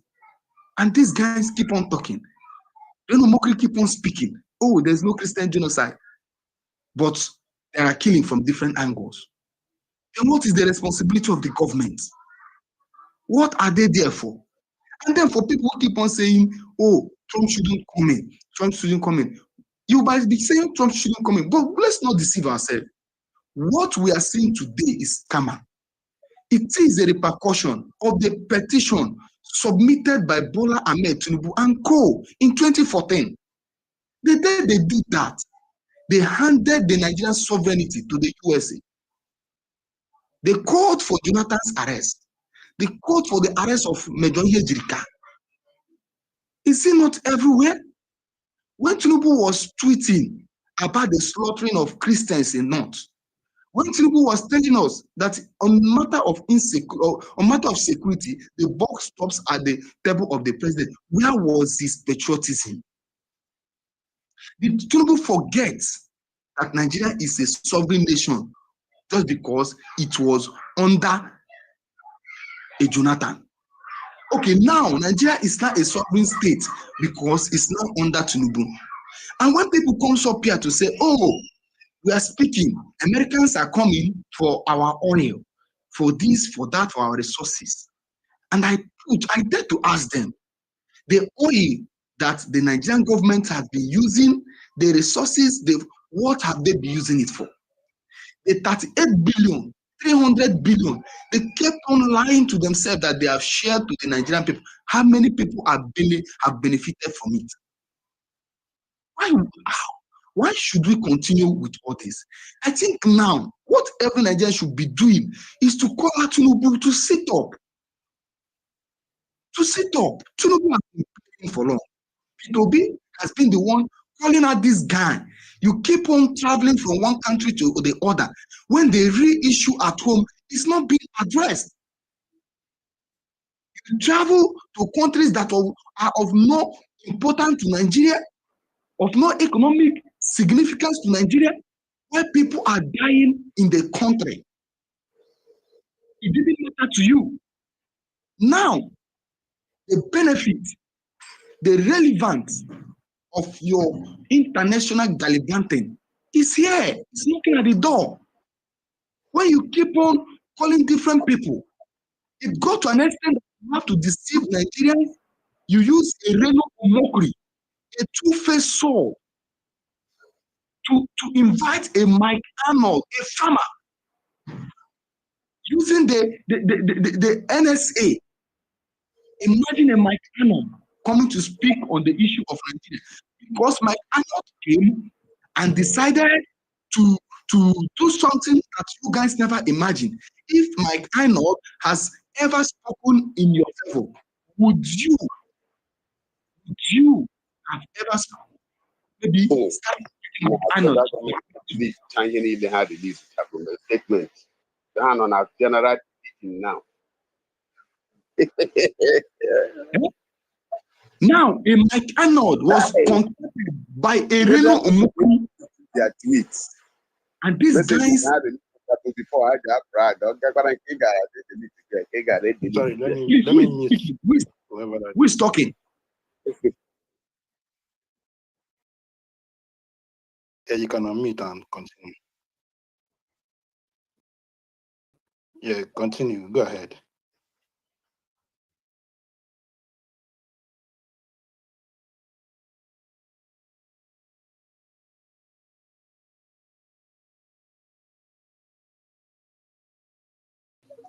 Can anybody hear me? I think I was double muted. Can you hear me? So you see, when we keep on saying all these things, I think we are not ready to face the issue. And if Tinubu is Jetri, why? Why is it Jetri that his own karma is facing him right now? Why are the APC guys afraid? Now, Bayo Ononuga is calling for a united Nigeria. The same Bayo Ononuga that openly said that he can never apologize to a particular region for ethnic slur, that a particular region poses a threat to a particular region's political future in Nigeria. The same presidency that has been reeling all form of bigotry. Now you call for unity. Now you are calling all part of Nigeria to rally together. When Tinubu submitted with Buhari and Amechi and John Oyegun went to submit the petition in 2014, what were they thinking? I asked the progressive, what are you guys thinking? Okay, now you think differently. Now you are now a different guy because Tinubu is in power. I think Tinubu needs to do something. And what does Tinubu need to do? Enough of this gallivanting. Enough of these lies. Enough of this bigotry sponsored and orchestrated by the presidency. It's time for governance. These guys have reduced governance to nothing. The bar of governance has been reduced to zero. It's time for real impact. It's time for real leadership. If the government of Tinubu is serious in tackling insecurity in Nigeria, they will achieve it. And that reminds me of the famous statement or quote from Abacha, that an insecurity that overstays 1 week has the backing of the government. It's time for Tinubu to prove to us that there is no backing of the government in what we are seeing in Nigeria. It's time for them to tell us. It's time for them to show it and stop all this nonsense. And when you talk, oh, Trump in his post made it categorically clear that Americans are coming into Nigeria to fight Islamic extremists, Islamic terrorists. I think Tinubu, if it's a government that actually cares about his people, I'm advising him currently the same advice he gave to Jonathan. And what was that advice? That he, Tinubu, should openly embrace the American military and provide them with needed intelligence and assist them in curbing and fighting terrorism. So as terrorism might be totally eradicated in Nigeria, maybe within a month or 3 months. What's there? Why is he afraid? Is it not the same advice he gave to Jonathan? Why is he scared? Does it mean that these guys are hypocrites?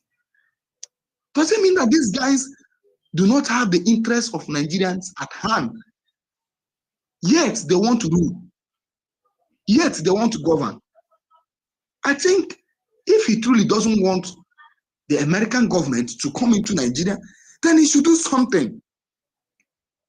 Go out to the media spaces, the raw news, the conservative, or the Yoruba conservative, and those who call themselves progressive, are just after, oh, Peter Obi, oh, Atiku, oh, Obi should release this. Why will Obi release statement? The statement Obi has been releasing. Were you not the ones attacking him? Were you not the one calling him all kinds of names? When Obi was calling your attention to this gallivanting from country to country and never minding to restore this country on a track and path it should be, were you not the ones attacking him? What else do you want Obi to do? Enough of this nonsense.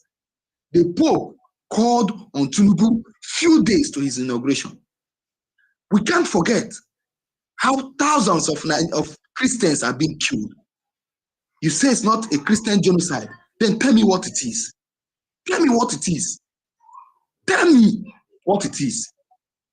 Abioyo, I can't pronounce his actual name, but Bishop or whatever, Abiye or something so, that retired bishop of, who was a bishop under Oyedepo, recently released a video. It gone viral. He categorically called it a Christian genotype. He warned CAN of their complicity and silence towards the ongoing massacre of Christians. Abiyo, I can't pronounce his name actually, but the video is everywhere. That call, he made it, I think, 2 weeks before this Trump this Trump statement and post. Go, it's everywhere in the internet. Is it not killing? Are Christians not being killed?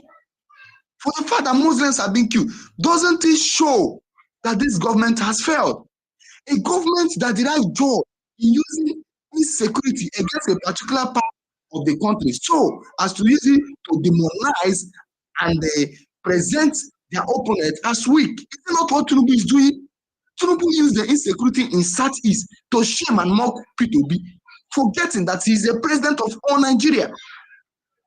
When there is a killing of the IPOB, when there is killing by IPOB guys in Southeast, you see Reno Mokri tweeting, mocking Peter Obi. Oh, when it happens in Southeast, Obi remains silent, as if Obi is the president, as if Obi is the chief of army staff, as if Obi is the national security advisor to Tinubu. They forgot that they are the government. And the primary responsibility of a government is to secure the life of citizens. But to them, a citizen from a particular region, the life of a citizen from a particular region is meaningless. So why are we jittery? Why are we shaking? Why? The US government said there is a systemic killing or genocide of Christians. Are Christians not being killed in Southeast? Those being killed in Southeast, are they not Christians? Are Christians not being killed in North Central? Tell me the part of the mosque in North Central or in Northeast since Tinubu's administration that has recorded the killing of 200 people at the same time. Tell me the village in the north. Tell me. Yes, there are killings in the north, no doubt, as we have in Katsina State, where over 56 Christians was reported, 56 Muslims were reported to have been killed in the mosque while observing prayers. But what does it show? What does it prove? That Nigeria is insecure. Apart from proving that there is ongoing genocide in Nigeria, it proved that Nigeria is insecure under Tinubu, under APC administration. It shows that this government has failed. Let's call a spade by its name. What does Tinubu care for? And for you people who come here to gallivant over the death and the blood of the innocent in Nigeria, thinking you're pushing an agenda, let me tell you something. There is a rumor of a Q plot to remove the presidency. What did you see? Over 16 generals of the Nigerians are currently in detention, just for rumor. We don't know how true it is. As far as I'm concerned, it is rumor. And what did we see next? The reshuffling of all security architects. But why 200 souls were lost in Yelawata? There was no reshuffling. Tinubu preferred to sit tight in Aso Rock even to govern the whole Nigeria. In as much as all Nigerian dies, he does not care. You are quick to the shovel because of Q, but you're slow and silent in the shoveling. Why people are being killed in North and East? Shame on you. It's a big shame.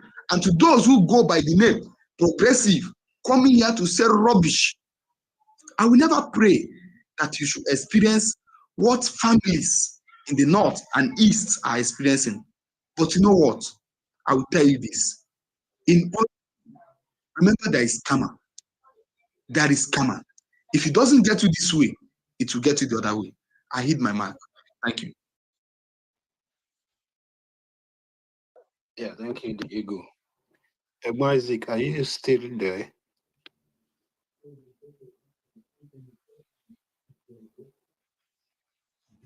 Okay, Mario, if you can hear me, go ahead. Okay, You have the hi. mic. Yeah, thanks. Hi, good evening, DG here. 10 over 10. Hebo Isaac, the co-host, and every other person. So Victor, Dantala, and every other person. I hope you all having a lovely day wherever you're spacing from today. Interesting. Thanks for the topic. So maybe I should start like this first. I am a progressive, and more.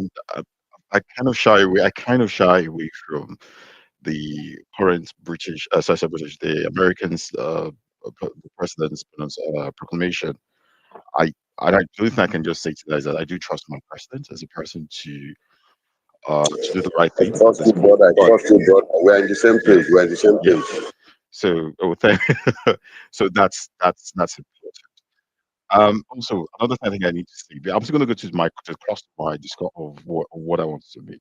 So another important thing I might say is that in terms of the word genocide, look, there's some words I believe within the Nigerian parlance, the political space, we've kind of overstretched words like bigotry, words like genocides and stuff. I'm a very I recognize the fact that if you go by international, at least a little bit of maybe international law, legal definition, there's some things that have to be made national, ethnic, targeted, and there must be the intent, there must be stuff. So I'm very loose in saying that I don't go on the fact of I know they're killings like every other Nigerian agrees, but I do not lean towards the word genocide. I think it's a massive thing and we should be careful.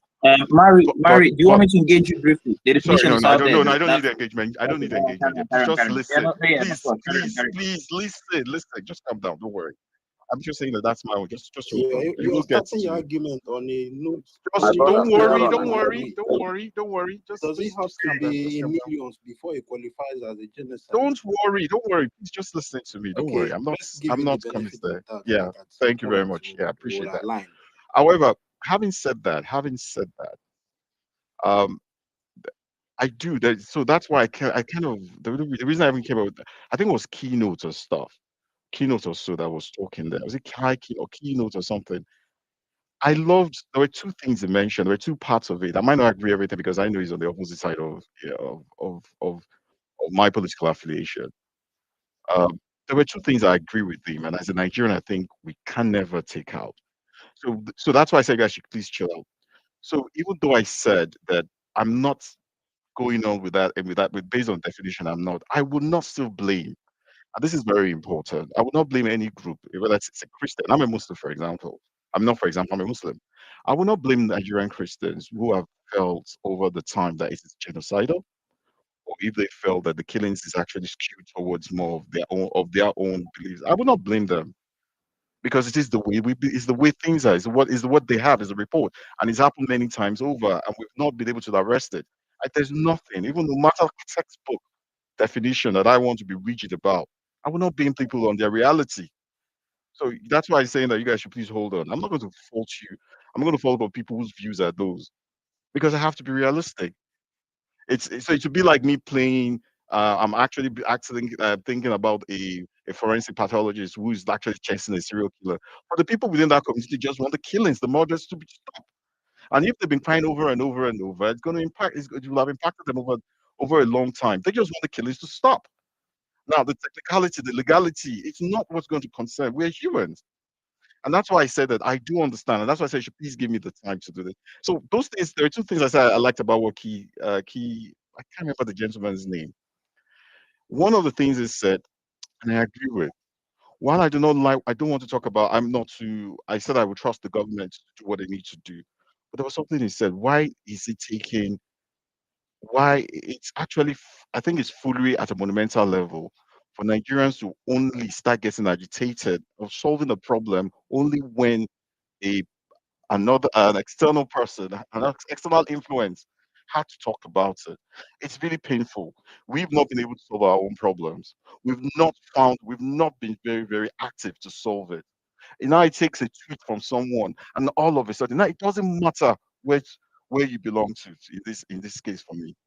What matters to me is that couldn't we have solved our problems ourselves?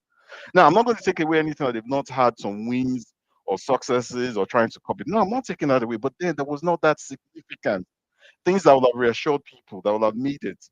And even when they had the wins, there was a problem, which leads me to a second thing. And I agree with that gentleman. I can't remember. Sorry, it's just so bad. He talked about six. It was like a six-speaker away. He talked about something, and I agree. It's also a stand a stand I believe in, which is even though you might be having recording some successes, what about the prosecution? The prosecution and say, okay, yes, okay, Supreme Court sentenced Mr. Lagbaja or Mr. This or an Alaji this or Imazi this for terrorism and stuff like that. Because think about it. When last have I actually seen? When actually, how well do we know that? Oh, someone who was convicted for terrorism was prosecuted, and this person has been linked to the killings of people in Benue, the people in Plateau.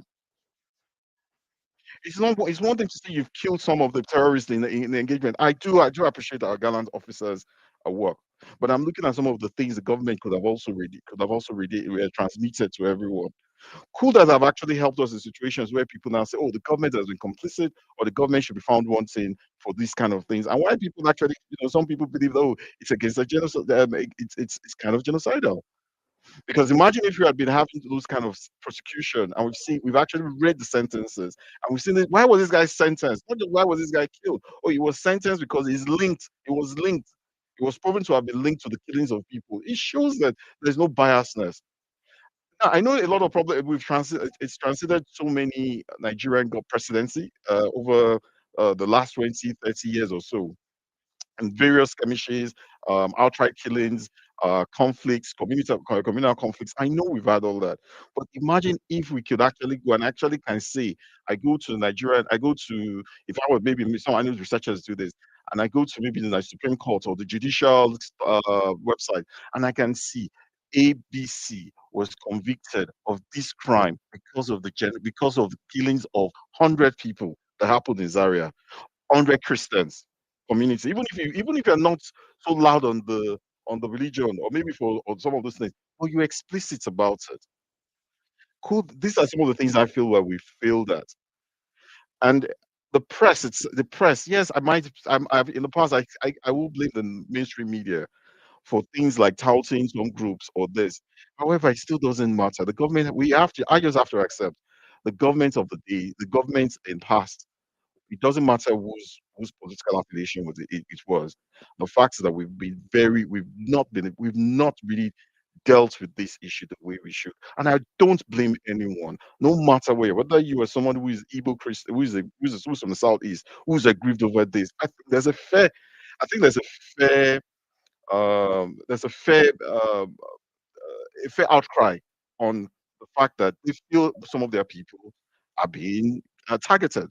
If you're someone from maybe on the southwest, I think there's a fair argument with it. I know a lot of this is are politically influenced, but if we had not copped it, we would not have had a lot of that political influence really taking a lot of that juice from it.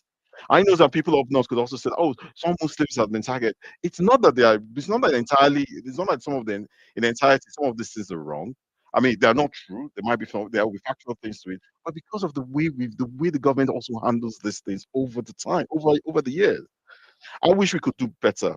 So, two things again. I'm just to round up what I'm saying that it's very pathetic that Nigeria itself had to wake up. We had to really wake up to our own problem until well, let me not say wake up. We're taking it as serious. It's becoming really the thing where we should have actually been all come together to solve. Whether no matter the political divide, that it took somebody else. I think it's foolery at a monumental level. The other thing was, I hope the security with the judiciary, however we do manage these things, the kind of we take we apply the right process to give people enough comfort that they dealing with it the way it should be, and the people who have been found guilty in any capacity are actually trial and they brought to law. And one of them, I think they could have to help. I think one way they could help that could really go. One of the cases, one of the classical cases, would be the issue of that Deborah's case, for example, up north.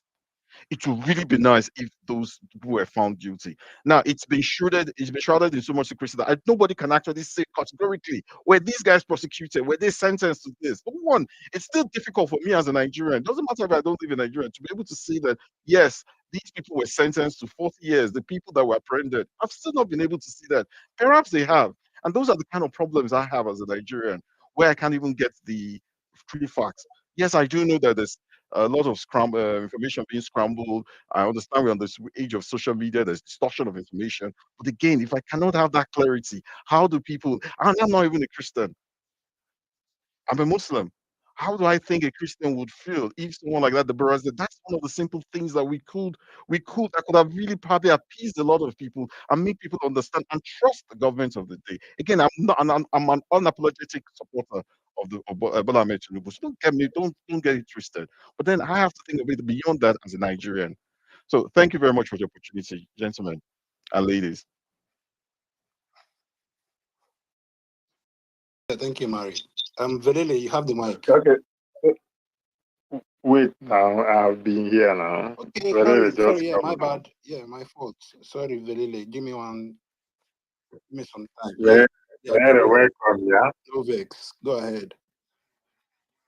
Yeah, when you talk about this issue of something, and you can see some people there trying to defend what is undefendable. You look at that, is it that you don't want the America come and kill the terrorists that have been disturbing us for how many years, taking people's land? We have IDP camp in so many states now, especially even in Abuja. How many? And those people are not going back to their house, going back to their ancestral land.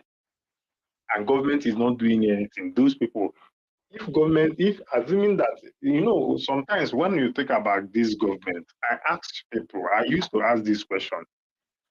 If your father is like 78 to 80 years, are you going to allow him to be your driver?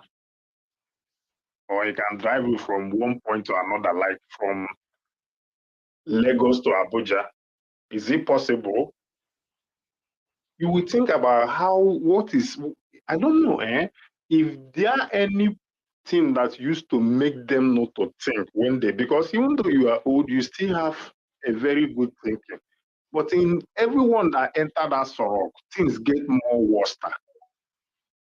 Things are not getting better. Why are we getting those leaders? We want things to get better. But if they struggle and they do anyhow, kill it, drug it, anyhow, let's be the president. When they get inside there, they won't do anything. That is why we are having this problem now. That is why we are having this problem now. It's going to affect our country. But I don't think that I'm not a terrorist. My family is not. I don't think that I know any one of them. Even though if they want to even force off, let them mark out, because I know America can do it. They know where they are. They know where people's land have been occupied. This research does not start today. They have started it long time ago. If you heard when the man talk about it in Arise TV, he said that it has been 5 years they have been doing the research to know what is the problem. So America know, let me tell you, they know more than you that is talking that this and that. They know more than you. And the problem is that the government of Nigeria can fix it. They can fix it. Because if they are assuming that how many this thing they have in Abuja, how many camps they have in Abuja, IDP camp. And now you see a proof that some of them now have started going to their land. You will see it prove, not that they do propaganda. You know, they start working. I don't know whether is it like that they don't want to do it or what. And you are going to beg when the thing is still increasing more and more. Tomorrow now, you are going to hear another kill. Even today, it's happening now. Does it show that the country is ready to work? So if another people say they want to come and help you, allow them to come now. Let them come. Because if you allow the terrorists you are talking about, one day they will enter Abuja. As I said it, they will enter Sorok. They have entered Abuja already. They will enter Sorok and they will take over. So let US use what is controlling the world is AI.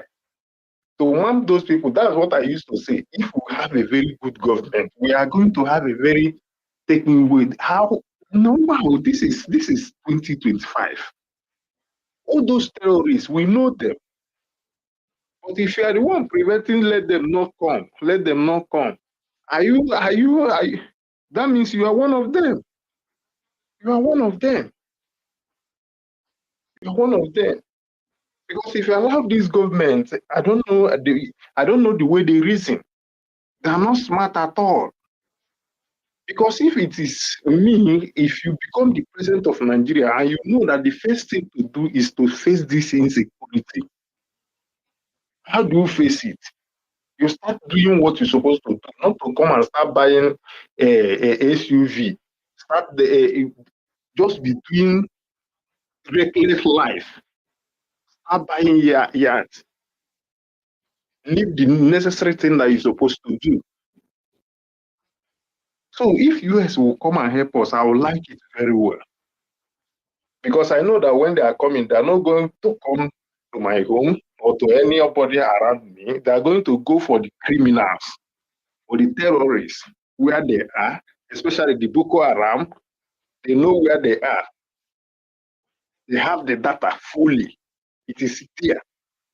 Those people don't act like people that they know it. The way you think now, assuming that they are allowed the smarter, because you know in our country, the timid are the one ruling the smartest.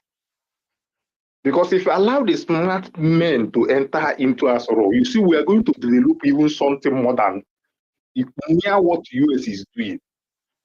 US, they have interest in us because they know, let me tell you, why is it the Bush is talking down in us? Because when we come to their country, we become something. But when we start in our country, we are not. That is why he can talk to you anyhow now. Which country respects you in the whole world? Is there any country respecting Nigeria in the whole world?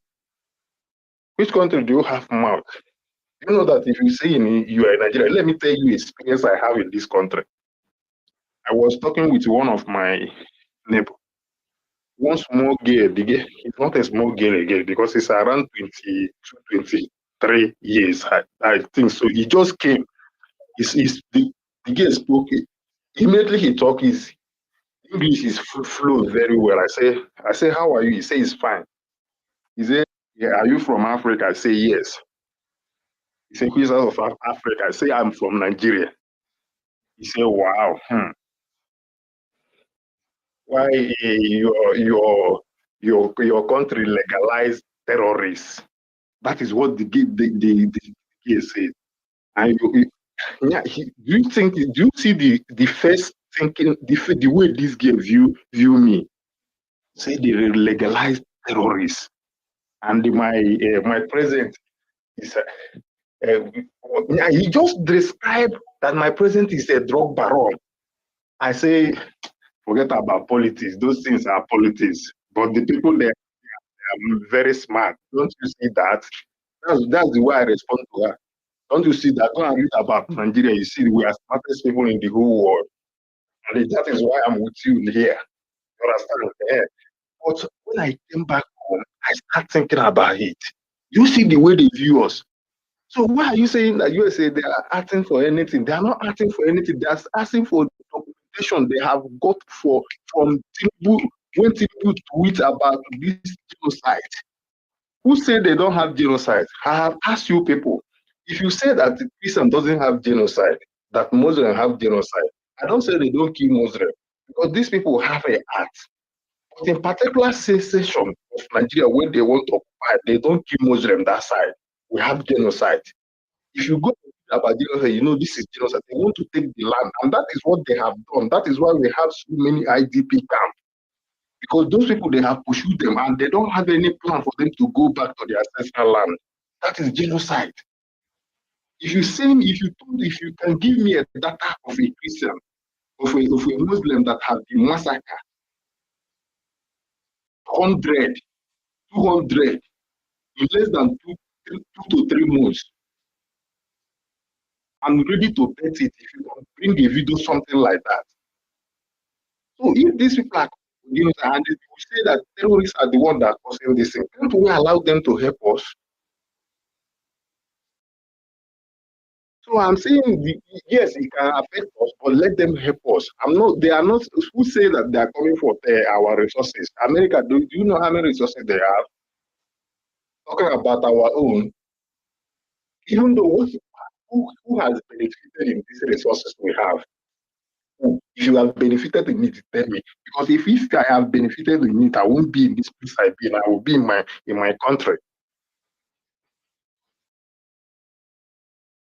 But I'm just thinking about, because no matter what happens, we are going to have an election in 2027, and that is the only time we have a change again. If the smartest people can be together and push one thing to happen in that Asoro, so we can be able to control our life, because we have everything it takes. We have it. Thank you so much. All right. Thank you, Andrew. Let's have I think that's Velele. Yeah, Velele, you have the mic. Thank you. So, guys. Anyway, let me not dive into that. After all, freedom of speech is codified in the Constitution and in everything else. But I think people need to have mercy on us, right? They need to consider at that time. I literally just developed a headache. Guys, things have standard definition, right? There's a standard definition for what constitutes the color white, for what constitutes the color black, right? I mean, even with programming these days, you have to define a hex code for the computer to know what you're talking about. There are standard definitions. I think people are just unkind. That's what I think. I think people are just unkind, because for you to look at a truth and say that truth is not true, that is an unkindness. You want to mislead those who do not know, right? And then those who actually know, you want to sort of like twist their head or something. That is wicked. That is as wicked as Tinubu going to go and tell us that Dubai visa ban has been lifted when he knows it has not been lifted. That is just wicked. That is almost the same wickedness of Tinubu's government telling us that Japan is going to give us free visa or one other nonsense they said when all that was lies. That is malicious. Like, you must be like in the class of demons for you to look at something that is clearly true and then just twist it to score cheap political points. Anyway, like I said, it's freedom of speech, right? People are allowed to say whatever they want to say. But ladies and gentlemen, thank God for the internet, right? Thank God for AI, right? If you don't know, just go and search and go and do your research, right? And of course, the resources that you're going to be consulting, do yourself a favor and even try and look for resources that are not Christian. You say, I want to research with non-Christian or independent resources. Try and do that research and you see what we're talking about. So let's not get down that rabbit hole. I have an issue, right? So the USA says, thieves and liars are evil people. The Nigerian government and pro-Nigerian government handles are saying the USA says all Nigerian people are evil. Guys, how does that make any sense? Let me say it again, right? The USA says we are coming out to take out the terrorists who are attacking Christians. The Nigerian government, the pro-Nigerian government, God, the US is coming to come and attack Nigerians. Guys. Hey, Nigerian government, if, like in the words of, what's that general that said, if insecurity lasts more than a day, your hand is inside it. If you are terrorists and terrorist sympathizers and terrorist finance, come out with your full chest, man. All this direction, I don't understand it. The US was very clear. We are coming for terrorists. You are not saying we are coming for everybody. Come on. What are we missing? What exactly are we missing? Right? Now, personally myself, I understand where the APC is coming from, right? Because there are the people who brought this stuff, right? I made a tweet. I was like, yo, who was the first set of people who went to go and invite the US to politicizing security in Nigeria? And that's Tinubu and the APC. They literally packed up their bags and went to go and report the Nigerian government at the time to say, guys, this security come. It was not the people that were kidnapped. It was not the Christians that were being affected. It was not Nigerians. No, it was Tinubu and his APC. When he wanted power, they went and did that charade. And they invited the US with their hand and said, come.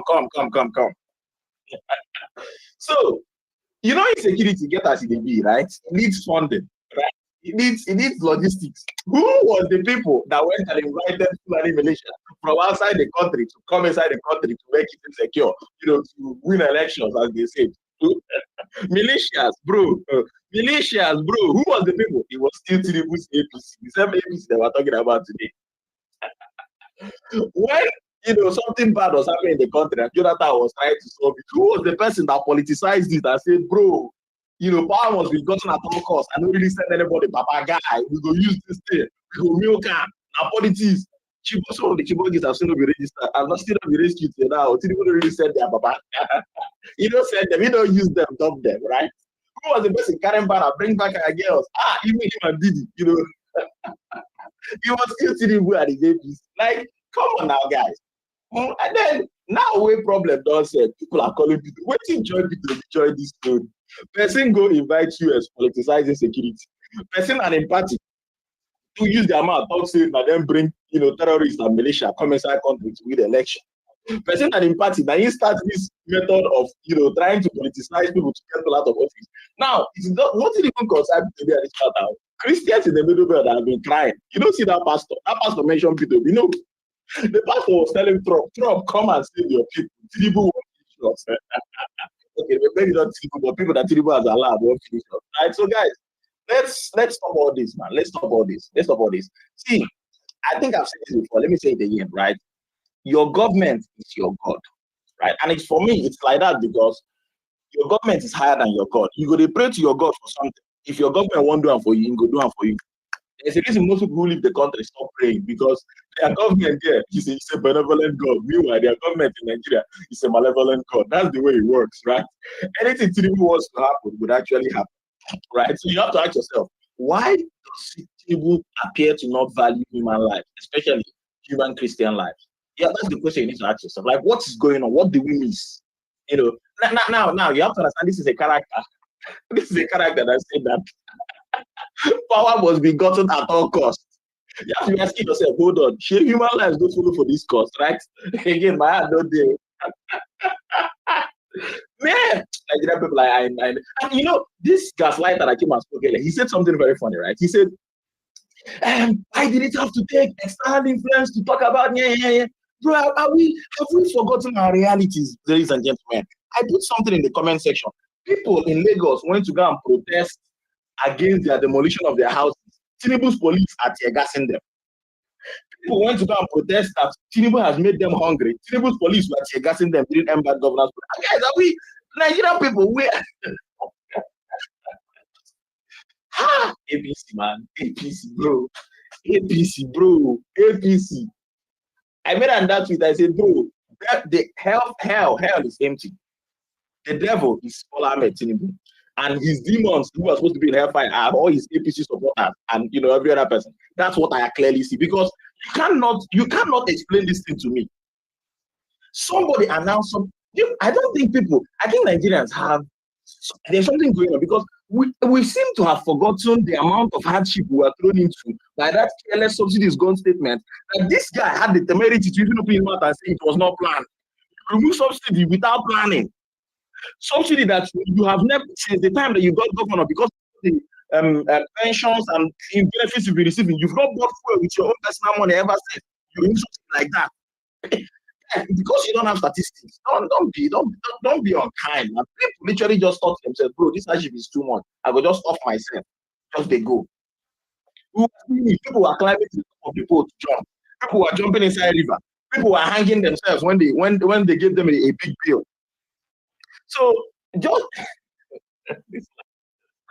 bro. I lived through the APC, man. I think that should be a t-shirt. That should literally be a t-shirt. I survived the APC.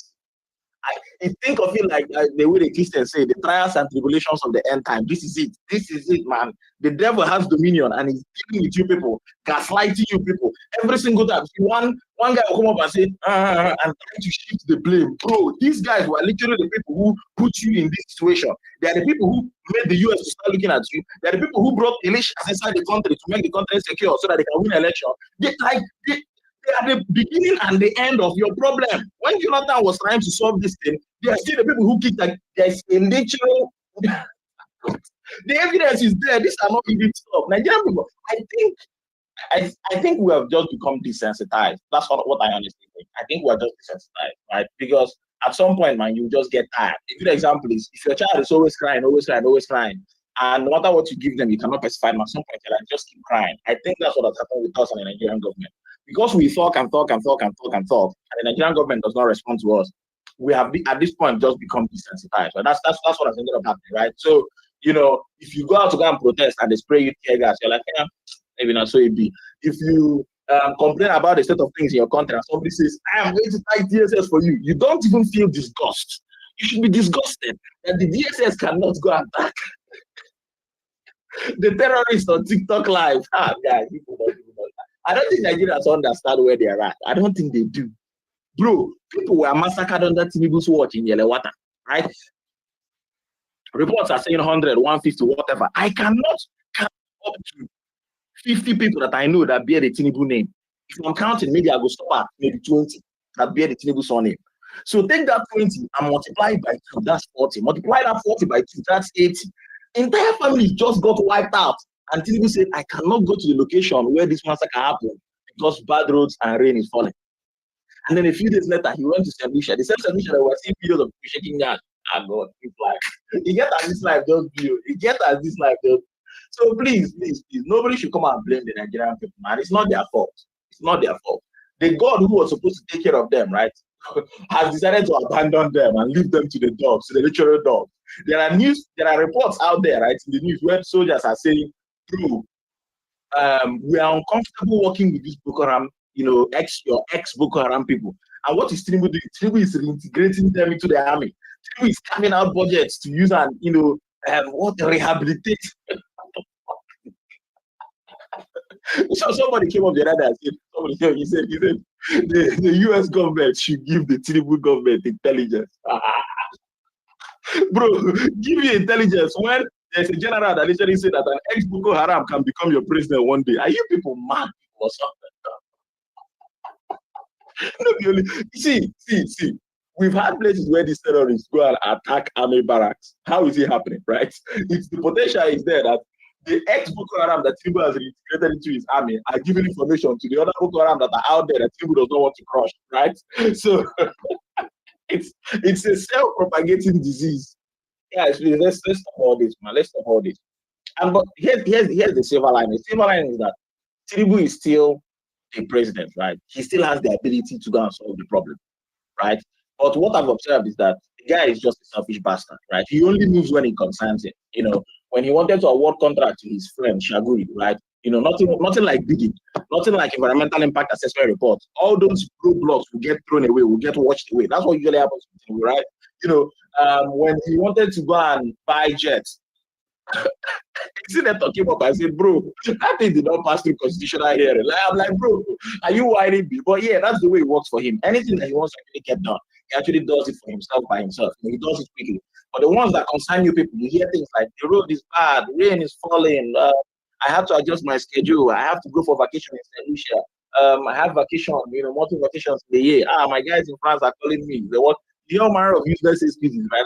That's how a wicked and selfish bastard operates. Hey, not me, man. Look at the evidence, right? Look at the evidence in front of you. So please don't blame Nigerian people when they are trying to get help from anywhere else, right? Especially Nigerian Christians who look like they are people that have been spat on.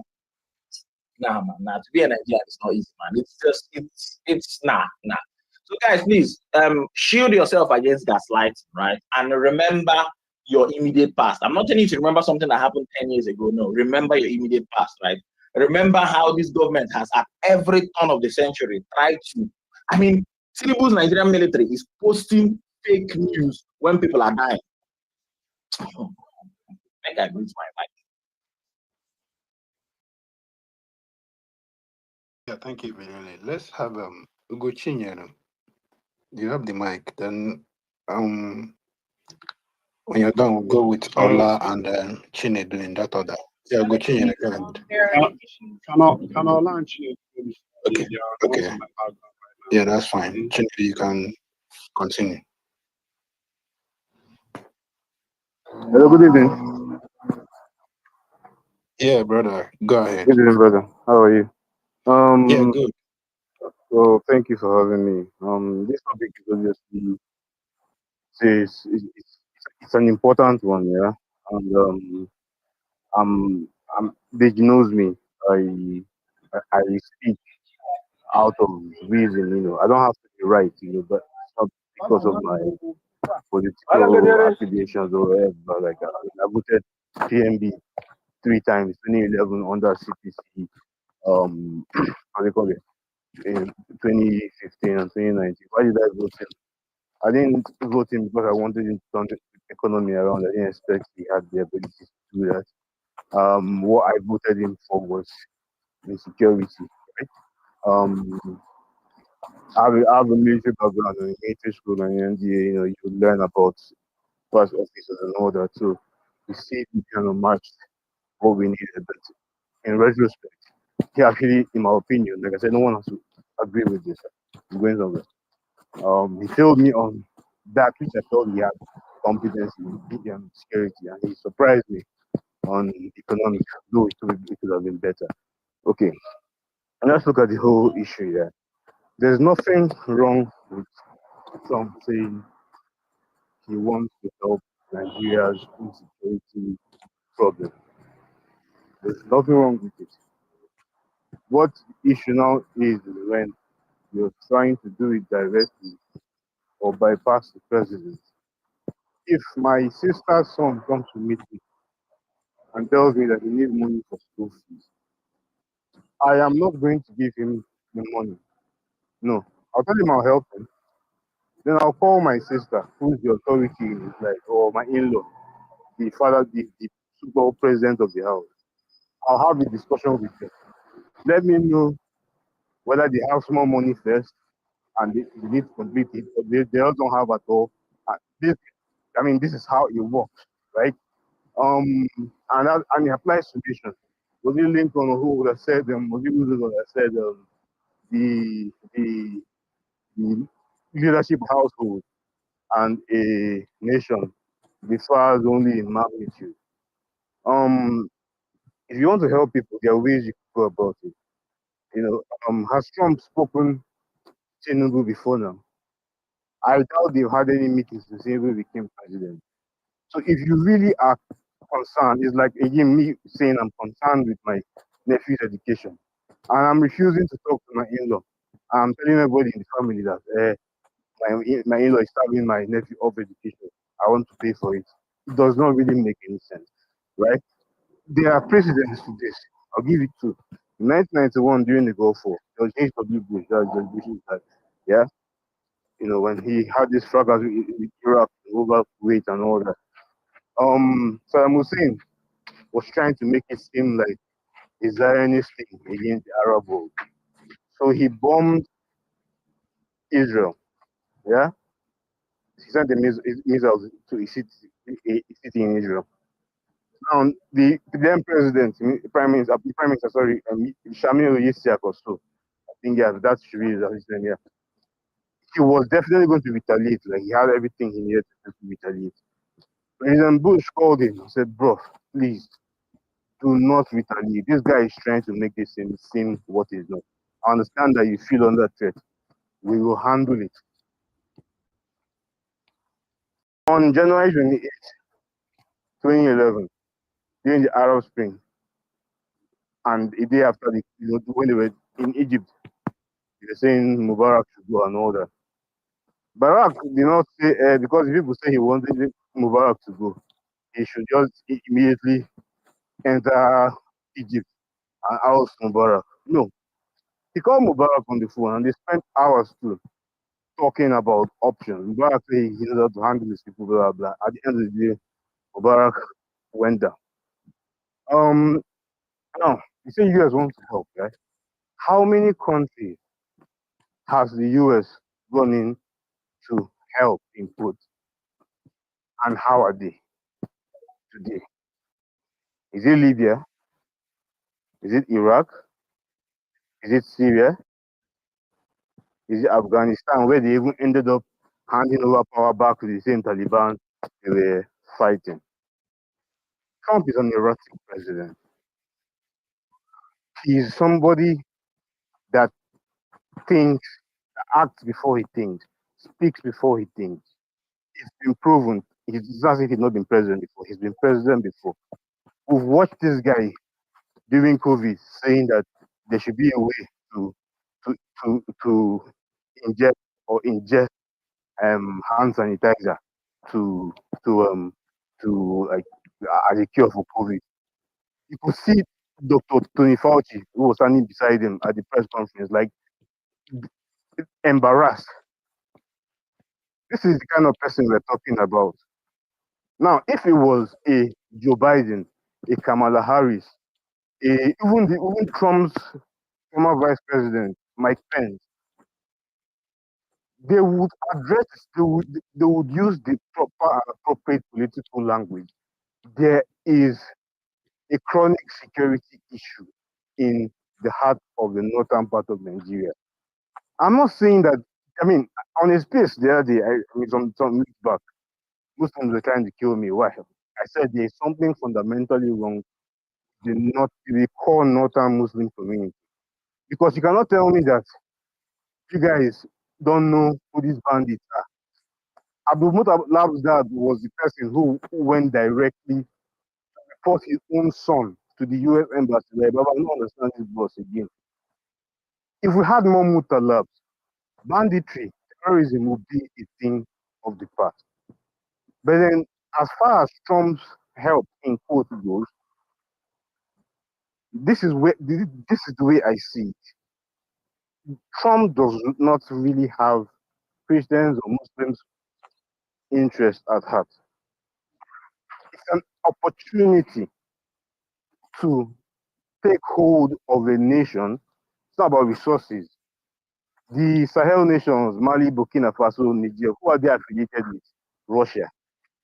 And by stealth extension, China just don't go come out, they show you everything that they do.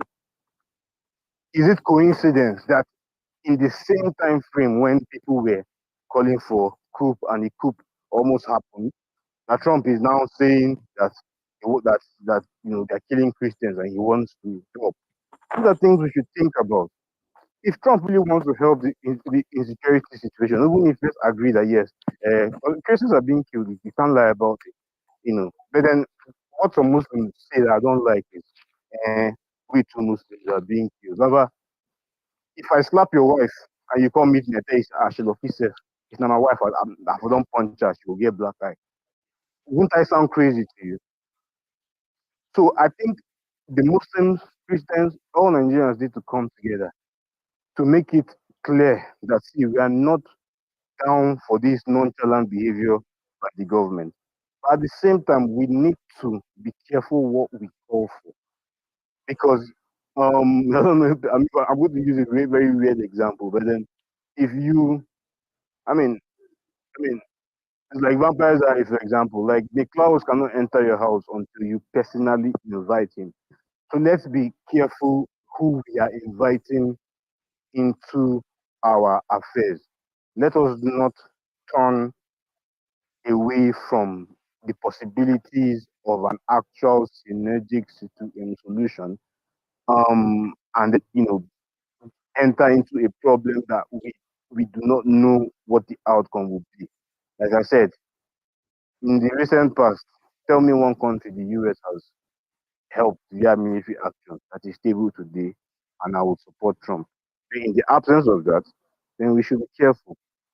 I'm not saying that Christians are not dying. Christians are dying. It hurts. My whole family is Christian. I'm just the only Muslim. I converted. So, I mean, I see these things. It happens. It is sad. But then let us understand the problem